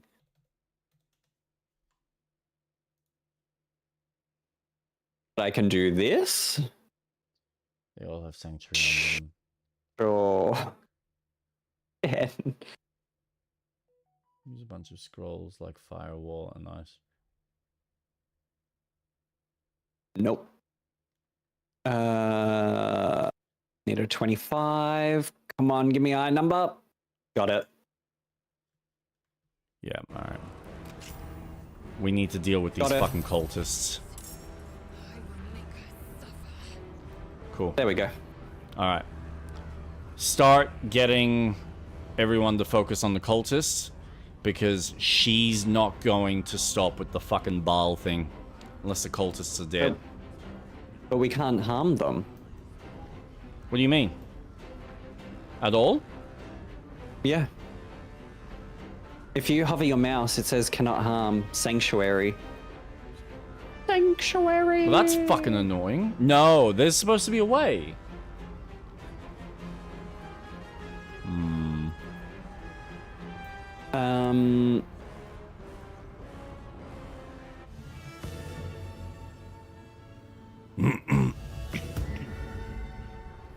Go.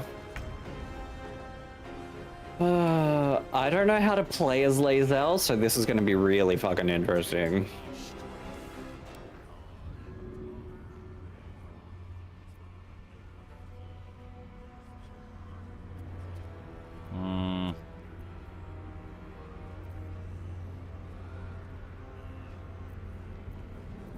Does anyone have, like, silence?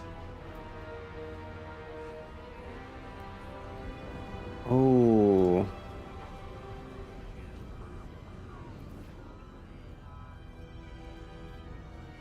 Maybe. It causes blindness. I've got Glyph of Warding. I don't know if that has silence. Fucking hell. Less. Burning hands. Wait, what happened to my...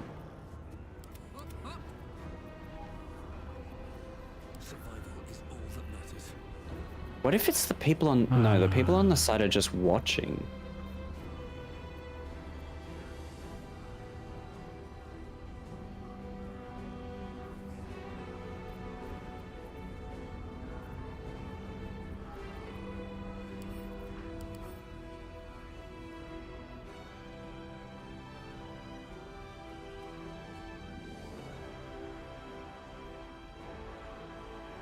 What you doing? Trying to decide what I want to do.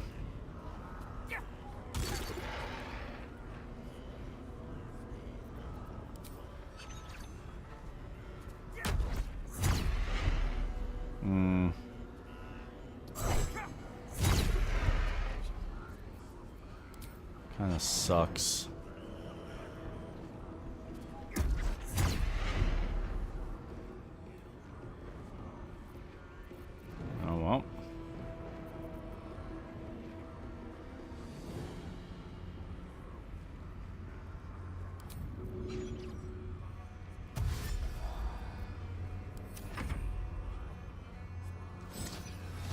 I guess just get everyone to Oh. maybe get rid of that asshole. At least.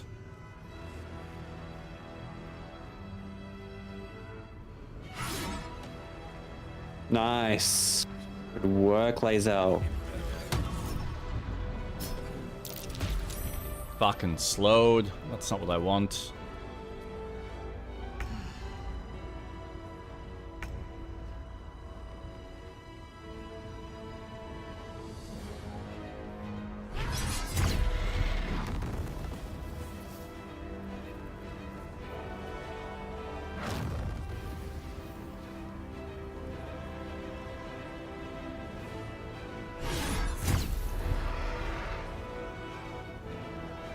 Wonder if this will work.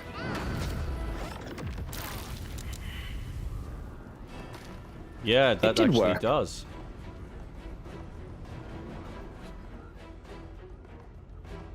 They're almost dead. Awesome. Awesome, awesome, awesome.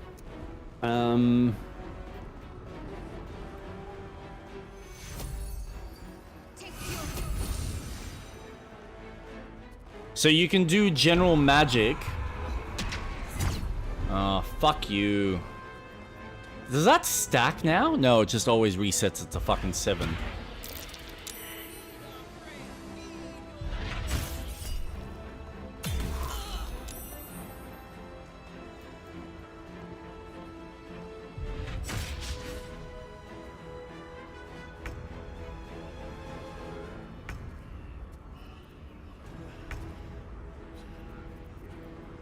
Okay, Lae'zel, what the fuck can you do?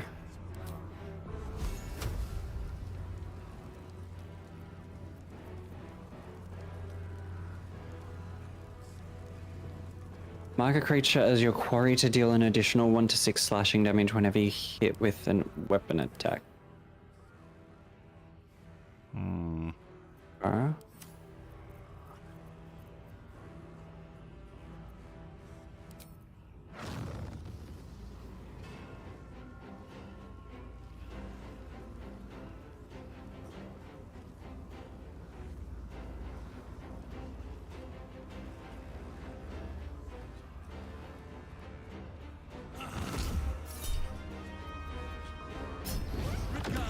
Spontaneous flatulator.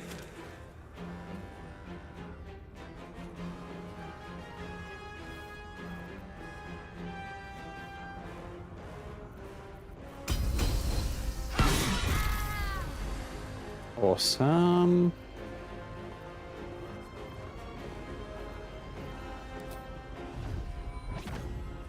And then for my extra attack.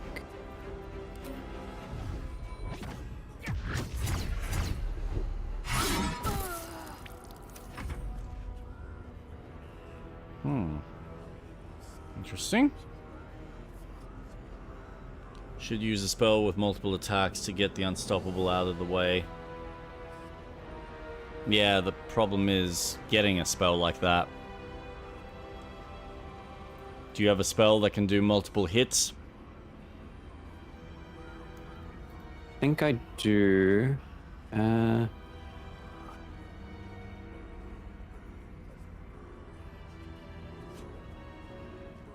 Otherwise you'll need to get Lae'zel. What's it sitting at? It's at 3 at the moment. Why is she fucking stunned? Prostrate before your throne of blood. Heed our prayer. Heed your call.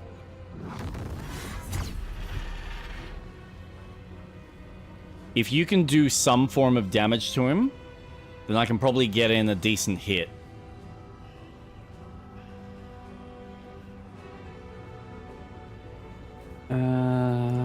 Okay.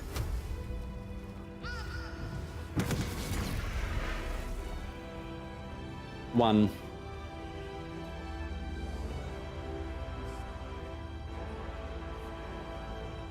All right.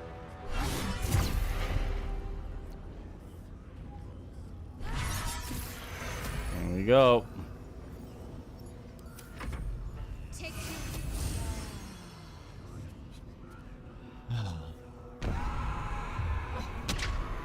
Yep. Go figure. Because that's all you're fucking good for.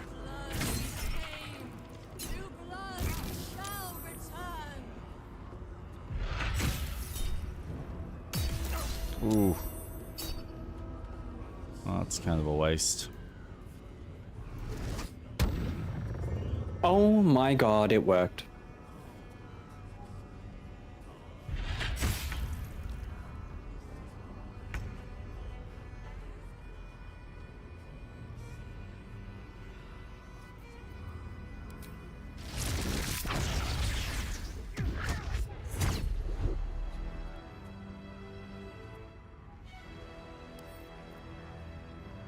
No.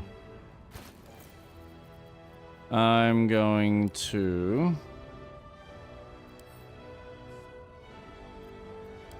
drink.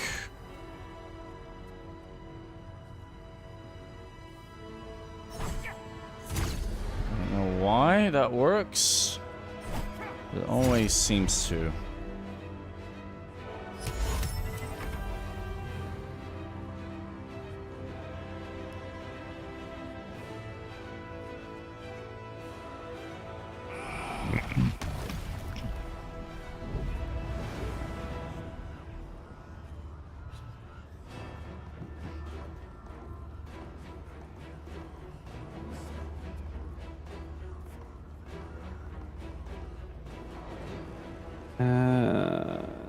See.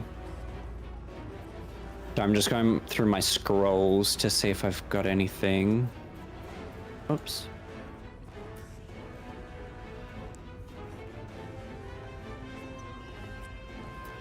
Fucking grasp.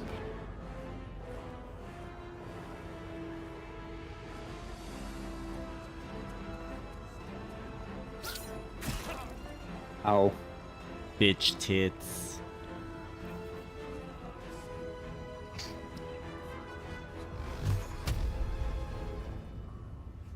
Oh, I should have. That's fine. 1, 2, non-attack. I've just got to get rid of this person.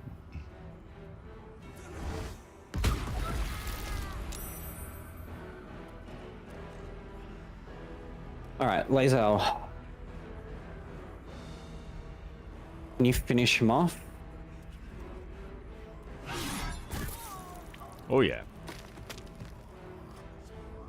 And Can you reach Orin? can... Or That's can you jump to exactly Orin? what- Can't jump. Yeah, I can jump.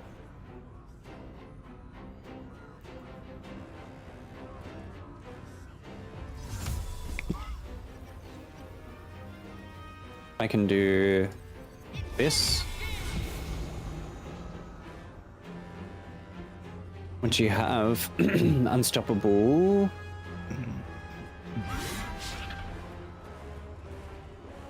God damn it, didn't even get rid of the unstoppable. That sucks.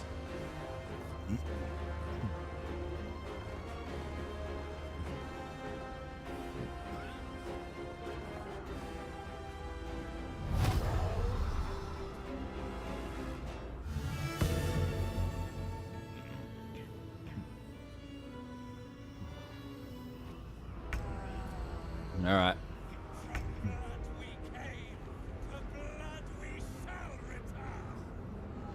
You want to throw in an attack?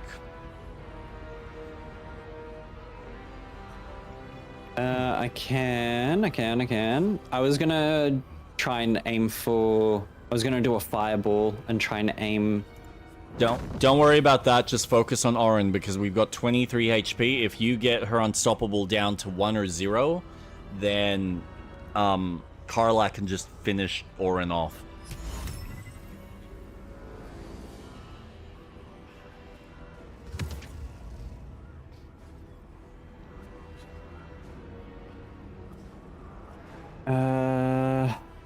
I might be able to do. Chim.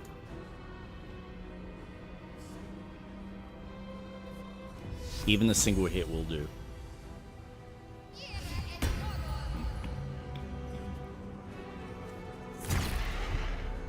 Oh yeah, Now we're talking. There you go.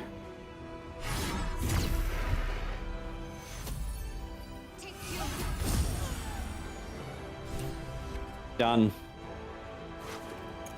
Nice. What happens now? Don't know. That's a jolly good question. Do we continue fighting?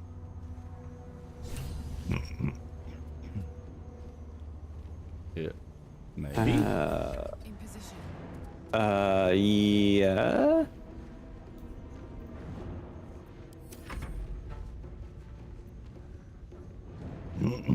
Oh, Yeah, I guess we just continue fighting. oh.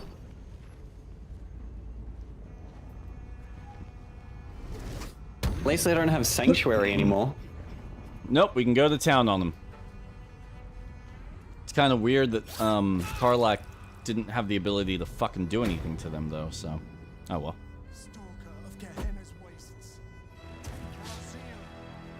Oh, okay. What? I get it. They have to attack to get it. Oh, fuck off.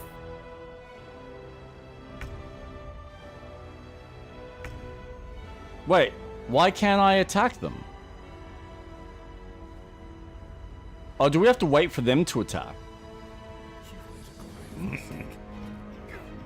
I think they're... Yeah, that's a bit annoying. That's one.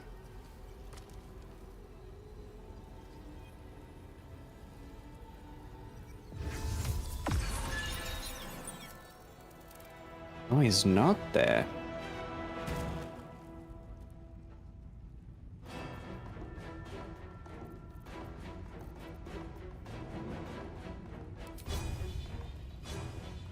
Oh, I can't even do anything to this asshole.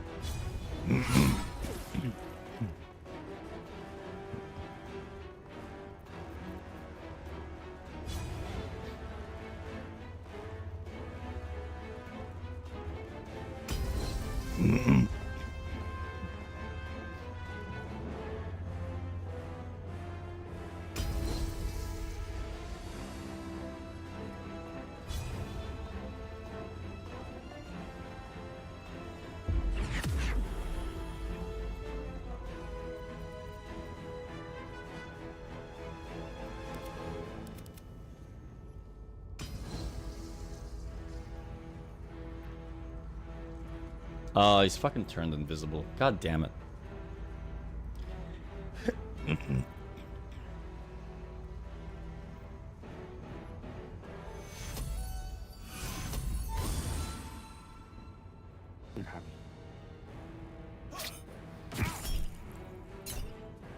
You're an asshole.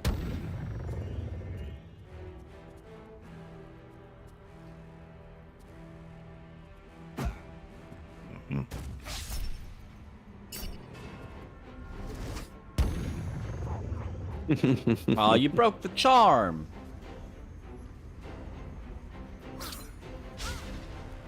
Ah, suck shit.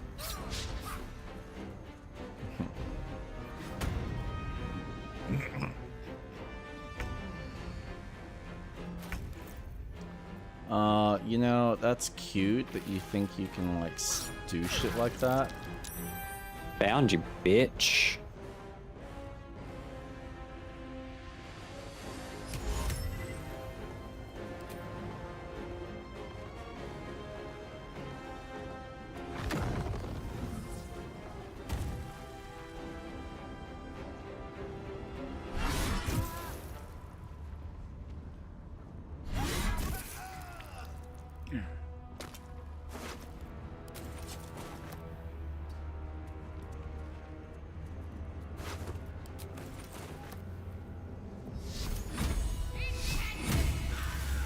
Haha.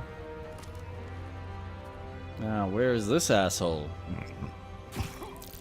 Oh, you're Oh, there. In front of me. You gonna turn invisible again, like a little bitch? Mm-hmm. Oh, okay. All right. Wait. Should be able to find him again. There he is. Oh, look at that. Look, you found him. Huh. Now I have a fist. Yay!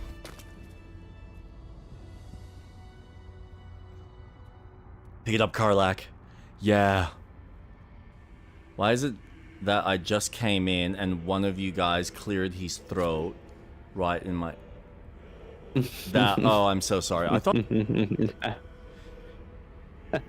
So, we have the final stone. My apologies. I need to see it Uh-oh. myself. Uh-oh. There it is.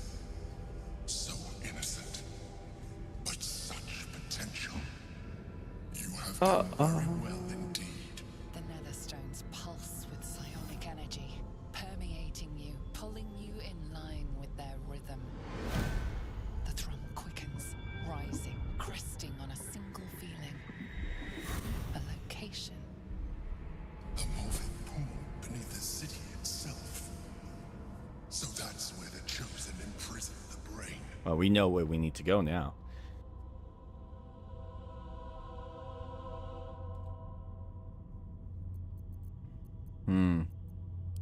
To conceal it, one would imagine. And to maintain the illusion of their own control above ground. I'm not ready. No. With the stones in hand, the chosen, we stand as good a chance as we ever will. As to how good a chance that is, I cannot say. But I have hope.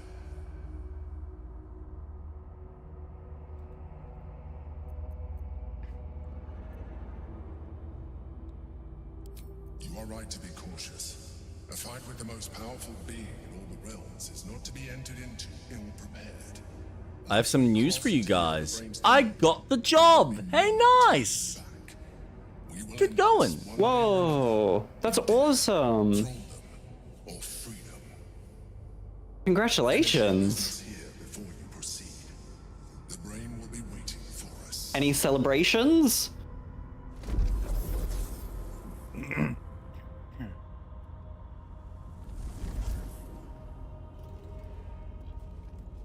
Kill. Wow, what am I doing? Nah. Talk to your girlfriend.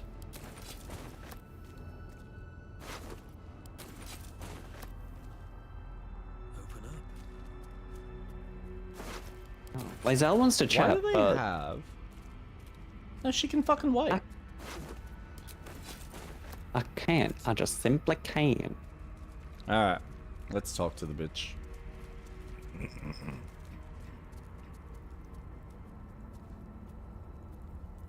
Can I have a conversation with Lae'zel?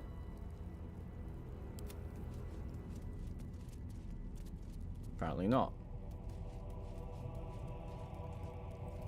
Weird. Yeah.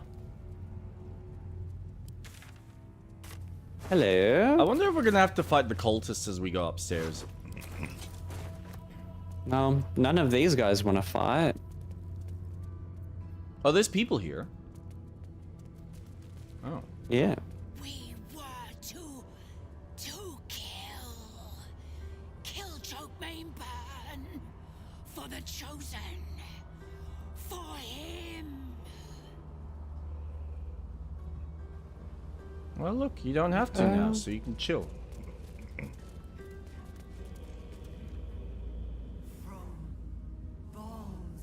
Oh. No more slave. Liberators, saviors, pawns, dupes, Oh, great. Now we're gonna start hearing the brain. released.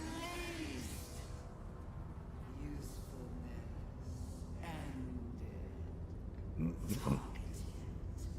Killed. Death unavoidable. In my BDSM outfit. Oh, no. It so suits the part. Ooh. Not good. What do I have here? Try again. High rolls. Nighthall 3. Father sent a butler to fawn over me. I'm not my mind-mangled bloodkin. I need no coddling. I will send him back to him, entrails and all. Nighthall 4. Not again. The wretched minion has returned, singing my praises over the way I slaughtered it. If it craves death, I will give it a lingering one. Its screams will silence father's concerns. Nighthall 9. Again, this praise-boxing creature comes back to me. If it will not leave me be, I will make something beautiful of it, and effigy stuffed with the flesh of every other butler in this city. Father will see I need no instructions, no inspirations, nor does any true chosen of Baal.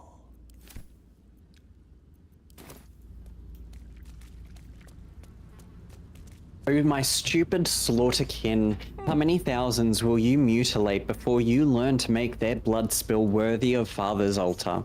You deceive your God with these mindless flayings, and our temple, no, my temple, decays before it. Because of it. It can't be so. It mustn't be so.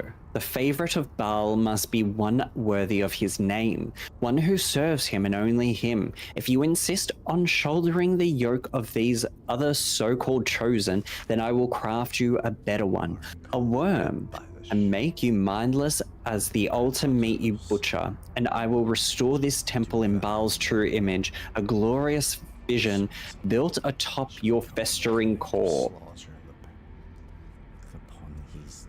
By the ignorant masses of Baldur's Gate shall be repaid 1,000-fold. This I do swear and attest with my own heart's blood. Orin relished tormenting this poor soul. Plan for the chaos. How weakly the city slumbers above, safe behind its walls. It forgets what lurks below. It must be reminded. If the tyrant wishes them to suckle his accursed teat, I can make them crave it. My sweet assassins set to stalk their hearths and stifle their throats. My changelings will turn the very face of hope against them. Master choking apprentice, father hacking down son, this city will butcher itself soon enough, and the lordling will be powerless to stop it.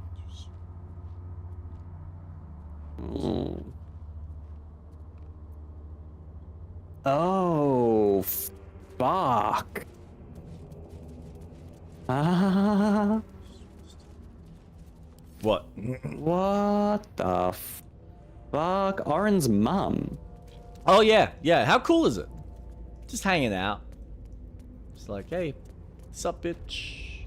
Oh. Oh, wait a second. That's unusual.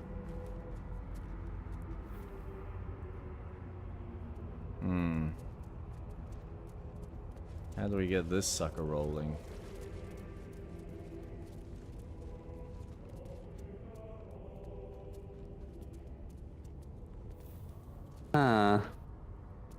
You see it, don't you? Yeah. Yes. Like this. Oh, is that something you jump towards?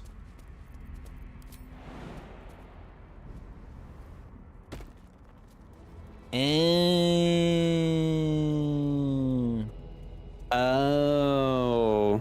Never mind.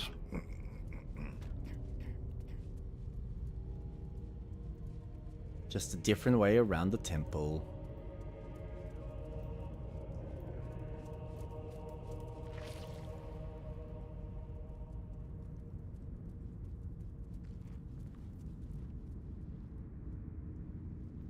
Your character's like, wait for me!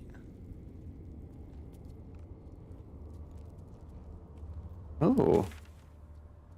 Well, I love how none of them actually do anything. So, that's all. To be fine fair, and dandy. they are all mindless drones. Yeah, with no the personality. brainwash. Me?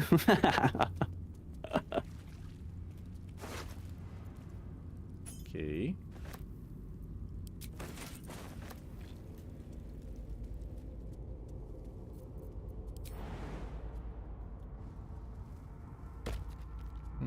Yeah, nothing. Alright. Oh, you cannot fast travel from this area. God damn you, game. I have done what I needed to. Just let me fast travel. It's not that complicated. I don't understand. What more do you want me to do?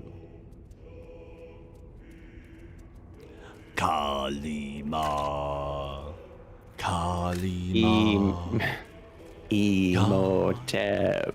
Emotep. That was... see? That fight was... Oh. Bye. Bye, Lae'zel. Thank fuck she's left. Fuck you. Go talk to her. Oh, In a second. I guess. God damn it. I need Baldur's Gate. I need... Whoa. Whoa. Oh. There's a mind flare. Why is there a mind flare?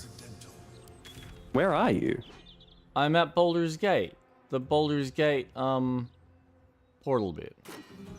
And the mind flares just decided to fucking appear. Why are we in a fight? Because it's me again. You know how this operates. Who are we fighting? A mind flare. Oh, a mind flare. They're all surprised by the mind flares that just suddenly appeared. They're turning into mind flares. Yeah, the elder brain. Oh, we can make quick work. Wait, why did you teleport here? Because I wanted to go to the shop. I wonder if that's gonna affect our ability to do the vampire quest. Nah. They're all surprised. How can they all be surprised? There's a fucking mind flare. Huh? Oh, yes. Punch it, baby. Punch it, punch it. Now they're not surprised anymore. Yay, look, you actually did some damage. Oh my god, thank you. You're helping so much. I'm so proud of you. Oh, he's ensnared. That's good. Oh, there's three Gosh, of these I wish you guys would fuckers? just hurry the fuck up. Why are there three of these fuckers? They're only level 8. These guys are Why is there thirsty. three of these fuckers? Just die.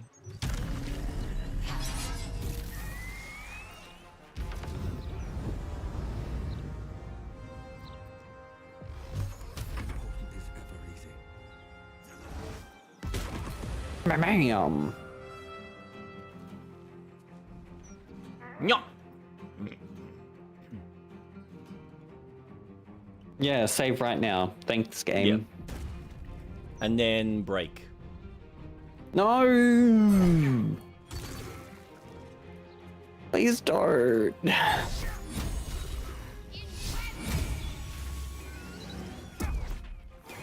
Bye-bye.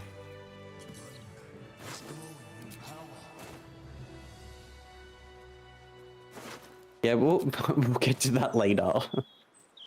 We have In a important shit to minute, deal man. Can't we just want to have some fun?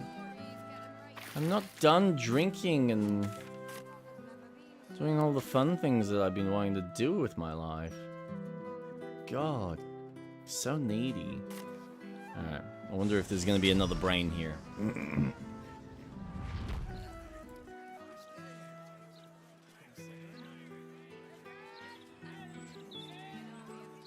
That is pretty cool if it does, because we know that a lot of these characters have been infected with the worm. Yeah. Easier to That would be a little cool. Learn to swing a sword.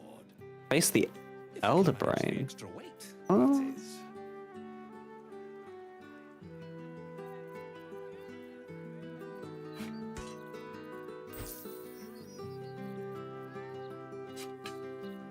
That can be sold. That can be sold. That can be sold. That can be sold.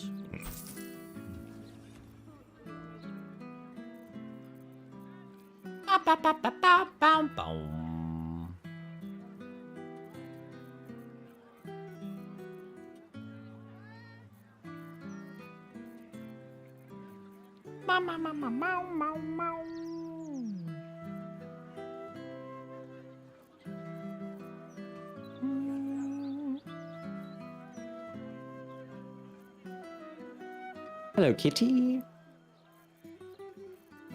Would the pretty Hello, lady like a Daddy. necklace? A pretty necklace for the pretty lady. Truth be told, Fresh fish. We got some. You buy 'em. Right. I guess I should go back to Cam, talk to a certain someone, see how they're feeling and doing. Emotions running wild and high and blah blah blah bling blung blung blah blah blah. You've blah. gone the wrong way. Have I? Oh yeah, there she is. She's playing with her sword. Oh.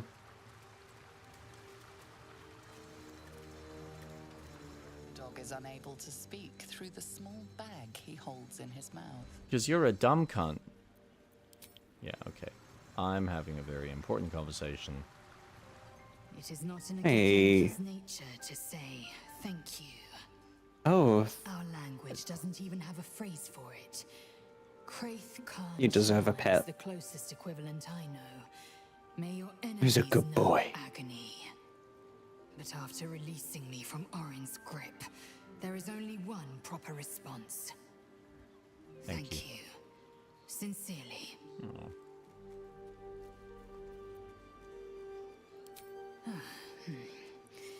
Well, good then. Let's carry on.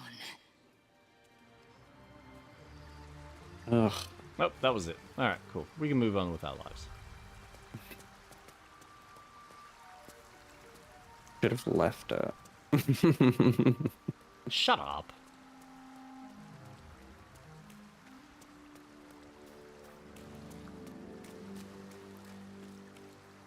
Alright. Now, let's leave it there. Save. Oh, hello. Someone has woken up. 2 hours. Dear Lord. Say hello. What's Hello. that? Huh? Had a rough night. Okay. Oh. Oh, honey. Stop, please. Hi, Kate. Yikes. Yeah. What's that? 11? Shit. That's nuts. And that's not going to help tomorrow because we've got swimming. So she's going to wake up, I think, around 7 and be shitty about going to swimming. So, yeah, it's not going to be fun for any of us. Oh, the joys of children. Nah, it's a real Moral bitch. of And- the story? Oh, don't have kids? Yeah, no, don't have them.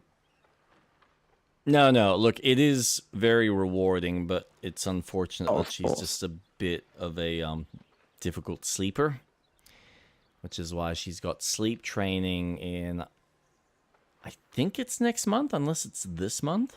It's soon. I know it's not far off.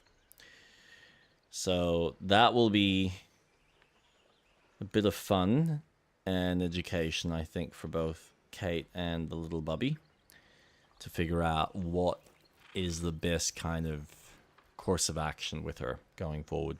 So we'll see.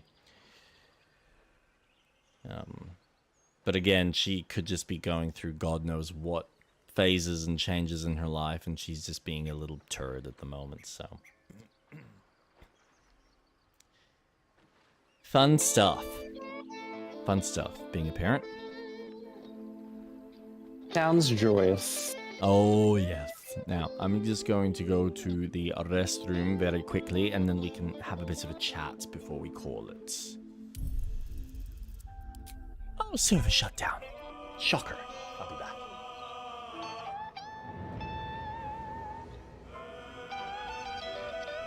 Okay.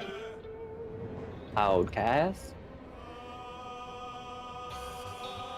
Oh boy. Do I have things to talk about? I am so fucking excited. Give me 2 seconds. I will be back stream.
All right. Where would you like to begin?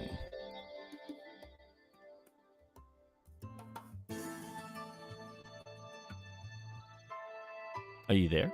Or did you also leave? Perhaps Street Rat decided he was done also. There will be no more streaming, no more podcasting, nothing from here on out, said Street Rat. I am done. I had to listen to a baby cry. That is enough for me. Thank you very much.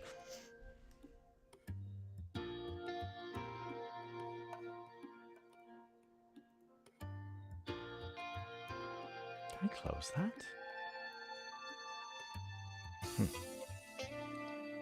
So,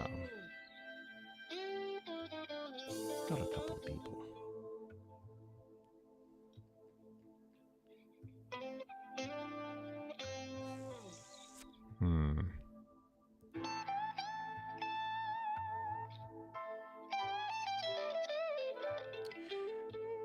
I guess we start at the very beginning. Xbox Showcase. Got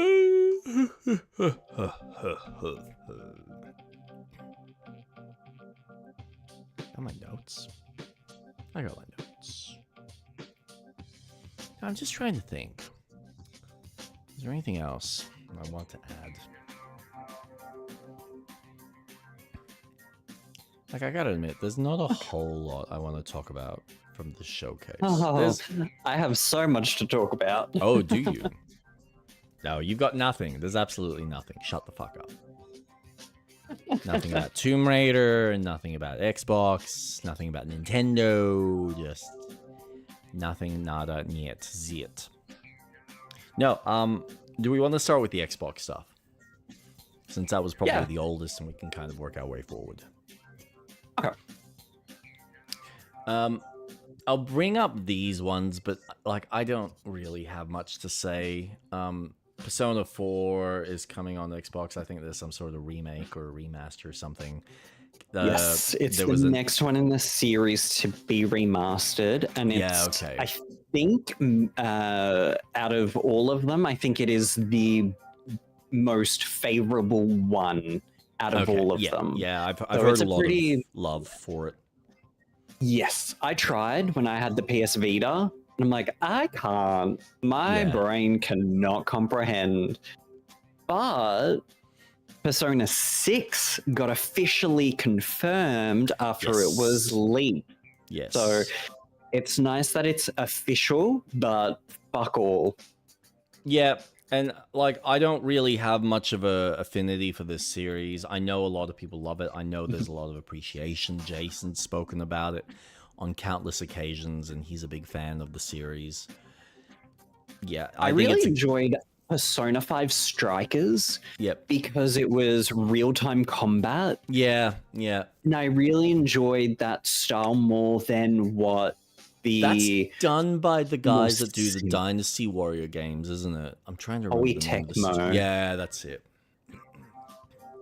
So... Man, they are doing really well for their third-party games. Like Pokepia and Strikers were very commercially successful. They have done well. Yeah, no, they're growing as a team, and I think some of the third-party stuff seems to be just, I think, helping them expand a little in what their capabilities are as developers. I honestly, it's funny. What was it? Fucking Dragon Quest Builders, I think, is what really set them down that path with Pokepia. Because Dragon Quest Builders was such a good competitor to Minecraft. Yep. And you're right, it is what really helped. It's the foundation. Studio. Specifically number 2, from what I've heard. Number 2 has a lot of those fundamental mechanics that they then went, all right, let's actually turn this into its own game, which is very impressive for them to just go, you know what? We've actually got something here, so we're just going to focus on that as opposed to any of the battle systems that we're so known for. Which is, it's gutsy. It takes a lot of risk for a team to kind of recognize maybe we have something here and maybe we can utilize it and hone in on it for a very different franchise.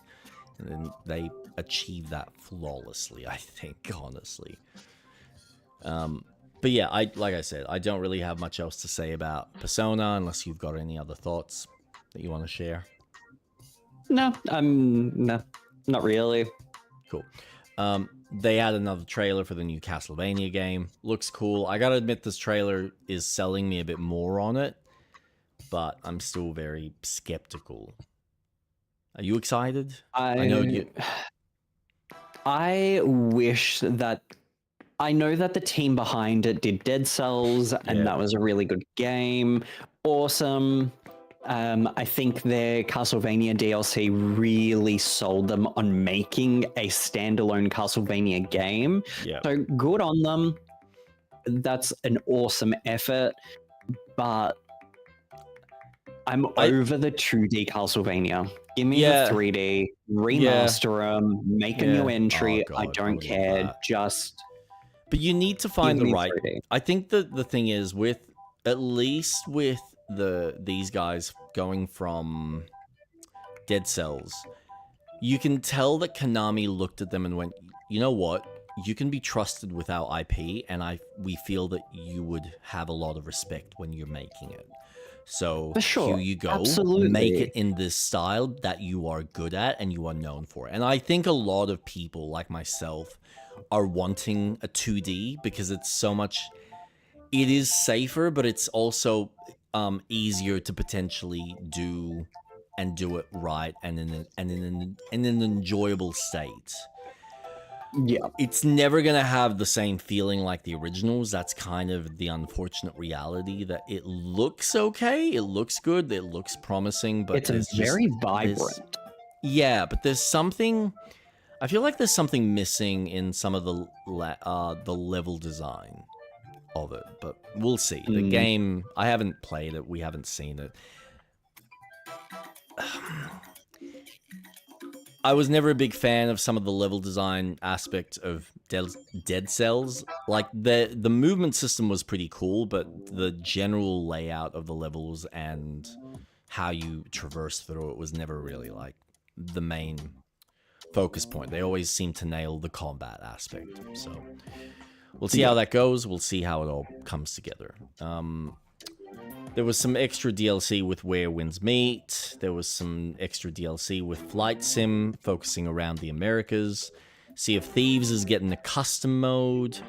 Thieves Guild is being added into Elder Scrolls Online. Fallout Infestation is for 76 is getting more DLC, and then Age of Empires 4 is getting some Raiders of the something. So more DLC for a lot of their existing IPs and existing games. Not to mention, next big drop for Grounded 2 and launching on the PS5. Yes, that's right. That is also true. Other than that, I think the only other like DLC news was Doom: The Dark Ages. I have no interest in this game. Is that DLC or a new game? No, it is DLC, but apparently the scope of it is the size of a brand new game. So they're putting a lot of effort into this, yeah.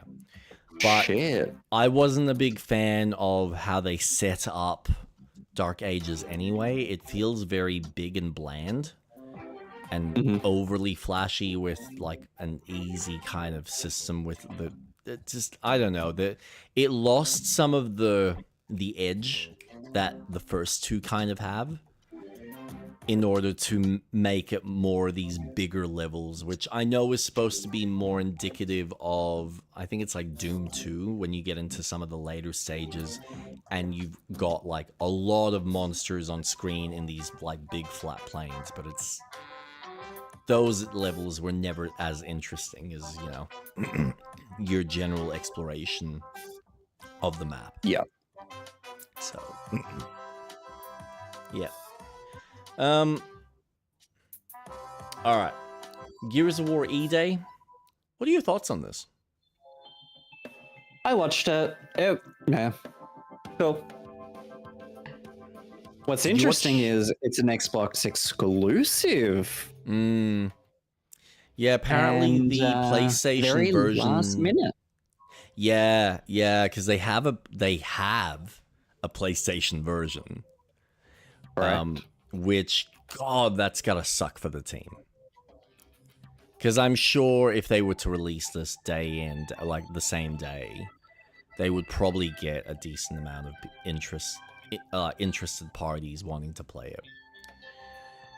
Since it is the new game. But apparently it didn't sell very well on PlayStation, which that could mean so many different fucking things. The price could have been an issue. The age of the game.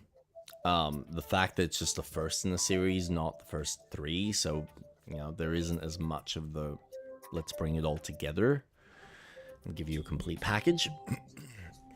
But I gotta admit, I like this trailer. I love how it plays. I'm a bit disappointed that they haven't technically added a jump button, but the way I guess they've added a few extra little mechanics to your movement so that you can go under certain holes and gaps, as well as have more verticality with the level design and the traversal and the destructibility in the environment.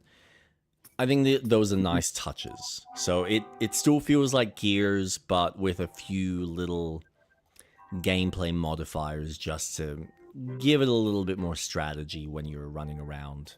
Instead of it just being like just cover to cover, you've got a little bit bit more verticality in how you explore the space and how you manage the enemies on the field. So it seems like there's some open world-ish kind of gameplay to it. So I'm curious to see how the game is structured. Because they seem to be hinting at more open spaces. But we'll see how that all comes together. Not long, and I think it's coming out this year, isn't it? I actually don't remember the date. I believe it's coming out September? October 6th. Ooh. Yeah, so it's another one of those big titles that's like coming out with the rest of the fucking slaughterhouse of games.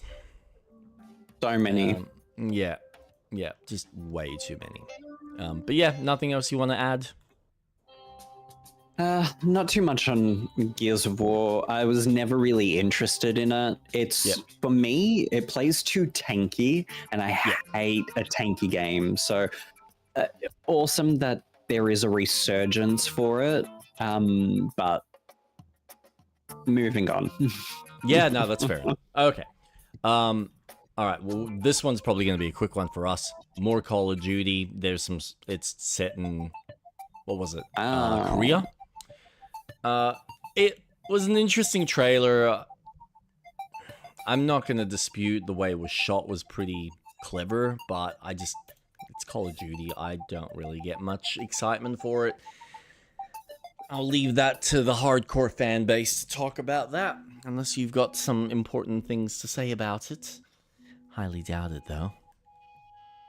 Another yearly release for Call of Duty. Awesome. Yeah. Even though Activision said they weren't doing that anymore. Yeah. So, moving on. Halo campaign evolved. Thoughts I'm on confused. This? About? Combat Evolved is the first game? Yes. So they're basically remaking remaster? Right, okay. It's so a it is. remake. So it's the one we played? Yes. Yep. But they are adding a few extra levels to it. Yes. So they've added some new missions, there's some new little details. Apparently there's some extra story bits here that I haven't even seen. It looks pretty, it looks like more Halo, it's great. It kind of sucks that we're not... Like, I know they're talking about the fact that if this sells well, then they will look at remaking, doing the same thing with number 2 and then number 3. I do find it strange considering the fact that they have technically already remade or remastered 1 and 2. I do know that this is kind of them rebuilding and fixing up certain areas. So, like, I know the library is always been a pain point for some people, and I believe they're kind of looking at that and reassessing it or redesigning it to make it a little bit more enjoyable and fun. What that means. I guess when you're playing... Is it for, like, in general? Because I found when we did the library, it was... okay, there's nothing wrong with it. No, look, I think it's more the fact that it's repeated design, and it makes you feel like you're getting lost in a really big space that just feels boring for a lot of people. Which I can vouch for that. It honestly felt like it was never ending. And I know that's probably A, the illusion, B, the kind of challenges with the technology at the time, and they might not have had the time to design it the way that they had intended. God knows what. But either way, this is their kind of remake of the original, and they have spoken about the fact that if it goes well, if it sells well, then they'll do the same thing for 2. And then 3, which I know a lot of people have some contention with 2 because 2 is the most beloved. And touching that without some serious consideration will probably piss a lot of people off. I think I really just want 3 to be remade because I think 3, just from a graphical standpoint, inconsistency with 1 and 2 that were already done needs an update. But other than that, like, I honestly, these games don't really need much. A facelift, sure, but we've already technically had a facelift done for 1 and 2, which is like, do we need another? Is that actually important? Is it really worth the time and resources to do it a 3rd time? I don't know. I don't need to say anything else. It's more Halo. Yeah.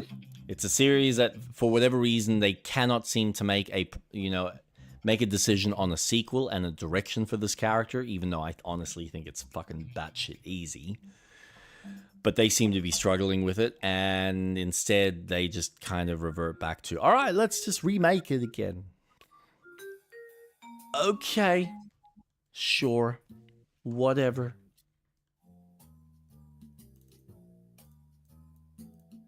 Yeah, I never grew up on Halo, and it wasn't until we played through the series together was like my real experience of the game.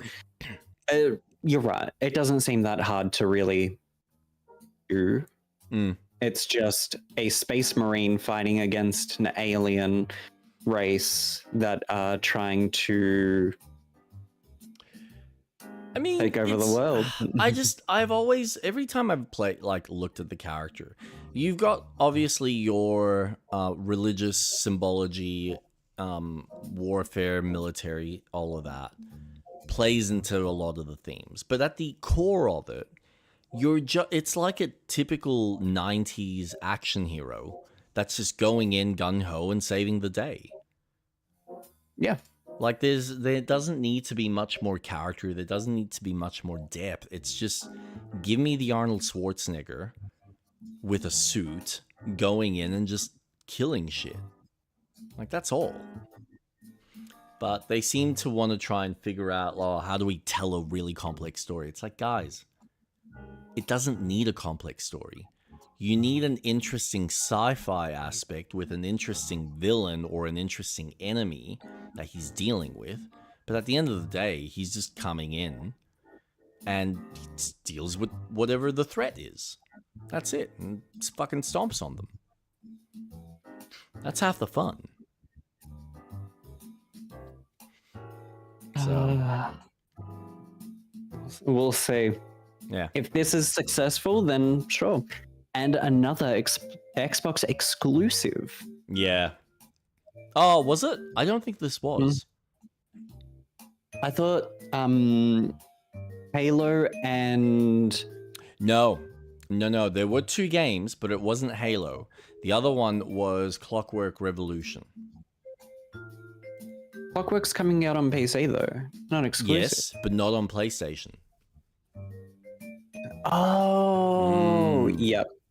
Yep, that's right. So Halo will actually be coming out on PlayStation, and I think they had the marketing up for that. So in one sense, and this is what's fun for me, I at least know that I'm going to be able to play, and I hope that they do 2 and 3, because fuck, it would suck to just get 1 on PlayStation, and then they decide, oh, 2 and 3 is all now exclusive. It's like, well, fuck. Now I can't do 2 and 3 with K. Technically I can, but I'd have to load up the older versions of the game to do it split screen. Because God forbid these developers... God of War on PC. Oh my god, it so drives me nuts that these split screen games that exist on the console, they refuse to put in the extra effort. That is not hard. It's not fucking hard, and anyone that says otherwise is a fucking retard. Because Gears have done it once. I believe there might have been a Halo. There's plenty of games that fucking do split screen on PC, guys. It's not that fucking hard. Stop being pussies. Stop being dickheads. Fucking get it done. If you have a feature on the console, put it on the PC system at the same time. Especially when, there are people that have really high-powered rigs. Fucking figure it out. Anywho. Halo is not split screen on PC. Nope. No, but I'm pretty sure the Master Chief's collection is... No. No. No, not on PC. Oh, wow. Yeah. Yeah. It's a massive fuck you. Always has been. I can make it split screen with the Master Yes. Chief Collection, because there is a workaround that, requires a community of modders and like hackers to just go, But oh you yeah, shouldn't need that. yeah, I know. I shouldn't need to do a lot of things, but yeah. Like, I Here shouldn't we have are. to use the same feature to release and have a working co-op mode working on the Lord of the Rings game. That you where you play as the ranger, the elf, mage, and the dwarf. Because I've got split screen on console, it's not there on PC. But War of the there's North. yeah, that's it, War in the North. But there is a fun workaround with this same modification. So frustrating and very doable, but frustrating anyway. Metro 2039. I'm excited for this. I think this looks really cool. I do need to play the last Metro game. And So this video looked far more appealing than what they showed the first time. I will admit, yeah, as far as what you were looking for, you can tell that this is more gameplay than what the other one was. That was very... It's like it was a part of a cutscene that you were playing in. Yep. So, yeah, you actually got to see more of the actual gameplay snippets. But no, this is looking really cool. I'm saddened that you're playing as a different character. You're playing as a hunter. You're not playing as Artyom, the original protagonist from 1, 2, and 3. Yeah. Which is either on purpose or for some other reason. I have no idea. But I'll happily take more Metro. It's a great series. Yeah. Any other thoughts or feelings? Not really. I think, as I said, this trailer, I got a real sense of what the game is. Yep. Just, I needed to see actual gameplay. Yeah. And the first one I wasn't sold on it. Yep. Yeah. This, awesome. This is what I want to see. So it looks great. I've never played the series other than when you were playing, I think, the second one. Yeah, with the train sequence, I was showing you that because it's Yes. such a cool sequence. It's very well done. And We I'm love our obsessed. train sequence I levels. yeah, we really do. Anytime there's a good train sequence level, I'm like, Street Rat's got to see this. He has to see this. Because they're so, like, to do them right, I get it. There's something from a design perspective of having a moving vehicle that you have to be synced onto, that you can then interact or do things on without kind of falling off or, breaking the game completely. That sense of, hey, you're moving through the space at a very rapid pace is challenging to fake. And honestly, it's being done the best by Naughty Dog, but the Metro series, I think, does a really fucking close second job. So, yeah, well done to them. No, we don't need this one. Minecraft Dungeons 2, I don't really have much to say. Are you interested in this at all? Did you ever even play the first one? I have played the first one, and I follow a lot of Minecraft YouTubers, so I see them touching on the topic of Dungeons 2, and it looks like a fun cooperative game. Yep. There's not much else. I was concerned that a lot of the concept art that they were showing were AI generated. It didn't look very human. So I was like, oh, but no one's made any mention of it. So I don't know if it's just me looking too much into it, but the art for it it didn't sit right. Yeah, fair. But I'm more into the vanilla Minecraft game. I want that to be updated more. rather than a side game. Yep. Yeah, that's fair. I mean, they've been trying to, I guess, expand this portfolio into some other genres. But yeah, I'm assuming it's sold well enough for them to justify making a sequel. I just don't know if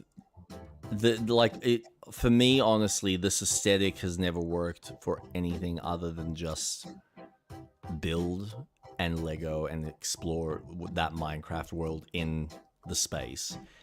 Because if I'm gonna play a strategy game, or if I'm gonna play like a Diablo style game, I'm just gonna go and play that style of game, and there's so many of them are available.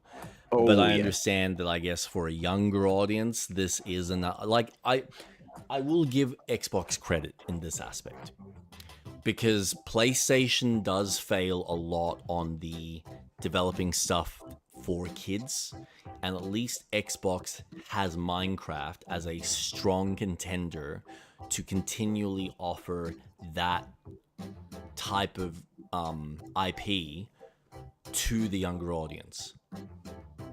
And if you're sitting there going, well, this is, always, like, you can play it on the PlayStation or the other systems, which they obviously make it available on everything, which is advantageous to Xbox. But it's just an extra thing that Xbox has on their system that gives it more justification for a family system, as opposed to, no, it's mainly for adults. So it's good. I think it's good, and I think it's important from that aspect. It just, I don't think it's anything that we're pulled by. I'm actually going to leave this one last. Oh, not last, but like a little bit later. Bad Magpies. I really don't. Oh. Bad Magpie game? There it is. I really don't have much to say about this. It's an indie game. It looks like it's a little bit of fun, but not anything that I'm interested in. Is this something that is up your alley?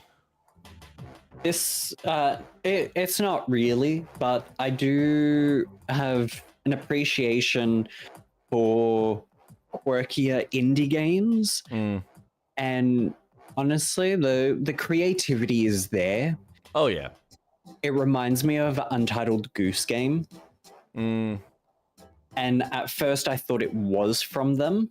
But this is a team from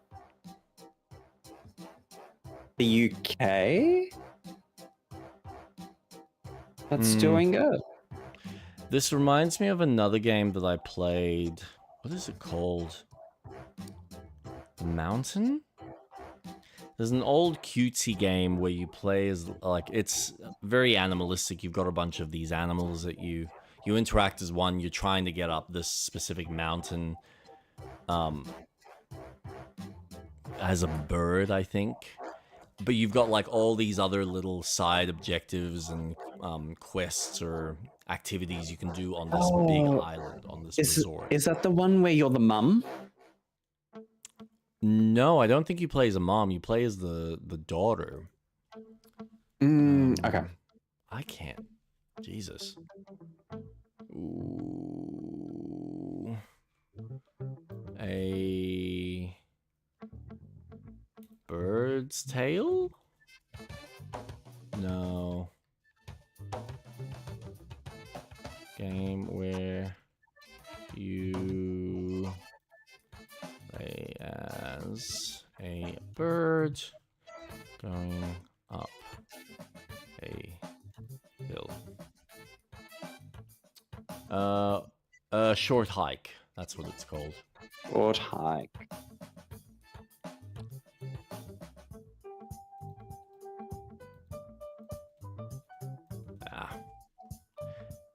I gotta admit, I love this game. Like, this was a heartfelt little adventure. And there was a lot of, for something that didn't have any killing, any real massive mechanics, it was just run around, platform, do some flying. You'd find feathers that would help your stamina so that you could fly for longer or climb a bit better. But the sense of exploration, the sense of kind of like basic growth and some of the activities that you do, that you're helping out, like the people around on the island. It was fun. It was very heartfelt. It was a lot of fun. It was a cool game to like pick up and play. Like, it's very well designed, with a nice heartfelt story at the end. So yeah, kind of reminds me of that, but yeah, that's really all I have to say. Vivarium. I don't even remember this one. Vivarium. Game. Oh, this is the Studio Ghibli like film game. Yes. I think my brain kind of glossed over this. That's right. This had some of the survivalist kind of building and crafting with some adventure aspects to it. Yeah, look, from an art standpoint, it looks really fucking impressive. It looks like it's been ripped right off the screen. This one I'm intrigued about purely because of its art style choice. Yeah. And the inspiration that it takes from Studio Ghibli and your 90s styled anime. I'm keeping a very close eye on it, and I think it would be something that's quite enjoyable to play on the Switch. Yep. Yeah, I can see that. Oh, that's right. It's a Crunchyroll game. Oh, and that's not coming out on PlayStation. Interesting. They have some exclusives. Fascinating. Well, there you go. Valor Mortis. This had a demo, I think, as well, which I haven't actually tried or played. I don't know. I think I'm so done with the whole Souls-like fucking games in general that this was just kind of my eyes just glossed. But I guess if you want a first-person variant of that style of game, here it is. I think the only thing that really is interesting is maybe the art style and more of the French Revolution type of look. So, but anything you want to add? I don't remember looking at this. I might have also glossed over this because I saw, first person hack and slash, cool. And just immediately my brain shut down and I might have started doom scrolling. Yeah. Yeah, cool. So, not anything. This is kind of why I'm going through this list of things and I'm like, all right, lowest priority and getting into more of the more interesting stuff that I think we're going to have more to say. Join us. Is this something that was interesting to you? I like the concept of it, of making a cult. Yeah. It is a 4-player cooperative game, 1 to 4 players. Yeah. And I think there could be some fun. Is this made by the same team that did the Goat game? Oh, Goat Simulator. Yeah. Because it feels like it's their type of design and sense of humor. But I also don't know. Join us. Let's have a look. Wolf House Games. No, this is their first game. Right. Interesting. But... well, that's not bad for like a first-time concept. I'm very impressed. Very impressed.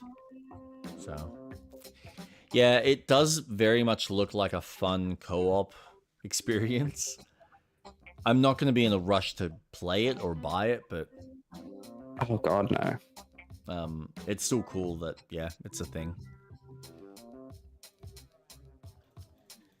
Crazy Taxi World Tour. Are you excited to go back to some Crazy Taxi?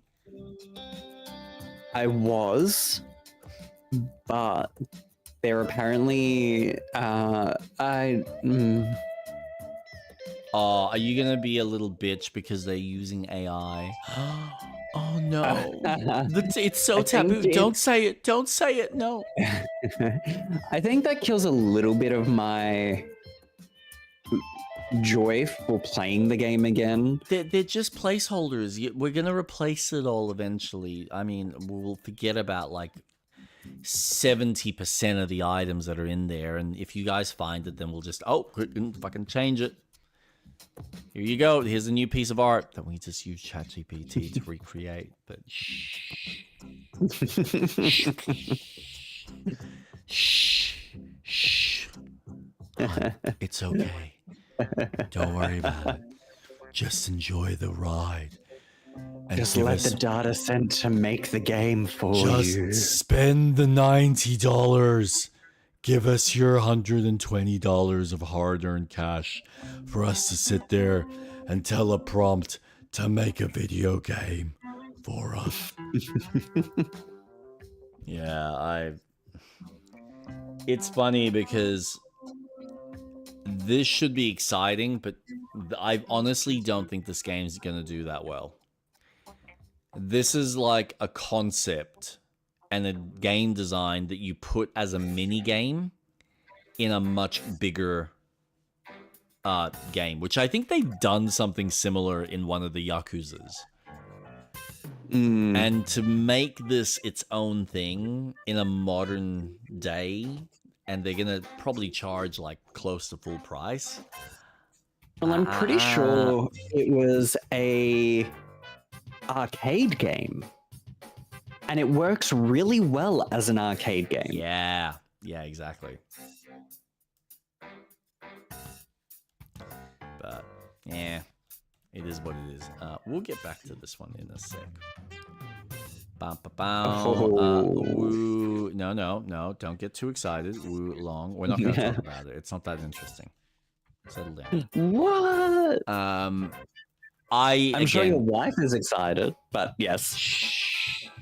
I actually am, but we'll get to that in a sec. No, Wulong 2, I enjoyed the concept of the first one because I've always been a big fan of the wushu type stuff. And I think Wulong. sorry. I don't care enough about these Souls games, and I feel like Team Ninja, considering they only just released, what was it? The Ninja Gaiden? No, it's not Ninja Gaiden. It's whatever their new Neo. They released Neo 3. Oh, Neo 3. That's probably last year, or was it the start of this year? I don't know. It wasn't too long ago. It's just, I know they've got multiple teams making these games, but it just at the rate that they're going, they're Neo 3.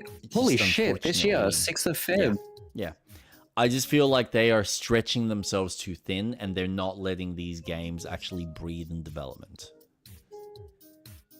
And whether it's like it's just a money thing where we know that there's a fan base at the moment, they're interested, we can easily shit these games out because we've got a general formula that just works, and we tweak it a little bit with each game. But yeah, like early 2027, so it's basically next year. They're gonna have like an early beta probably later this year. They might do that once or twice with some of the multiplayer aspects to it, and then the whole game will release in like a March type of deal, or maybe April. Do you have anything you want to add?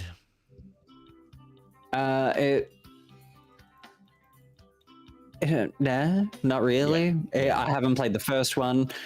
But again, I think this comes down to what we were saying before. I think they're doing really well. And I think it is working in their favor because they have several teams working on these games. I think they can reach their target audience. I think they've got them, and they're taking advantage of, well, we know there is a consumer base for our games that we make. So Wulong obviously was financially successful for them to make a sequel. And Team Ninja are good at what they do.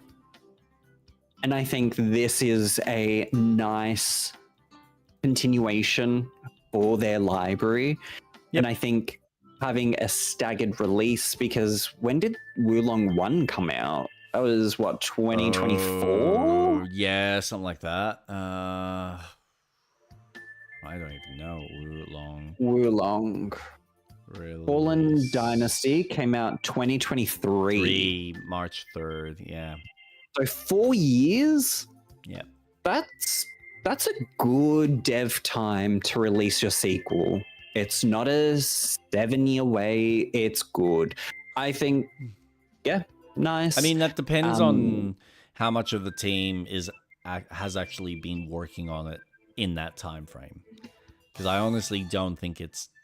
They probably had maybe a handful of techie guys that were going in and, all right, here's the basic kind of gameplay. And then they've got their artists and whatnot creating all the models associated with it. Or tweaking the existing stuff from the first game. Yeah. And I've said this before in development. You use shortcuts. FromSoft does it all the time with their games. Yeah. The amount of dogs that you fight in each of their Souls games is the same. It's so smart. You're saving time. You're gonna maybe work on, okay, well, in this game, the dogs will look a little different, but they're going to function the same. Yeah. Awesome. You've just saved yourself time by not needing to recreate something from scratch and go, okay, we've got the assets for this. Yeah. We've seen repeated assets used in their games and similar move sets, and it's so smart. I think if you can use it to your benefit without going, well, we're just repainting this game as a different game, but everything's the same, it doesn't respect everyone in playing the game. But I think if you can be smart about it and have those shortcuts, fucking take advantage of it. It's so smart. And you're right. Maybe in Wulong 2's development, they were like, yep, perfect. We know the baseline of what 1 did. Let's just tweak a few things, add a different multiplier to a couple of different weapon attacks and all that stuff. But for a game that probably started development at the end of the release of 1, they would have started working on 2 or shortly thereafter, because they wanted to make sure that 1 was financially successful to then put in that time. But Koei Tecmo's doing great. I'm liking this Eastern library that's coming out. So more is nice. Yeah. What's this next one? What is this next one? State of Decay 3. Yeah. Look, I'm personally just sort of done with zombies. I am glad that they are finally making the game seamless so that you're not tethered like 2. I am curious to know, though, if you're not tethered, how much independence does each player have? So if you're in my world, can you independently interact with the NPCs? Can you independently create your own town and grab things from my space, or are you limited by what I allow you to do? And that's going to be the big question, because it would be nice if you can say have, you know, however many players this game is designed for, have each player actually be able to go, okay, we're either working as a unit, or, all right, you pissed me off, so you can go fuck off now, and all right, fine, I'll start my own settlement. I've got the resources. I'll just grab some random shit. I'll take that NPC with me. Thank you very much, because I have a relationship with him. Let's go, Steve. That would be cool if they have that level of independence within the system, but I don't know. I need to see it. Still too early to say. And I've just never felt like these games pull me in enough to justify spending the hours getting into the sim-like experience of a zombie apocalypse. Yeah. So I'm still fatigued from when zombie games just were the mainstream game and everything had to involve zombies. Yeah. I'm over it. And I we played can the thank first The Walking Dead. one. Thanks. Thanks, Rick Grimes. Mm-hmm.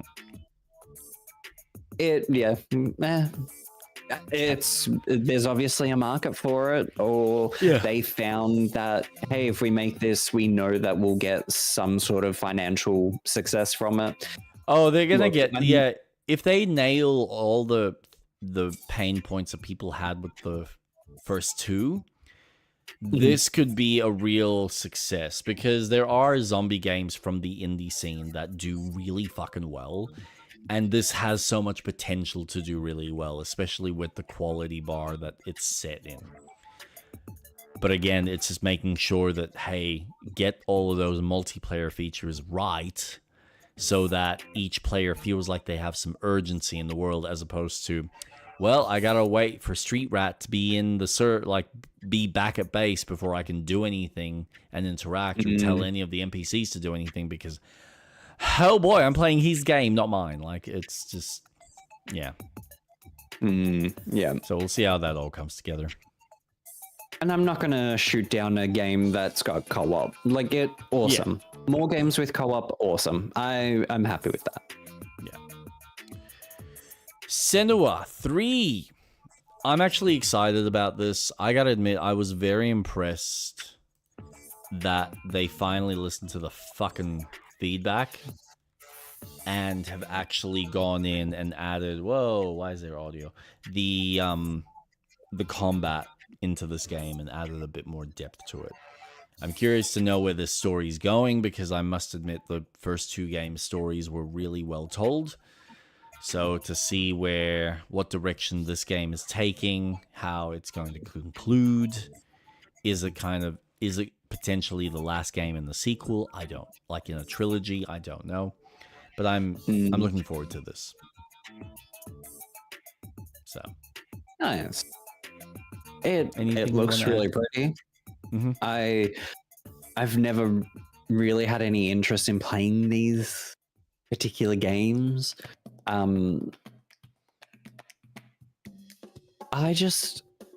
don't know. I think I'm pigeonholing myself in what games that I do want to play.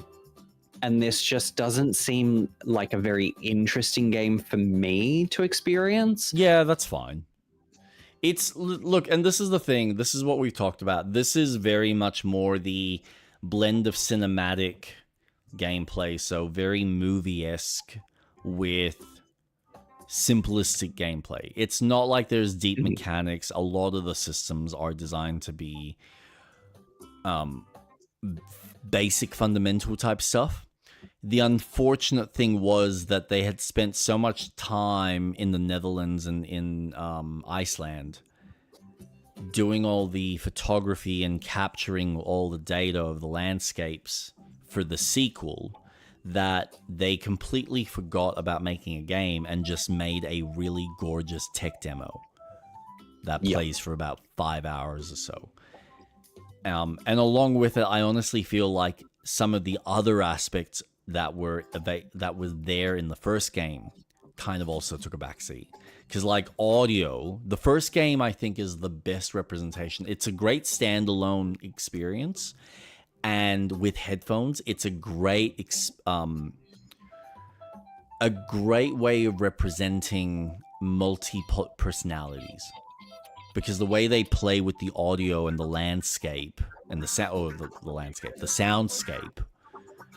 as far as the 3D audio perspective, you really get a sense of there's like voices talking in different directions, all trying to convince Senua to do all sorts of things, or warn her or anger her or whatever it may be.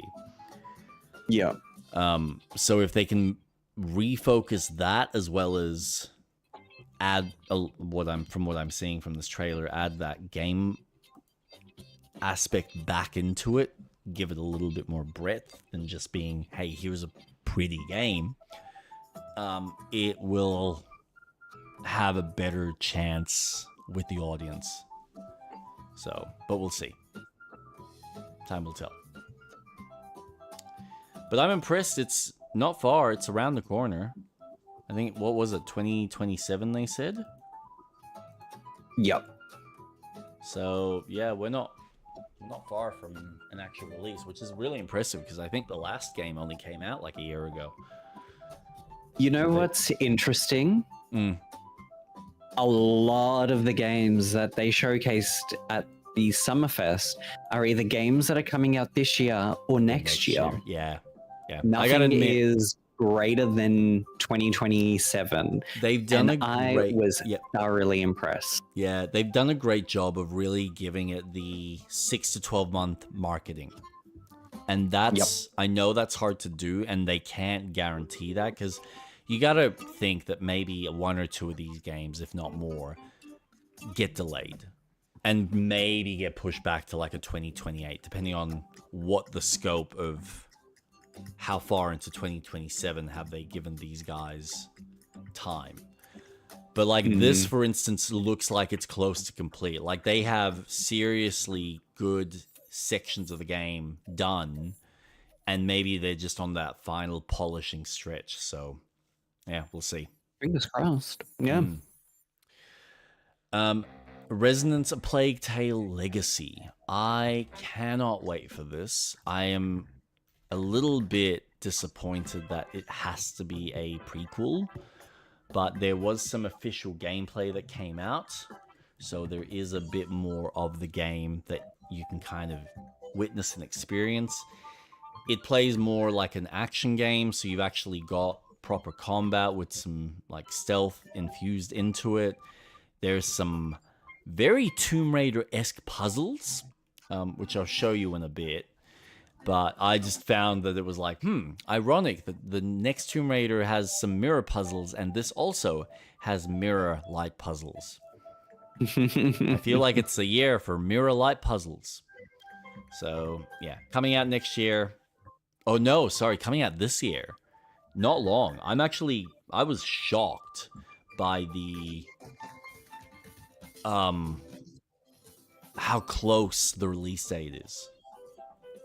Because it's really not that far. But is it another October release game? What was it? Dun, dun, dun. August. Oh shit. Yeah, this one's coming out soon. So here you go. Mirrors and lights. Very Naughty Dog. We're playing with a diary, so yeah, this team, I must admit, they've been the closest to get to the Naughty Dog level of polish with their games. I was just impressed to see the fact that they are taking more of an action approach, so they clearly wanted to take a break from more of the vulnerability state and give you a little bit more urgency within combat, which will be interesting. But I was looking forward to the modern day story, so I'm hoping that the next game will focus on that, or maybe the end of this game will give us a little bit more of a glimpse of that future story arc, so we've got a little bit more context to what's happening. Yeah. Do you have any interests in playing the originals? Have you tried them out? I haven't. I think you showed me the first one when you were playing it. Yep. But it wasn't a game that really struck me. Yep. Yeah, I don't know. I just, it doesn't capture my interest as much. That's fine. I get that. Yeah. Yeah, it's nice to see something that deals with the history in a more as close to non-fiction as you can get, because it's obviously fiction with what they're dealing with, but it's nice. It's kind of like, hey, here's this random like weird magical thing that's happening around this like time period of history, and how all the like the different factions in France and stuff all handle it and deal with it. So they've done a great job with the first 2 games. They're obviously exploring more the Greek islands here, which I'm excited to see how it all kind of comes together and how it all like sets up the first 2 games, because we actually get to see the origins of the plague before it affected rats, which is cool to see. So I'm excited. I can't wait. It's one of the games I think I'm going to be playing kind of day one. So yeah, looking forward to it. What shall we do next? I think, all right, let's do Clockwork Revolution. Are you looking forward to this game? Yes. It looks really fun. And since we're not getting another BioShock game, this looks so good. It helps that there is a team of people who have worked on BioShock working on this game. Yeah. It's not promising anything more than what it showcases, and I'm looking forward to it. You know what I'm curious about? From the story perspective, because they obviously introduce your crew, right? And the whole premise of the game seems to be that you've got this main head honcho in this town or city that's got a lot of pull and sway within the with the police and with all the various factions in the city. So she has a lot of control. And you have access to this magical fairy that gives you a clock or something that allows you to reverse time and fuck with the time aspect of it, where, you know, the choices you make and the decisions you make will affect how certain things play out in the future. I have this theory. You can go to the past to manipulate the present. Yeah. So I'm curious whether there'll be something in the game where you manipulate it to a point where all of a sudden your comrades become bosses that you then have to deal with, because you've actually given them so much power that they now start to want to work against you.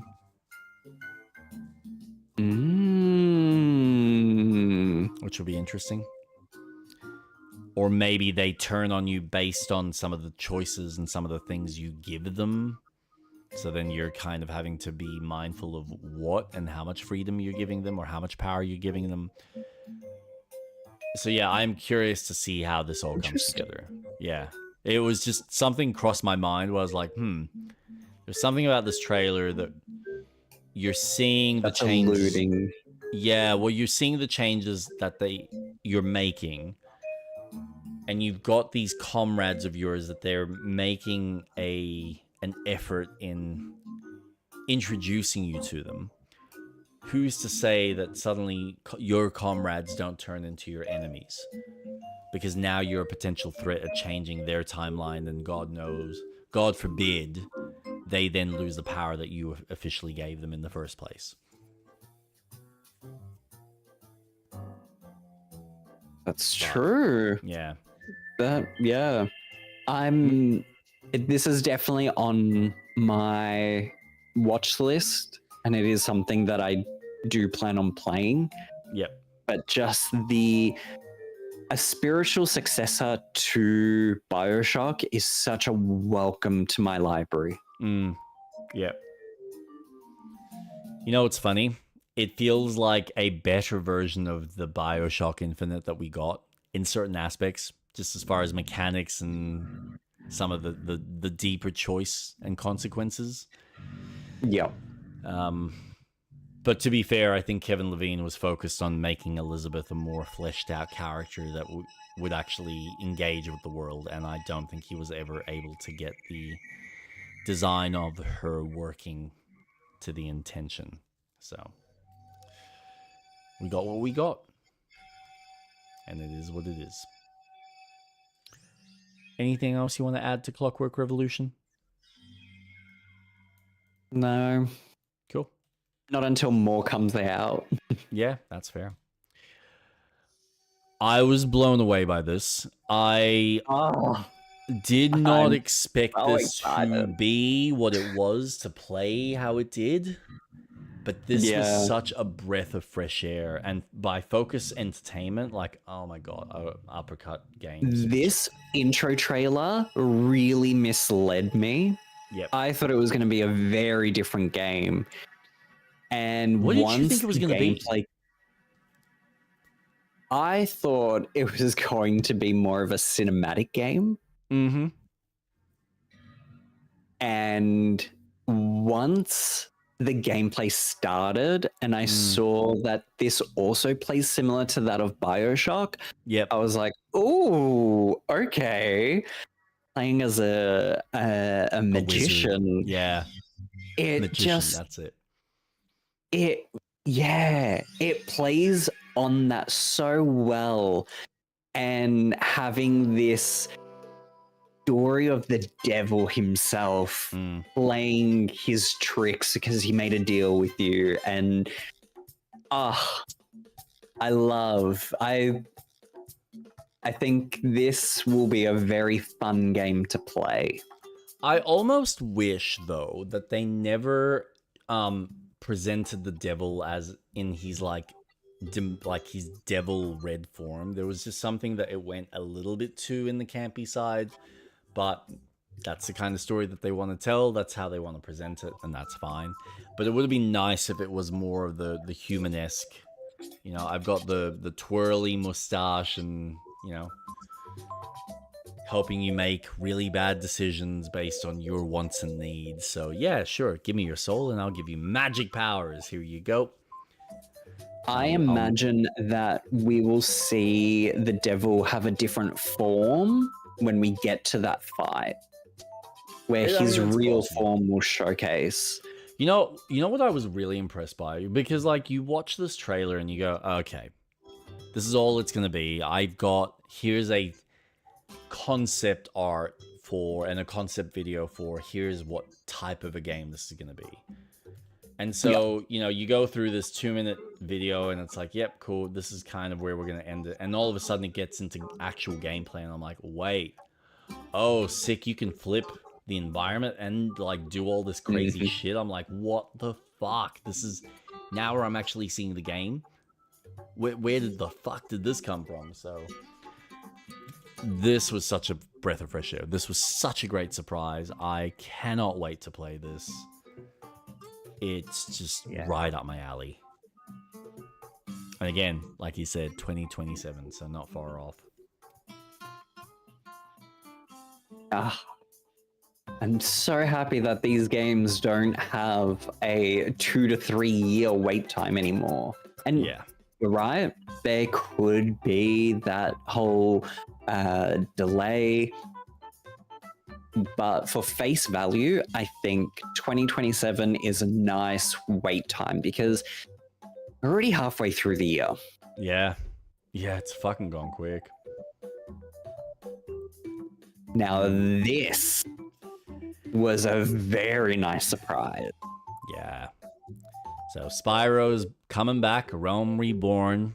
Toys for Bob is developing it, which I'm so grateful. I was reading the article recently where they were talking about how grateful they are. Like, as much as they learned from working with the Call of Duty teams, they were itching to get the fuck out. They wanted to continue making these style of games. And I went, thank you, thank you, Xbox, for recognizing the teams that you have currently still there. Because, you know, if they would have just not bothered letting these guys make this type of game, eventually those guys would have left and they would have just gone off and made their own IP.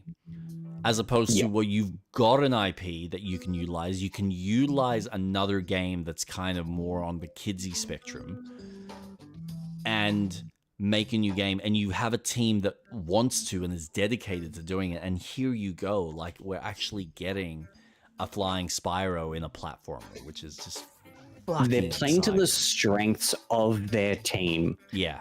And it for a studio that remade the Spyro trilogy, Yeah. they did Crash 4, they did Skylanders. Yep. You're working with a team that is very familiar with this IP, Yep. and now you're allowing them to just go and make that next game. Here you because go. Make the thing this- that you guys actually want to make, as opposed to correct. yeah. They purchased their independence.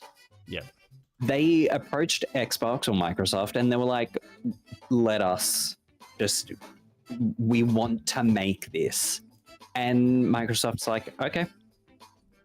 And I've watched the interview that IGN did, and the way they speak about Spyro, and I'll even mention it about Tomb Raider, the way they speak about these games, you can see their passion light up, and they're like, oh, Yeah, we'll talk we're about it with Tomb making a Raider. new game. Yeah. Like when they're talking about Spyro and they're like, yep, we've gone to an approach where he can fly now. We want you to feel like a dragon. And Yep. it's like, yes, thank Yeah. you. Yeah. It's not like a little mini game on a level. It is a Yeah. proper exploration of flying. Awesome. And considering the fact that they spent the time remaking those first 3 games in their full just to like fully realize, I mean, they're gonna know it better than anyone. Just the familiarity with the IP just makes it so much easier for them to go, okay, we know what the beats are, we know what to design, we know how to design it, we've already got ideas, let's go. And clearly it hasn't taken them a ridiculous amount of time to even come up with something that they could showcase like that, which is really fucking impressive. Yeah. Especially going from Call of Duty, which is what they've been supporting for the last god knows how, what, 2-3 years now? It's like, fuck.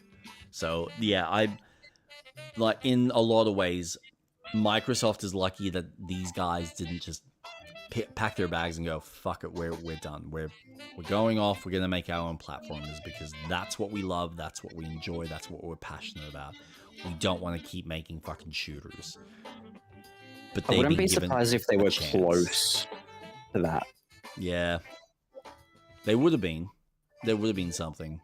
So, but no, this is great. I'm excited. My wife gets to play it as well because it's coming out on PlayStation, which is like, yes, exciting. Yeah. And this goes, and you know what? No, I'll save it for a bit later. This comment. What's this one? Oh my gosh. Oh, I saved the okay. best till last. Well, technically, the best till last will be the other preview type stuff that we'll go into. I watched this. So the gameplay trailer that they showcased, the 30-minute trailer. Oh, are we doing Fable? Oh, Getting into it? yes. Yep. Cool. Holy shit. Am I just so excited for what they're doing? And I feel really optimistic for this entry. And it's bringing in something that Rockstar have been doing with Red Dead, and I'm assuming GTA 6 with the whole NPCs and the connectivity of them to the world. Yep.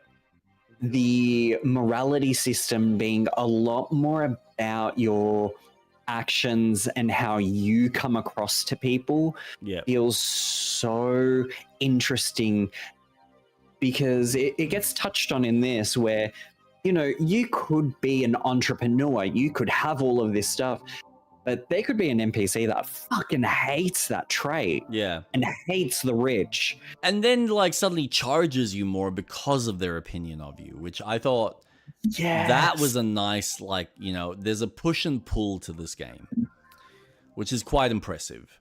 Slightly frustrating in certain areas, but also, well, at least you don't just make a baseline.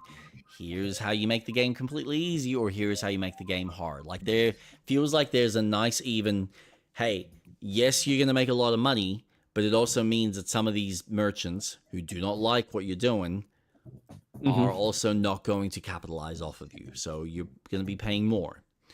My only criticism with what I saw here was the amount of money that, like, when I was looking at how much certain things cost, like how quickly he went through $120,000 worth of gold, I was like, holy fucking Jesus.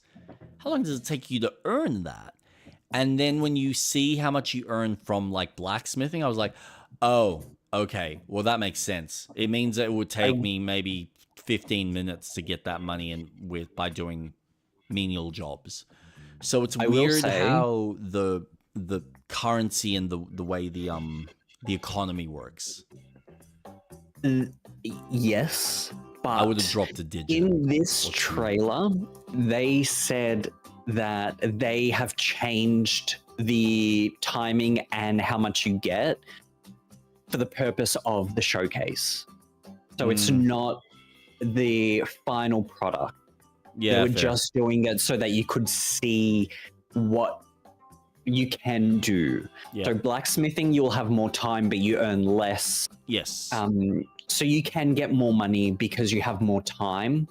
But for this showcase, they wanted to show you the point of, oh, look, you can blacksmith, and for the sake of this, we'll just shorten the time, but you get more money.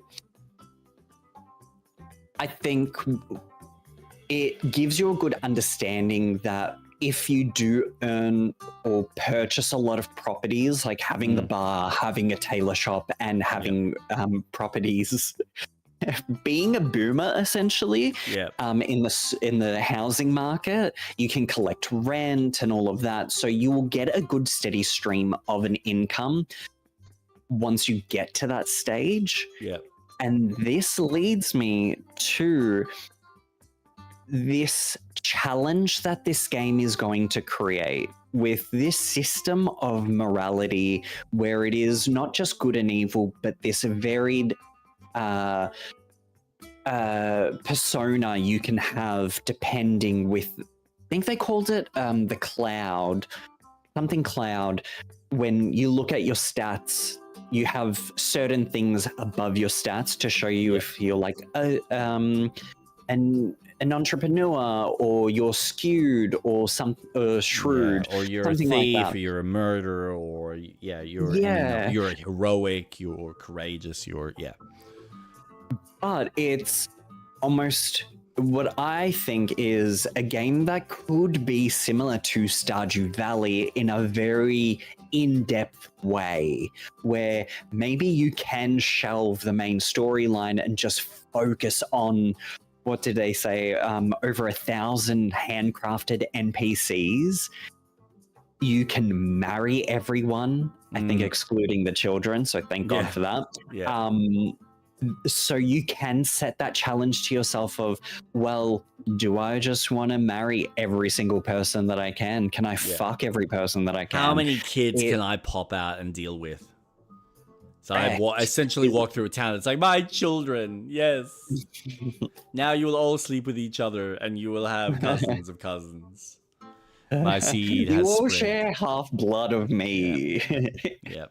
I am Christ. Oh God, that's so creepy. But it will bring a really interesting concept for so many different play styles for each individual, of how far do you want to go, and what implications that causes when you're playing a game and you're trying to set this challenge for yourself. Because maybe in one town you've got a partner with a kid, and you've bought 3 houses, 2 of them are renters, you earn profit from the bar that you bought, but in the next town over, everyone fucking hates you, and there's a bounty for you. So how does that kind of play in my game?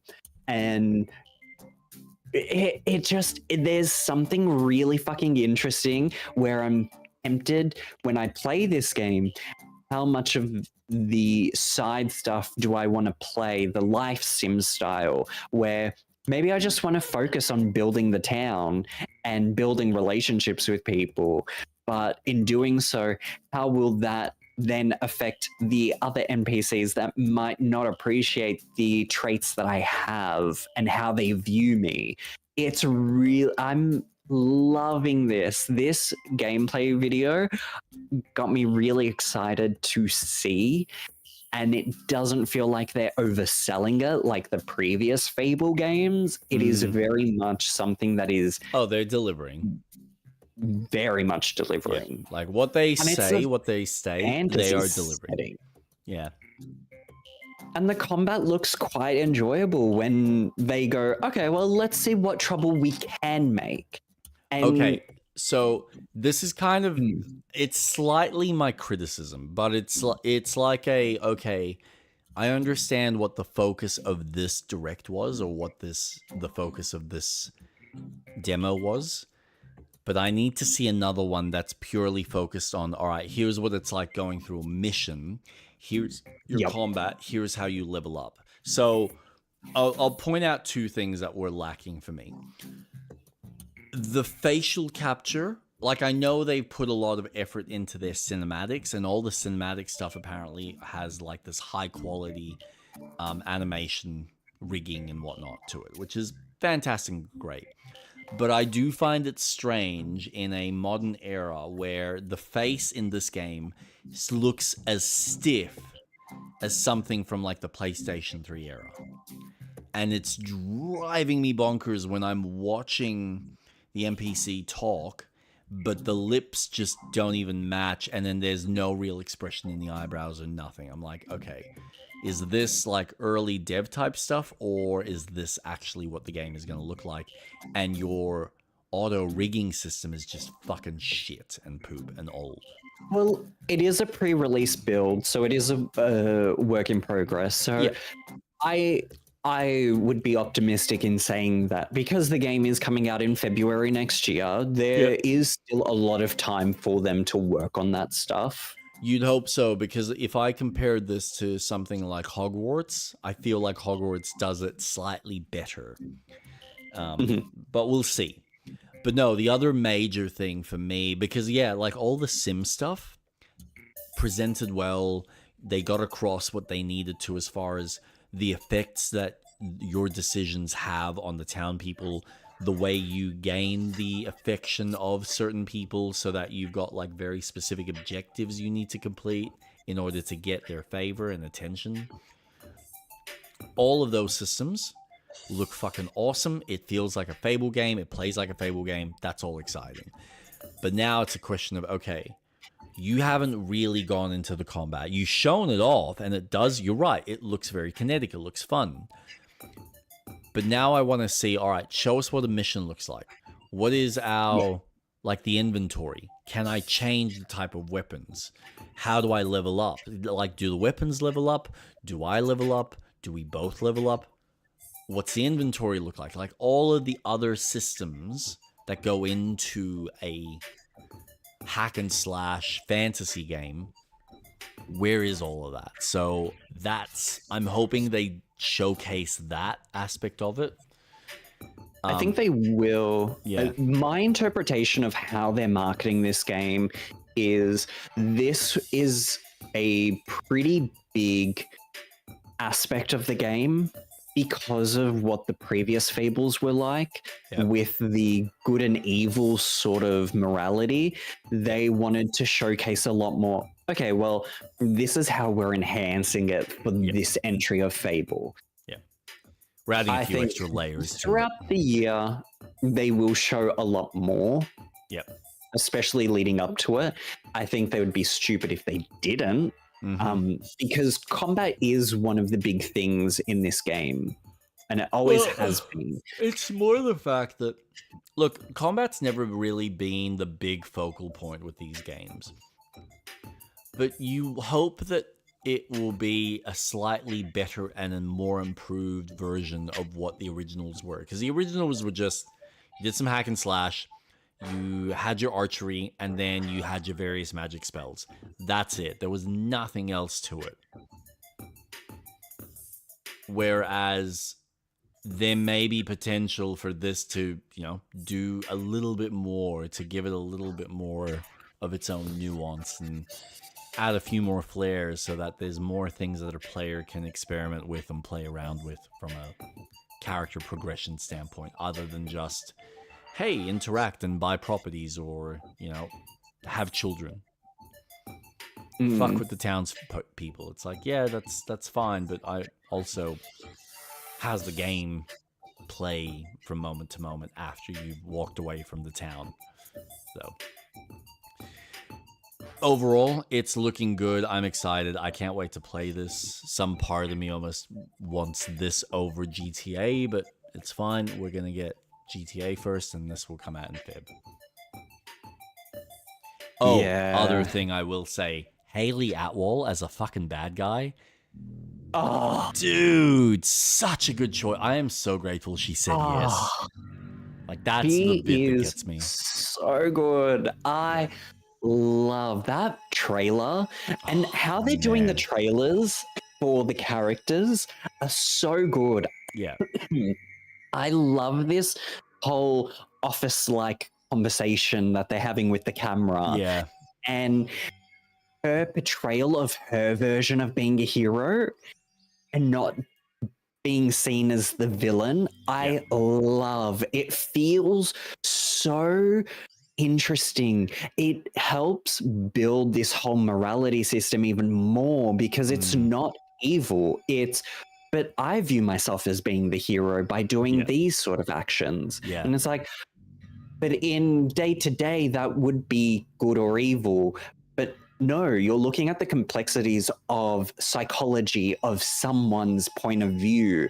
And seeing Haley Atwell, who has such a phenomenal voice, oh my gosh, I am so excited.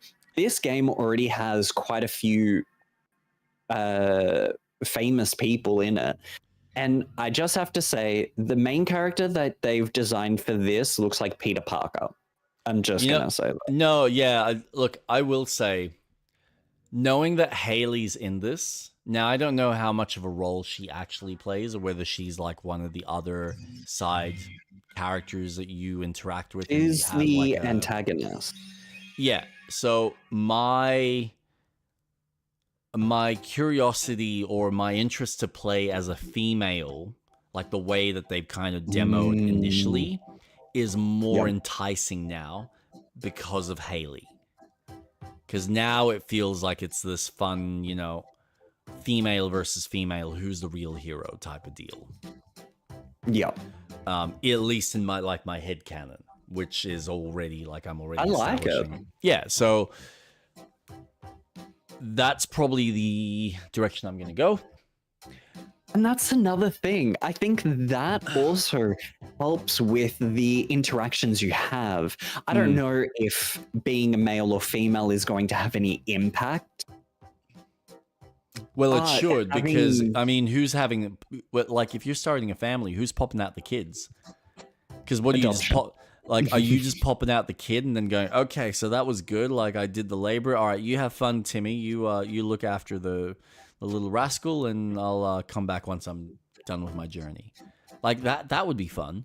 Kate will love playing that. It's like, oh, right, so I can just have the child, dump it with the husband, and go off on my merry way. This is great. When do I come back? Oh, I don't have to come back. Oh, fantastic.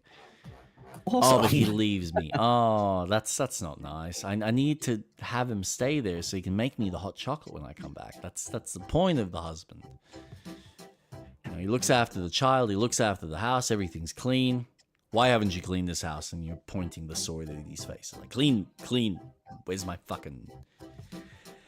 Give me my meal. You know what? I wench. find it amusing.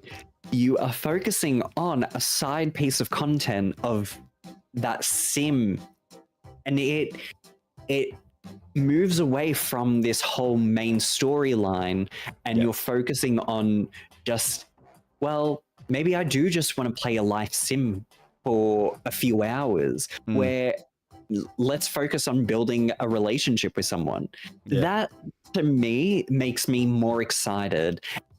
And I've said this when you crashed in your stream, I'm not excited for GTA 6. I can fully expect what to get in that game. Yeah. And awesome. Like, GTA is GTA. Perfect. But this to me is magic. Fucking high fantasy mixed with life sim, Yeah. which insane. I can buy every single property in this game and just be an absolute cunt. And I can choose one aspect of maybe I'll make all the poor people really rich and I'll kick out all the rich people to be poor. Can I just and change say, the whole demographic, society, class system. Can I just say, I mean, yeah, the fact that you have that freedom and flexibility is fucking awesome. Which, now that I think about it, yeah, that sounds like something you'll be able to do in this game. No, I will say, the more I see of this game from a story perspective, the more excited I am at wanting to play it. And I almost feel like some part of me is just going to ignore a lot of the other aspects of the game, and I'll only utilize it to just maybe make myself a bit stronger in order to continue playing through the main campaign, because there's something really enticing about how they are structuring this campaign, and then adding Jack of Blades is like, I need to see this. I need to play this. I need to experience this. And you're right. Like I said, I probably would have taken this over GTA any day of the week. But if they want more time to polish it and give it that extra little oomph, fuck it. Fuck it. Just do it. Take the time. Yeah. I rather Because know that this I- game is going to be like the best version that it can be. So, 100%. Exactly. Exactly. I want this game to be at its best.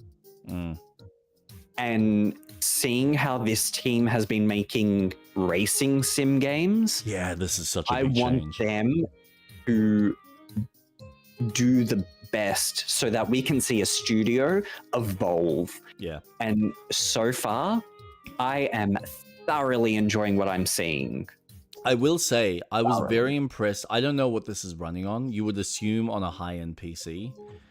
But if this is running off on a console, fuck me, does the performance like really go well. Compared to the last trailer gameplay that they had, this at least doesn't have that jitteriness. It actually feels smooth. It plays and runs well. So, yeah, I'm excited. I can't wait to play this. I really can't. Yeah. I do want to see more from the combat and the systems aspect. Yep. But other than that, yeah, I can't wait to play this. Like, it'll just be a fun fantasy adventure game to play.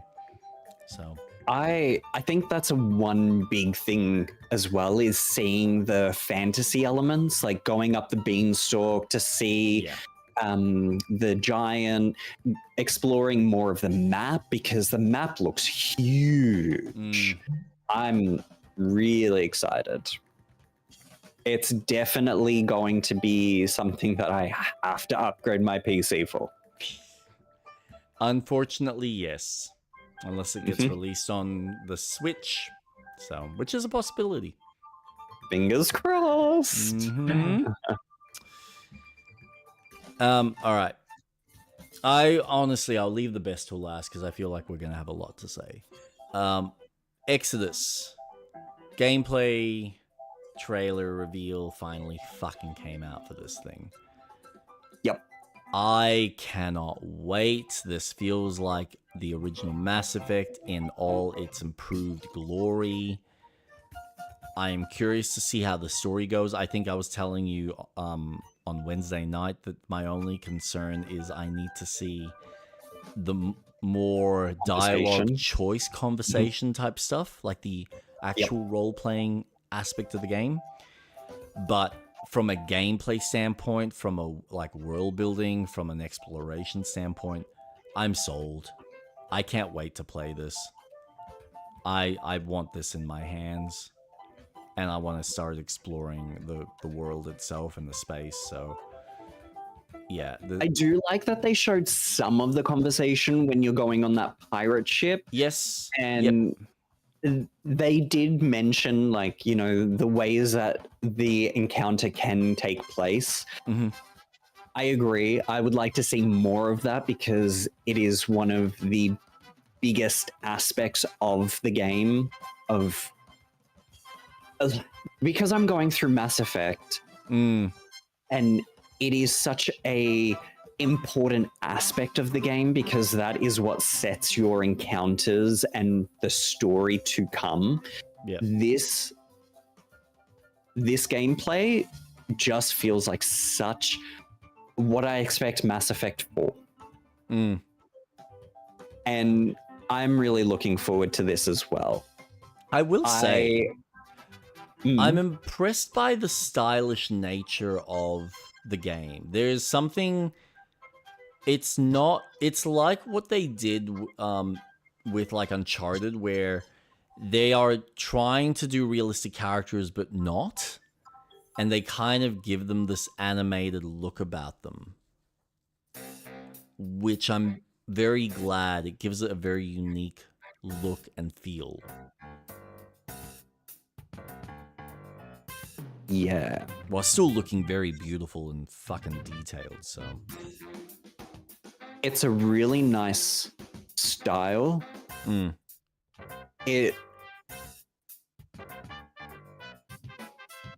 I'm it's crazy to think me, where have I come? This is a game that I'm really looking forward to and I'm excited for, especially once I finish the Mass Effect trilogy and eventually playing this. Man. Because this game just It slaps, feels doesn't like it? I'm just continuing. Yeah. I like what I see. I love that games are now making grapples the hot mechanic Yeah. again. Ah, man. It feels I gotta admit, again, it's one of those things that maybe they utilize it a bit more consistently, but every time I've seen them use the grapple, it just looks like it's just a point A to point B type of scenario. But I gotta admit, when they were showing off one of the spaces, like one of the combat scenarios, and how you can use it to get around the area to get the various verticality, that's when I was like, okay, no, they're utilizing it correctly. It's just they've also got these like linear segments that just, all right, you're just getting up here, or you just need to cross this little gap for the story purpose while we get you to the next combat scenario or the next cutscene moment. So, yeah. And I think that also plays with how I feel about Mass Effect, where I wish there was a lot more in movement around a play space. Yeah. Because it is a very grounded game. Whereas this feels like, no, we want you to play with the space that we've designed. Yeah, and they really showcase that when you're like ducking under the bomb, the laser markers for the bomb. Yes. And I'm like, fuck, that's like, I know you've got a really cool guy showing off the gameplay mechanics, but fuck, that looks cool. Like, you've done that so smoothly, along with everything else. With the stealth mechanics that was never part of the original Mass Effect, so there's all this like freedom and flexibility from what I'm assuming, not just from the character creation, but also the gameplay. And that's exciting. This game is definitely reaching up my ranks of excitement. Dunk. And then he can't deal with the turret the way he'd like to. So yeah, I love the fact that I've gotten you into like the original franchise, and now you can kind of look at this in retrospect and go, okay, we're finally getting the better version of that with a slightly more updated team with some of the core developers behind it. So yeah, jumps over the first one, ducks over the second.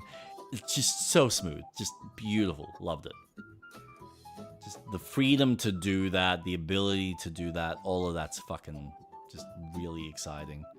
I can't wait. I can't wait to see more. I can't wait to play more, experience more. I just can't wait to get my hands on this game. So I really like that you can see the inspiration of Mass Effect in this. Yeah. Because it Oh, yeah. feels familiar. Like when you're telling your team what to do and the UI, there's a lot there that I think will do the game a lot of justice for Yep.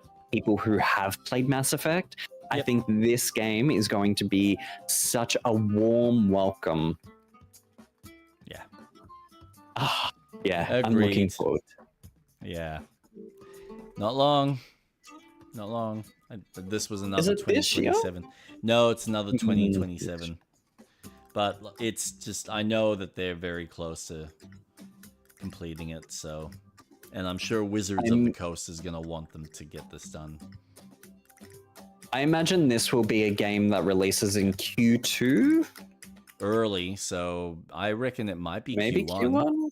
Yeah, we'll see. Maybe. It's not far off. I'm telling you, it's Yeah. not far off. So, yeah. Did you want to go through the Nintendo stuff or get into your main topic? I'll go through the Nintendo stuff because there was some pretty prominent things that were announced. Mm. I'm going to save the best for last for the Nintendo stuff because, oh boy, was I fucking happy. So, there was that other Orbitals piece of has news. I a forgot about that. release date of October 8th. What's this? Orbitals. Okay, the co-op anime game. Yeah, that does have a release date.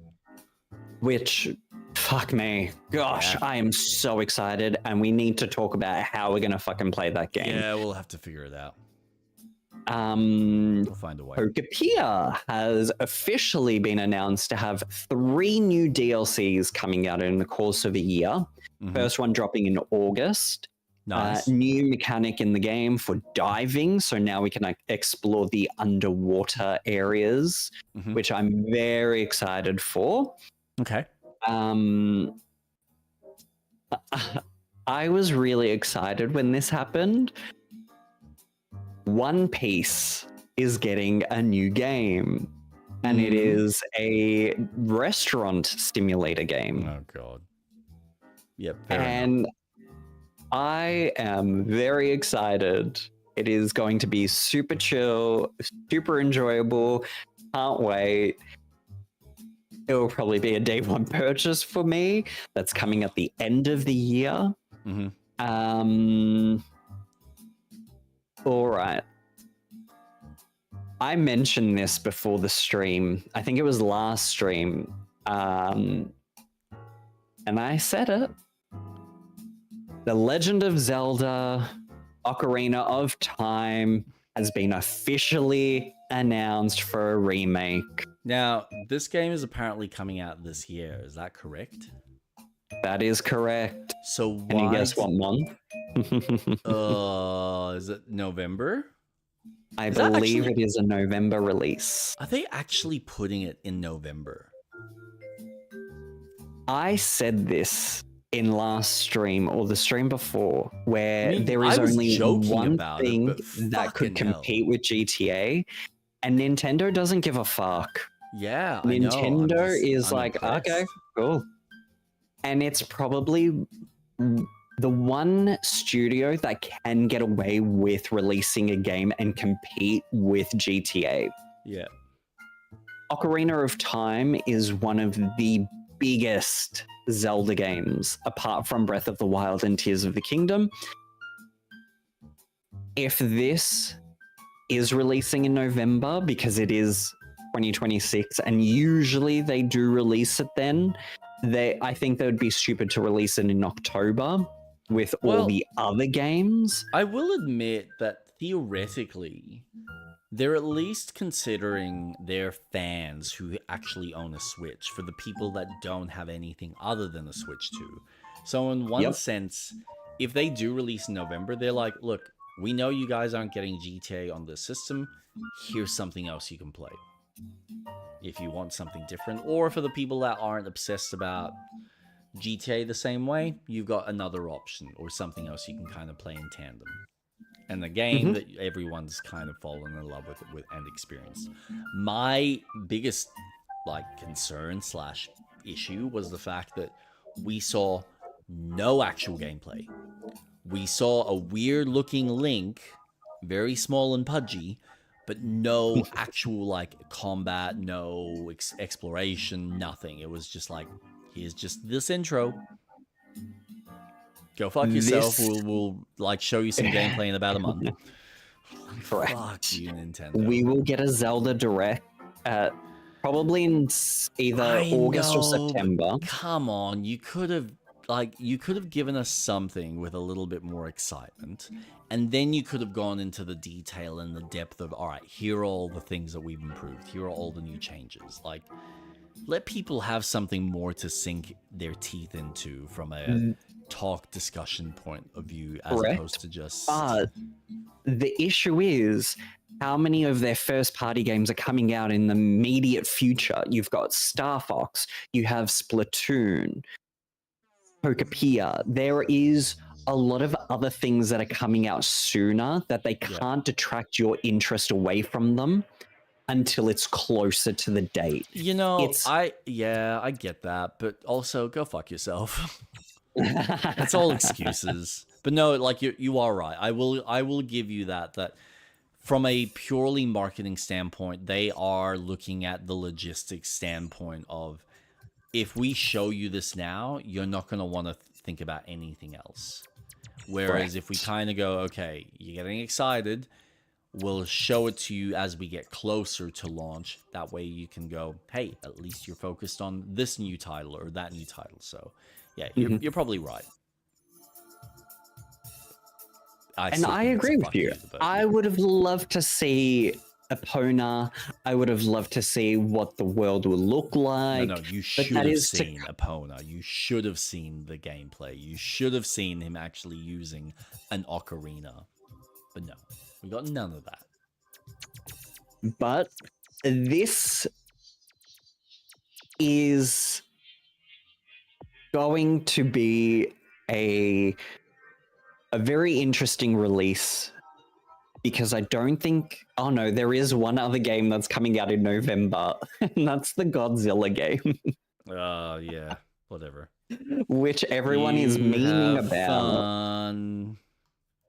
I think, for meme sake, I think it will do very well, because I think people will purchase the game just because it's coming out when GTA is coming out. And I think people will just buy it because of the meme. Yeah.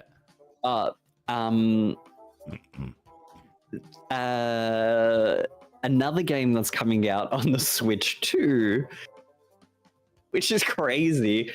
Lies of P, the complete edition. I saw this. I was wondering whether you're going to go off and buy another copy. I am tempted. Not straight away, but it is probably a game that I will purchase again to play on the Switch.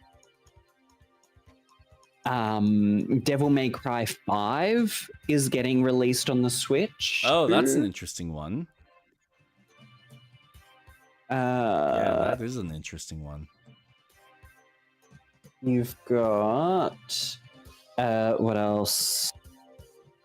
Give me a sec. Sorry, I had my list and it disappeared. Right. I'm just watching something fun from the Nintendo press conference.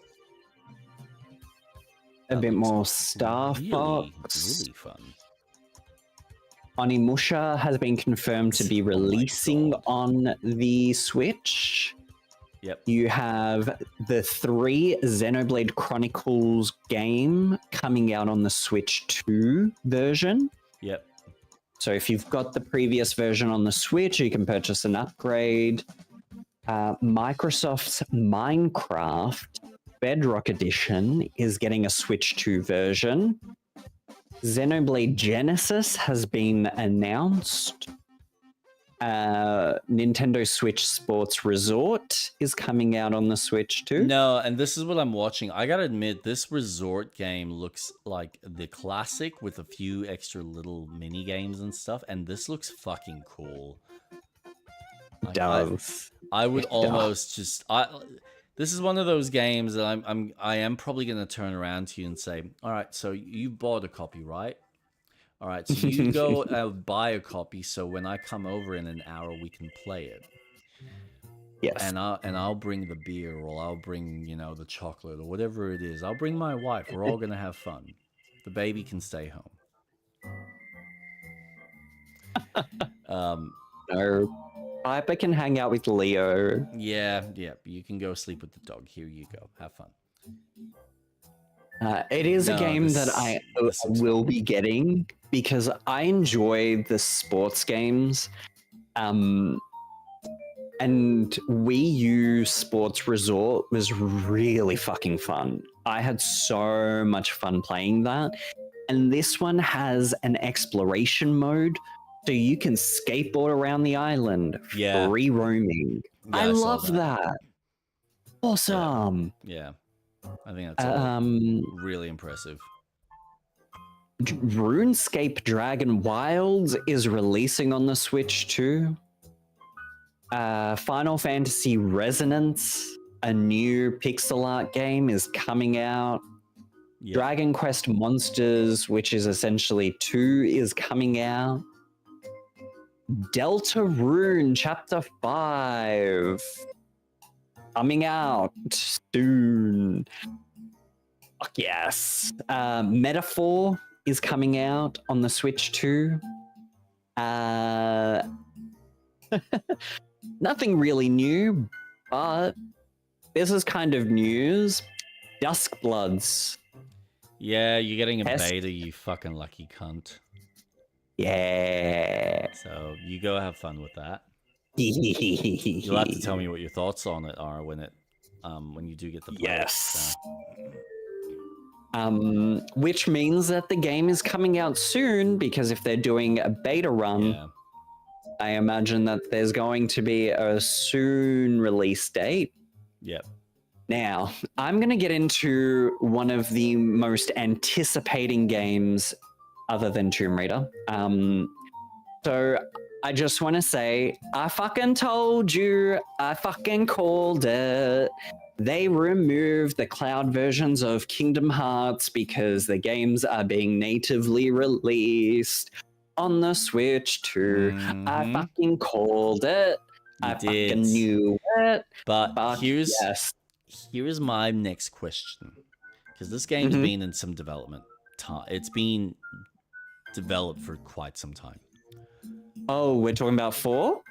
Or are we talking Yeah. about 1 to 3? No, 4. Okay. Um, So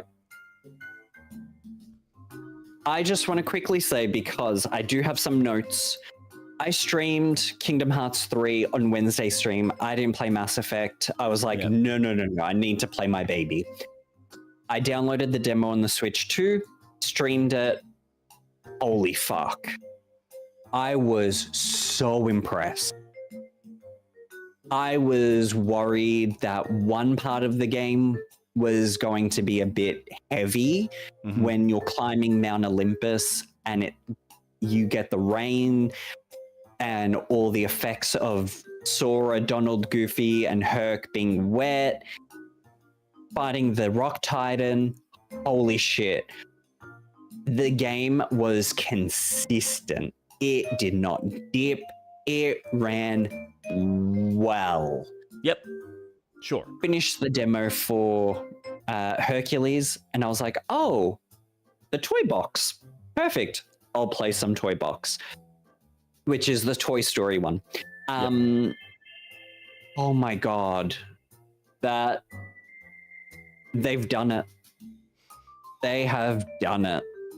It runs so well. I don't Which you'd think hope. it's running at 6. But pretty I'm not close. 100% sure.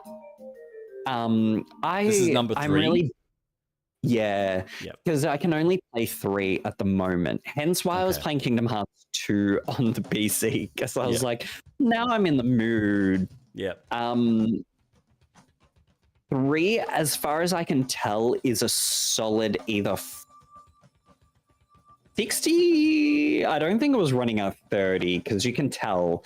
But it ran really well, considering all the things that were happening on screen, all the enemies, your flow motion, all of that stuff, especially when Thebes is put on fire. All the buildings are crashing and you see all the individual pieces of rock falling. Everything was just running wonderfully. Yep. And I am so excited. And yes, I will be purchasing the game. Each individual game, so pack 1.5, pack 2.8, and 3, are $60 each. Or you can get the complete edition for $115. Yeah. Which version will I fucking get? I wonder. Who knows? Who knows? But yes.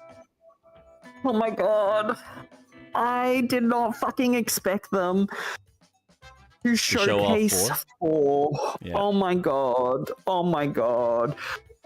I watched the Nintendo Direct live. Yeah. I was on it, and when the complete edition went off and then 4 came on, I think I didn't scream, but my jaw hit the floor. Yeah. And I was like, oh, what? Yeah. This is insane. But, sorry, what were you going to originally say? No, I found it strange. Like, it didn't surprise me. I was impressed more than anything because it didn't surprise me. Like, I think we were even discussing it, how, oh, isn't it weird that it wasn't at the PlayStation Showcase or at the Summer Games Fest? And we were discussing, oh, maybe it's going to be at, like, one of their dedicated Square Enix kind of showcases, or it'll be on, like, a different stage. Sure enough, it was on fucking Nintendo. I thought it was going to be a D23, which is Disney's thing, which they have done before. But this is my big question, right? Is they had a really cool trailer. It showed off really well. It looks impressive, blah, blah, blah. But this is the second time that we've got a trailer for this game with gameplay, and we're still only seeing that city. And I go, hold on. This game's maybe a year away. How have we not seen any of the worlds yet? What the fuck's going on? So I really have questions on what is happening that's taking them so long to even have any substantial demo or showing of the Disney stuff, the IPs that they're working with. This goes into my theory that I have about Square Enix. So, a couple of things that I have. This is to not detract from the hype of Revelation coming out next year. Yes. This trailer was to showcase, hey, just letting you know, this is launching on the Switch 2 on launch day. Yeah. Which means I'm getting 2 copies on launch day. One on PC, one on the Switch 2. You little fanboy. Fuck yeah. Same with Tomb Raider. This was an interesting trailer because when they first announced the game, and you're right, it only showcases Japan or Tokyo, Shinjuku, Shibuya. Yeah. Modern day. Well, it's no. It's human world. It's just human world. It's our reality. So because of what happens at the end of Kingdom Hearts 3, you're now in our reality. Yep. So it is modern day today. But it is it's essentially an afterlife. Like our reality is the afterlife of that world of Kingdom Hearts. Yep. But the first game, if you pay attention to the copyright information, the first announced trailer just says copyright Disney. But this trailer says copyright Disney and copyright Disney Pixar. They showcased a new Keyblade. I think that Keyblade is very reminiscent of the Pixar movie Elementals. It showcases a water and fire element when you attack enemies. So I think they have confirmed that Star Wars and Elemental will be a playable world. Okay. or some form of fashion. It might not be a proper world. It might just be an homage to it. You might have a summon. I'm not sure. But they also showcase the build mechanic that is in the game that they're introducing, which will somehow affect your flow motion of your fighting. You see Sora making a boulder. You see him summoning a Keyblades to ride around, which is from Kingdom Hearts Birth by Sleep, Kingdom Hearts 3. So there's some things that we're seeing that are from previous games now being an actual mechanic in the game that Sora can now pull off. This trailer made me very excited, and I am pretty certain this is the start of the game, because that enemy that you see is always at the start of a Kingdom Hearts game as a boss. So I imagine we're just seeing the start. The intro, yeah. Yep. Yeah, I thought the same thing, exactly. Hercules is a confirmed world because you gotta have a Colosseum. Hades can have a link to the afterlife. Hence why Donald and Goofy go and talk to him. So at the end of Melody of Memories, everyone kind of sets off on, okay, this is what we have to do as a mission. And the fairy godmother takes Riku, Kairi, Donald, Goofy, Merlin to kind of like the death realm. And she's like, okay, where can we go? Hades knows how. Donald, Goofy go to Hades, and that's where that trailer shows them going to him. And it's been confirmed that the voice actor who does Hades for everything Disney has said, look, this game is big. It's going to be really epic. So we know that he's going to have a prominent role. Oh, for fuck's sake. David Woods? I want to say... Maybe. Release. 1997, I think. Yes. James Woods? James Woods. James Woods. Yeah. Yeah, that's cool. Such a great voice. Oh, phenomenal. But the game might be releasing a lot sooner than what we thought. Yeah. Apparently, I think that's exciting. Australia has leaked on the description for the collection series of the game releasing. They mentioned in time for Kingdom Hearts 4 in 2027. Oh, right. It has now been removed. So I think we're going to get an end-of-year release for Kingdom Hearts 4, which as in I this thought year was or going next to be, year? 2027, so next year. Yeah, that makes more sense. Which I thought they were going to wait a year at least to release it after Revelation. But maybe not. So yeah, that to me was one of the most exciting things from the showcase. Yeah, was the Kingdom Hearts sort of things, because that to me is you're incredible. beloved. Yes.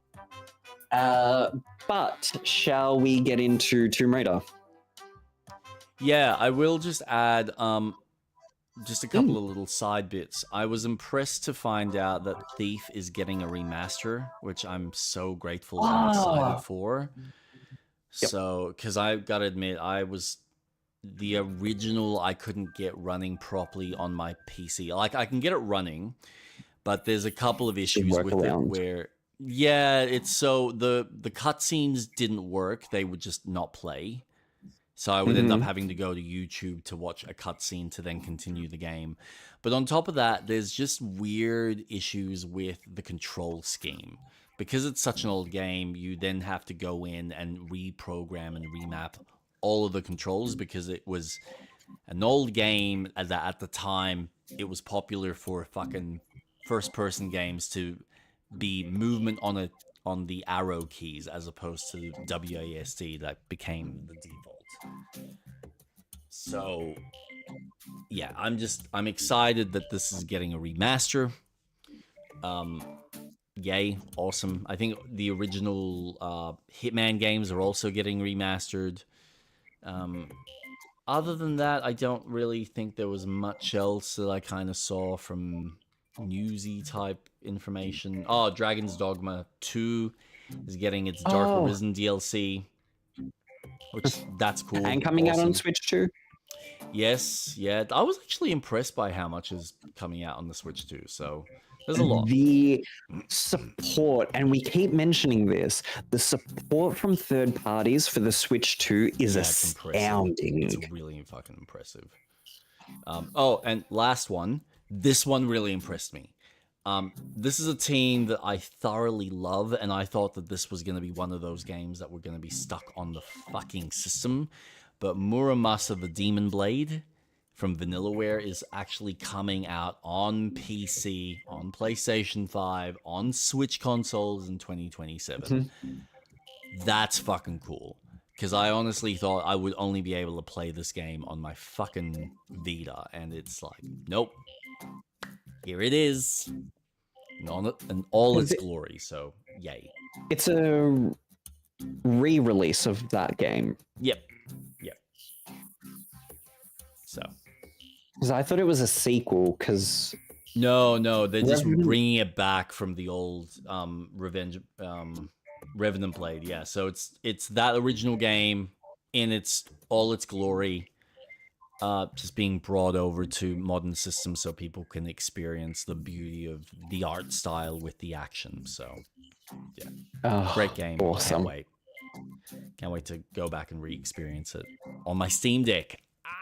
Yeah, so that's really exciting. But on to the main topic at hand, and I'd probably say it's the last one before we call it. Yes. Tomb Raider. Now, I did...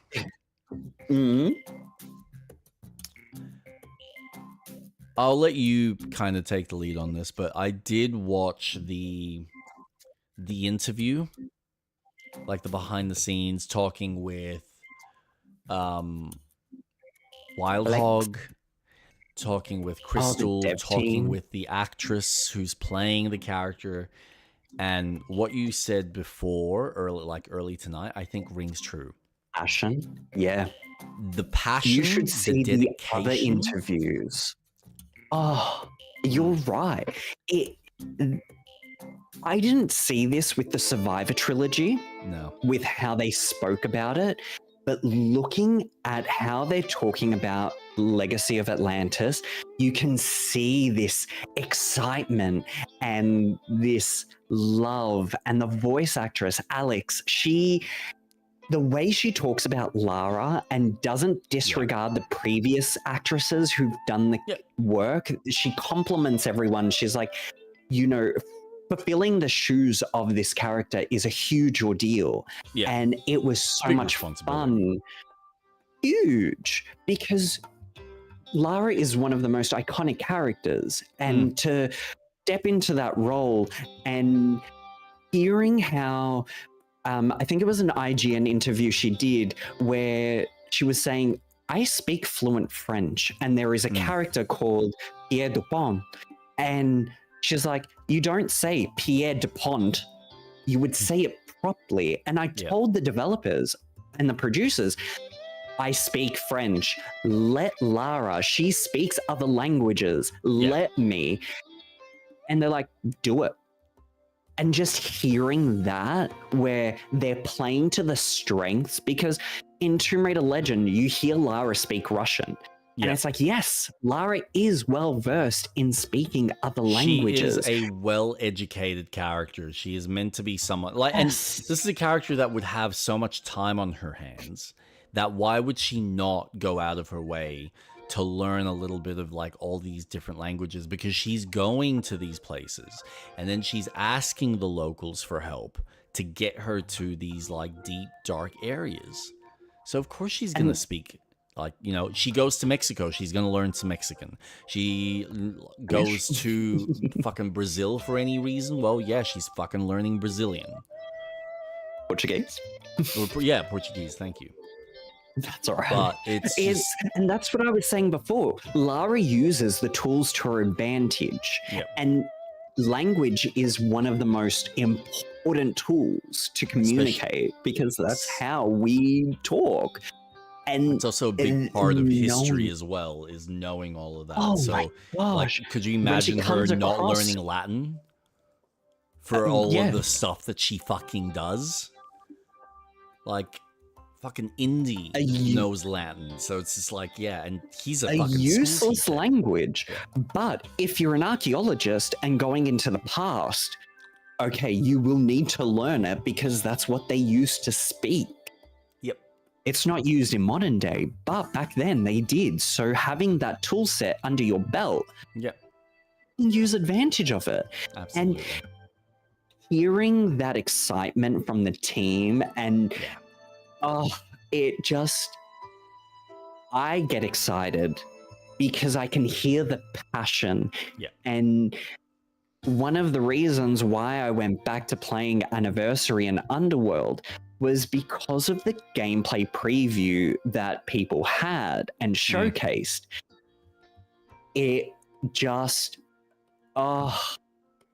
this is it. This is the modern Tomb Raider game I have wanted since Underworld.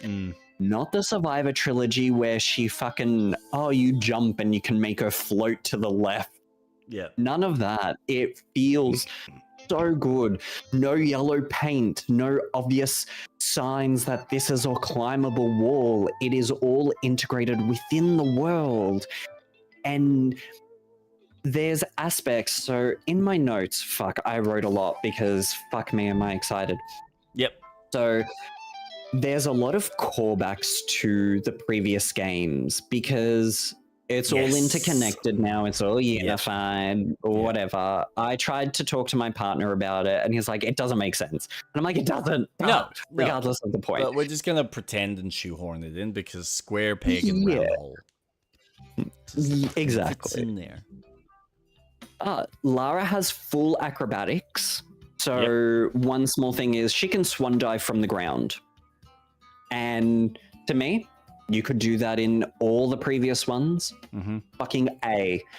I want that flexibility of just, I'm just going to swan dive for no fucking reason because I can. Yeah. Exactly. She just does a roll. Like. Exactly. It's just that detail that was missed and I'm so excited. Because it's been since 2009 since Lara could do a front flip, a swan dive. Just fucking hell. Just easy. There's a PDA returning from the Legend, Anniversary, and Underworld games that Lara will use to interact with the world, which I assume will replace the Survivor sense. Thank fuck that's gone, and it's now being integrated as a diegetic sense, where she is now going to scan things. I do hope that Lara can still interact with things to learn about them and not rely on this tool, but it's handy to have. I like that. Scavenging is back. There is a cooking mechanic where interesting. So in one of the hands-on things that you don't see in the gameplays that were released was she picks up a potato and that's used to help craft food. Now, I don't know if that food is to heal or if medipacks are back or not. I'm not 100%. I hope they are. But there is a cooking mechanic. How that's going to be integrated, I guess this is what they're trying to bring from the Survivor trilogy because they're trying to bring in, which I like that aspect where, she's had time in the wild. She's now able to use her Survivor instincts to craft. Awesome. Use the environment. I like that. secrets are confirmed back. So off the beaten track adventuring. So you really want to explore the level that you're in because you will be rewarded for it. Okay, The skill nice. tree is back. Yep. Wasn't really delved into, same as the cooking, that like the producers that were on the floor while people were playing said, yeah, it's there. We're not going to talk about it right now. Yep. So I'm sure we'll see something. So there's a lot more mechanically happening behind the scenes behind the wood that we haven't really seen. Okay, that's cool. That gets me even more excited because I'm actually, after the recent preview, I got a lot more excited. I was a bit more confident with it. The interview showed off a couple of things, and they made points to certain things where they're like, it's funny, and again, going back to that level of passion that these guys have for it, where, okay, they are recreating a lot of the stuff and the set pieces from the original in a way where they're like, look, we want to do it in a way that makes you feel like the feeling that you had playing the original. But it's going to be obviously like spruced up and more modern. And so they talk about, we have a level here where you've got 4 cogs that you need to collect like across the river, and I'm like, oh, and I'd seen the gameplay from the original trailers, but I didn't jerry to what that was until I remembered the level where you actually have to go and find 4 cogs and just shove them into a wall. Here they've actually made it an interactable, like, no, you go find them probably on this big like level with like a river that you have to try and maneuver them down or up to this area that you then have to attach them to open up the big door. And I went, that's fucking cool. Like, you've scaled everything as well and changed things. And I'm hoping that the bits that are meant to feel small and intimate will still feel that way without having to make everything so grand.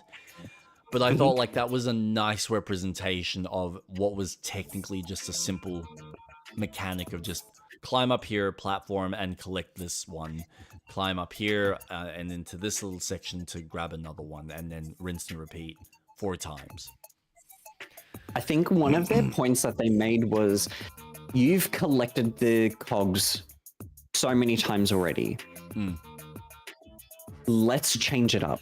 Yeah. Why is Lara now carrying 3 cogs in her backpack? Let's make it into a puzzle within the world. Yeah, yeah. And it feels so fun to have that puzzle element come back in such a prominent way. Yeah. And I think them showcasing the Lost Valley as a prominent level, because it's one of the most famous levels, was such a smart decision, because it is very puzzle focused now. And seeing how you traverse in the world, it feels like Tomb Raider Legend Anniversary, or I'm just going to say Lao, where it is very flexible in how you traverse and getting to point A to point B to find cog 1, cog 2, and cog 3 to then get them into the correct location, and using your grappling hook to make sure that they line up in the correct spot so that you can get the waterfall open. This now makes me excited to see set pieces like the Colosseum, or the hand that if you stand on will turn you into gold. Midas. Yeah. So like that whole sequence where you're dealing with the Norse, I think it's like the Norse gods, with like all the different rooms that you have to go into. I don't think it was Norse gods. It was like a variety of different things. Was it Greek? Yeah. It was Greek, but they had Thor as one of them. Yeah. Which didn't make sense. It's just like fucking weird. Yeah.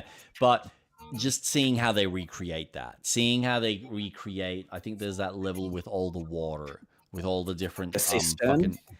I think is that what it's called? And I believe there was a level with a a sphinx inside it as well. Yep, that's Like, Egypt. it's just like Yeah. fuck it. Like seeing all of that come to life with these modern graphics, with the kind of changes that they're approaching this game with. This is going to be such a fun grand adventure, and I cannot wait. Cannot wait. And I hope they do well enough where they can sit there and justify, hey guys, you did such a great job. Let's make 2. Let's remake 2.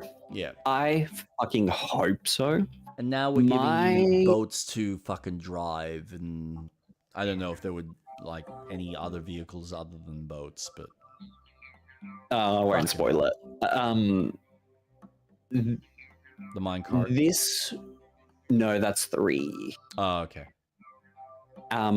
There is Fucking another vehicle 3. in 2. Jesus Christ, fucking 3's got like minecart, canoe, ATVs. Just fucking, what a crazy game that was for the time.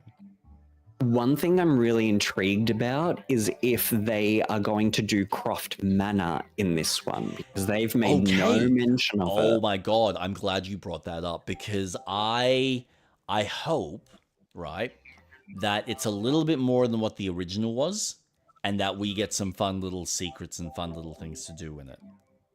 Oh, you should play Anniversary. You need to play Anniversary, because if you want exploration in Croft Manor, that game, holy shit, that game is a tutorial for what's to come. It is so fun to explore. Oh, as in the Anniversary where they remade the first game? Okay. Yep. Because Anniversary does the Croft Manor expanded from what Legend had, where Legend does have secrets and stuff that you explore, and it's really rewarding, but Anniversary just expands on it. It includes the maze, and nice. Okay, it is so fun because all the serious stuff. That is your tutorial. Yeah. And they treat it as such because that's what it was in the first game. I feel like I remember that because I played the intro to Anniversary. I just never got through the whole game. So, and that's kind of where I stopped playing a lot of those new ones. Because I remember only playing Legends, loving the King Arthur fucking shit. And then I bought and started Anniversary, but just lost interest or something else grabbed my attention at the time. And then Underworld, I think I had a bit of a difficult time with one of the levels I couldn't figure out. And Kara, one of my mates, was telling me, you need to play this. It's really fucking good. But I was like, yeah, maybe I'll get to it. My hope is that at some stage they re-release those games. My theory is by the Aspire team or someone who's, remade the other 5 or 6 games. Aspire. Yeah. Do the same thing. My theory is that they will release Legacy of Atlantis next year in February. Then there will be a trilogy pack for Lao at the end of year, and then Catalyst will come out in 2028. Yeah, that'll be cool. Because Catalyst plays after Underworld. Their canon, this unified timeline, Underworld is the final adventure. Then Catalyst plays straight after that. So I imagine for everyone to understand what's happening and have the game accessible on every console, they will remaster it with the fucking DLC that was exclusive on the Xbox. So this is my big question, right? Because if we're doing it canonically, right? Like, I know the Survivor series is technically like the first original 3. So it's like prior to everything. And then the question is, all right, then is it meant to be then Legends and then like Anniversary /1, then 2, then 3? No. Like, what's the fucking order? It's really fucking confusing. And this is my contention with this unified timeline. Technically, it goes Tomb Raider Chronicles with the island level. Then it's Cambodia from Tomb Raider 4. Then it's the Survivor trilogy. Then it's Tomb Raider 1, Tomb Raider Legacy of Atlantis, Tomb Raider Anniversary. Then it goes Tomb Raider 2, 3, 4, 5, 6. Hold on. Let's. Sorry, just because my brain just suddenly fucking went. Beep, just fucking. What's the word? Hardlined. Okay, so there's a level in Tomb Raider Chronicles. Where she's a young Lara, and she's in Ireland. Okay. She is younger than what she is in the Survivor trilogy. That is Right. technically first. Right. But that's Then just like a it's- level, so we can I can exclude flashbacks and stuff just canonically. Because then we can sit there and question, all right, what about the intro from Tomb Raider 4? Because she's pretty young in that. Then that plays after when she's in Ireland. Okay. So Cambodia, which is the start of Tomb Raider 4. Okay. Then it's the if we're gonna Survivor do it Series in- 1, 2, and 3. 1, Legacy of Atlantis and Anniversary. So they're one game that plays after the Survivor trilogy. Then it's 2, So 3. hold on. So it's the Survivor Series, 3 games. Yep. Then it goes Legends, Anniversary, Underworld. No. Oh, sorry, No, we're not there yet. We're not there okay, yet. so this is why I'm confused. So at. Tomb Raider 1, 1996, Mhm. Tomb Raider Anniversary, and Tomb Raider Legacy of Atlantis. They're the first game. They then come after Survivor trilogy. Tomb Raider 1, Tomb Raider Anniversary, and Tomb Raider Legacy, as in what's being made now. Yep. Or Atlantis. Because that's the first game. Yeah. Okay, so that's technically next canonically. Yep. Yeah. Then it goes awesome. 2, Yep. then 3, Mm-hmm. then 4, Yep. then 5, Yep. then 6, Yep. then Legend, Wait, then Legends Underworld. Really? So there's okay, don't get confused because Legacy of Atlantis is the one that's coming out, and that's the first game. Yeah. Then you I have get that. Tomb Raider Legends, which is when she goes to Bolivia and she learns about her mum, and that's the King Arthur one. Yes. Then it goes Underworld. But I thought Legends was before Anniversary.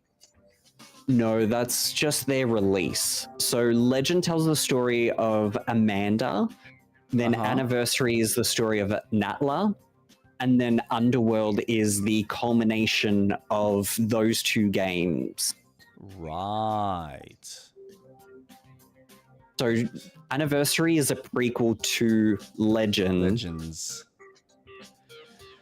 Right, so that's why it's the Survivor Series, then it's technically 1 with whichever variant you're going through. Number 1, then 2, then 3, then 4, then 5, then 6. Wait. 4 is in Egypt. That's when she technically died. Yes. So what's 5? Is that Chronicles? Yes.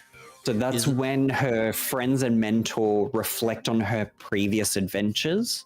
So that's almost like stories that happened in between all of that prior shit. No, because that's after the funeral. And then you get a cutscene at the end of the game where Werner von Croy finds her backpack. So she survives. And then, yeah. And then because you get then into Angel of Darkness. Angel of Darkness, that's right. So then we get into that.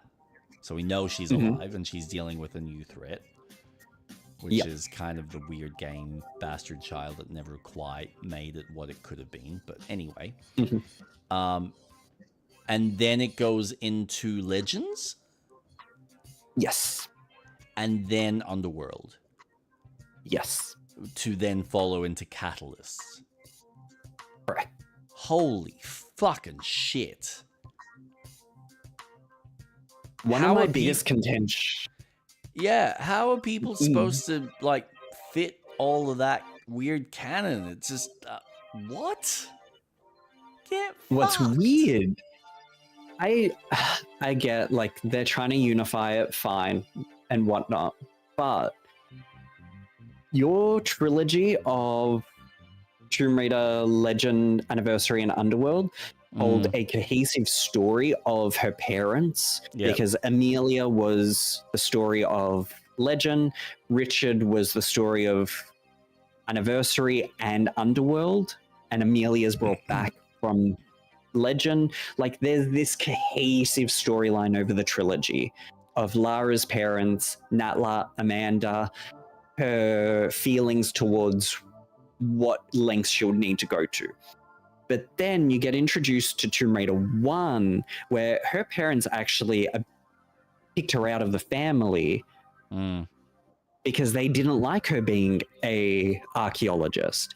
So you're now mixing this storyline where Survivor Trilogy, Richard Croft died by Trinity, but Natla killed him. So what storyline are you trying to tell here? Like, it doesn't make sense. Yeah, and this is my issue, right? If they wanted to make their attachment to the Survivor series with the originals, this remake of 1 is the perfect jump off point.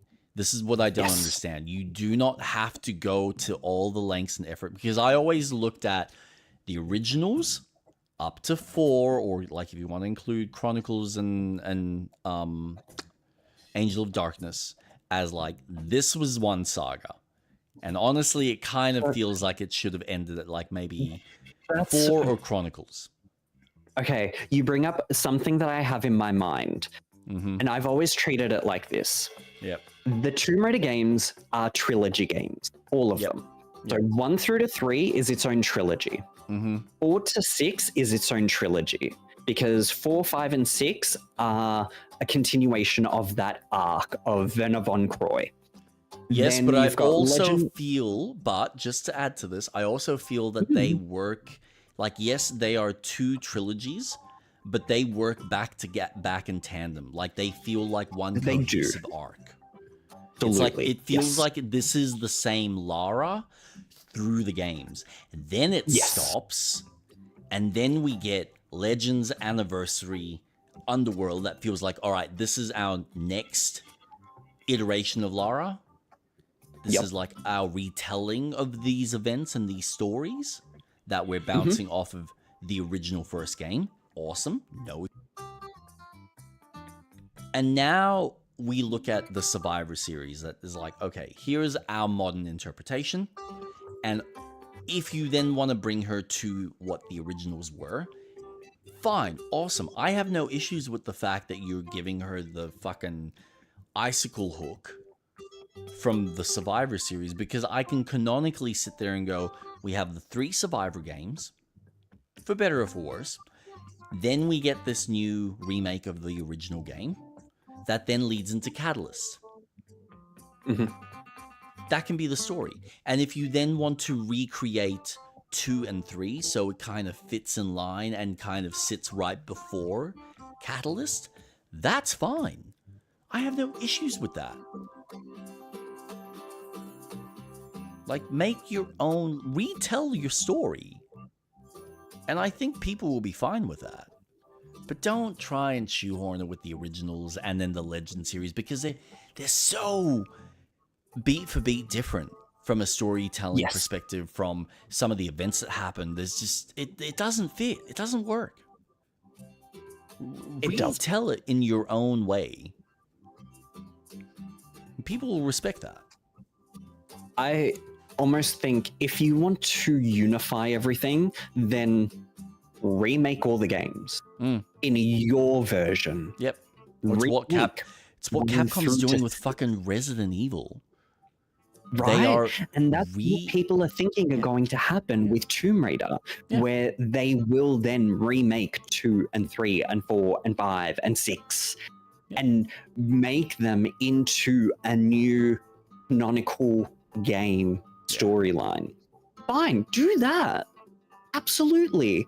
Because then you can make sense of the storyline that you were trying to make.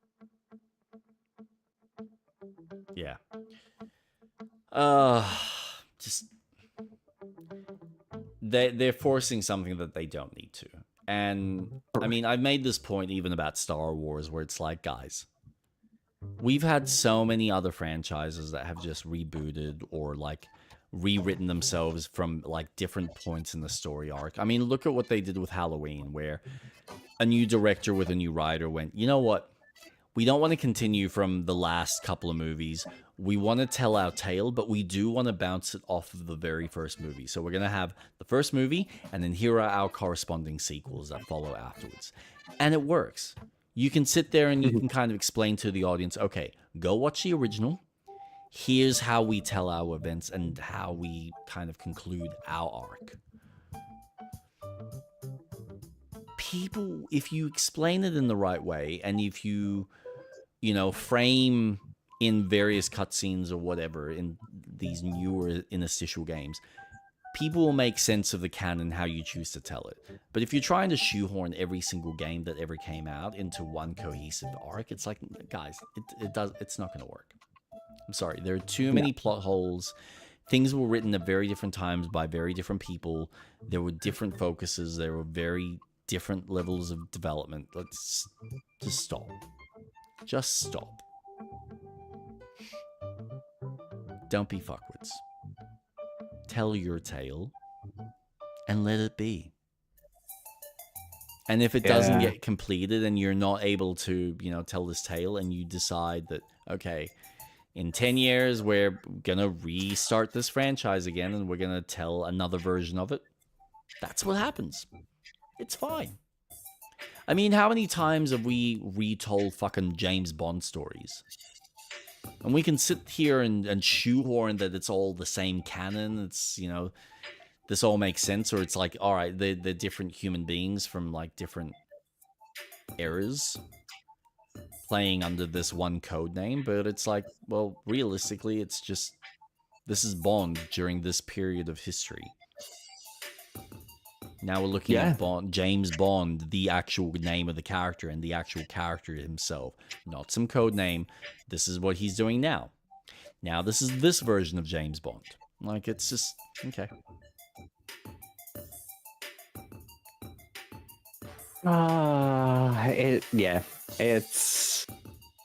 It almost takes away from a character of Lara Croft to just not appreciate that this is a storyline that's isolated for this era.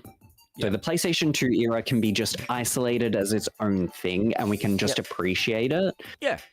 This is now a modern era of Survivor. Now we've got a new modern era of Tomb Raider. Where, she is established and we're going back to the roots of Tomb Raider 1. Perfect. You're not taking away from this build-up of a woman that we are well aware of who she is throughout all of the games. Perfect. Though I'm really fucking excited. Oh, yeah. Yeah, I think you and a lot of people, I cannot wait. And if they're adding as much as they say they're adding from a mechanic standpoint, then yeah. I'm fucking down. I need me some of this. And then some. But, yeah. Just want to explore and just solve puzzles. I haven't realized how much I missed levers in a game. But this is what I was saying to you. Like, playing Bond is fun, but it's not the same. It's not Uncharted. It's not The Last of Us. It doesn't have the same level of, discovery, exploration from a, hey, I'm solving puzzles, I'm uncovering these old historical artifacts. It's missing that.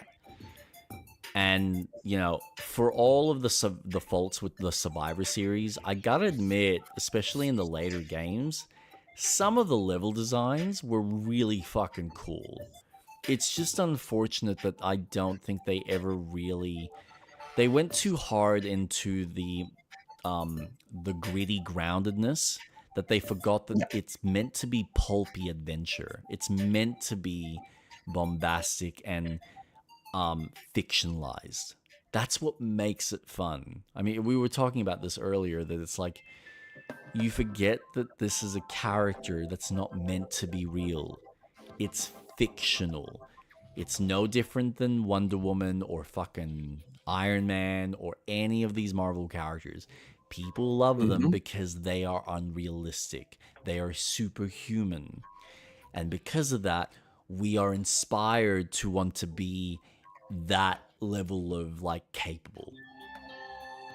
And we're never gonna be that as human beings, but God, wouldn't it be nice? And it's nice to fantasize and romanticize. Absolutely. So yeah, it's nice that the actor is on board, the team is on board, they understand the mission, they understand what the original character stood for. They're going back to that, you know, fantastical roots, playing with dinosaurs. I mean, if they're then looking at Catalyst from the same perspective, I mean, who fucking knows what kind of weird shit we're going to be fighting. So it doesn't just feel like, oh yeah, we're fighting a bunch of men that have been stuck on this island in samurai Japanese armor because they have some unlimited life. Or, here's a very similar story arc, but now it's to do with King Arthur's knights, who happened to find something that was along the lines of the Holy Grail. And now we're just dealing with some Inca type, you know, end of the world catastrophe, something that's going to happen. Catalyst plays in India again. Yeah. So I'm excited for that. I really, really hope that, you know, I think Wild Hog is really helping support Legacy of Atlantis. Mm. And it fucking shows. Yeah. So I'm really looking forward to what Catalyst is, because if they look at, I hope, the success of Legacy of Atlantis, they can go, okay, this is what really is our strength. Yep. And we can play into it even more. I guess we'll see. But it really, I am more curious. Like, I know the type of game to expect from Atlantis. But I'm really even more curious about what they're cooking for Catalyst. I go, man, if this is going to be the big, like, open world Tomb Raider game that you've been talking about, fuck, I'm fascinated. I want to see what you're planning, what you're cooking. How is it all going to interconnect? What's the story going to be like? Yeah. I can't wait. I cannot wait. But anyway, shall we call it there? We have been chatting for quite some time, and it's getting late. Where can we find you? For the time being, you can find me on Wednesday nights at 7:30 p.m. Eastern Australian time.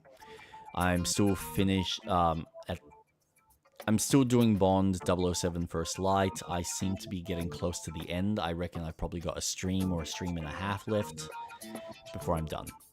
So we're nearly there. Yes. And then, of course, we will be continuing Baldur's Gate, which we're also very close to.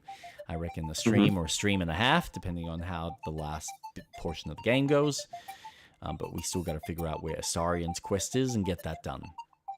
And I will probably also add some fun little toys to Lae'zel and see if I still want to play as her or whether I want to continue as Karlach. Because I gotta admit, Karlach has grown on me a bit this time. So, yeah. How about yourself, Street Rat? Where can we find you? You can find me on all major social platforms, StreetRat_Atlas. I will be going back to my regular schedule of Mass Effect on Wednesday. Hopefully no more exciting demos to play. And Saturdays, playing Baldur's Gate 3 with yourself, which I'm really enjoying. I'm loving this sadistic style. So I gotta admit, these last couple of streams, the last handful of streams that we've done, where it's like all of this endgame style of content has been amazing. Fighting the devil was fucking dope. Dealing with Orin today was pretty cool, and dealing with everything leading up to her was really impressive. Going through and fighting the underground cult. The Baal cultist.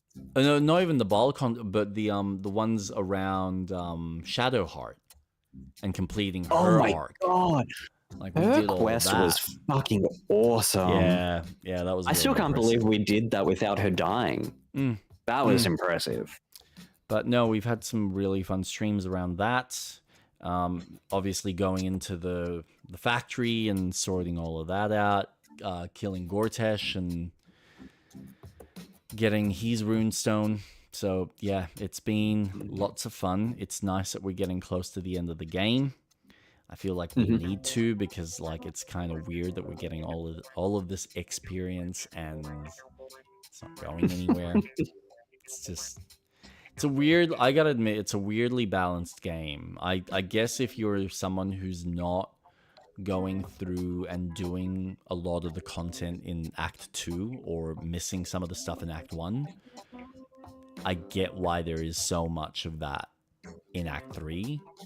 But considering how hard some of these fights potentially could be at lower levels, I'd hate to be level 8 or 10 dealing with some of these bosses. Like, fucking hell. I mean, it does help that you are demolishing bosses now.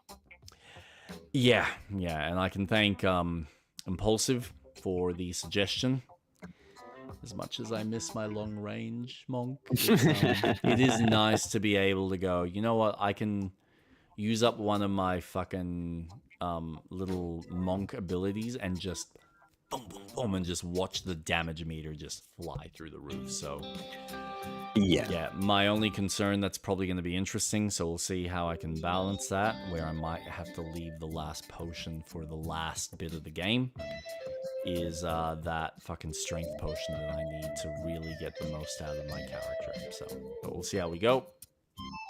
That'll be till next Saturday. So stay tuned.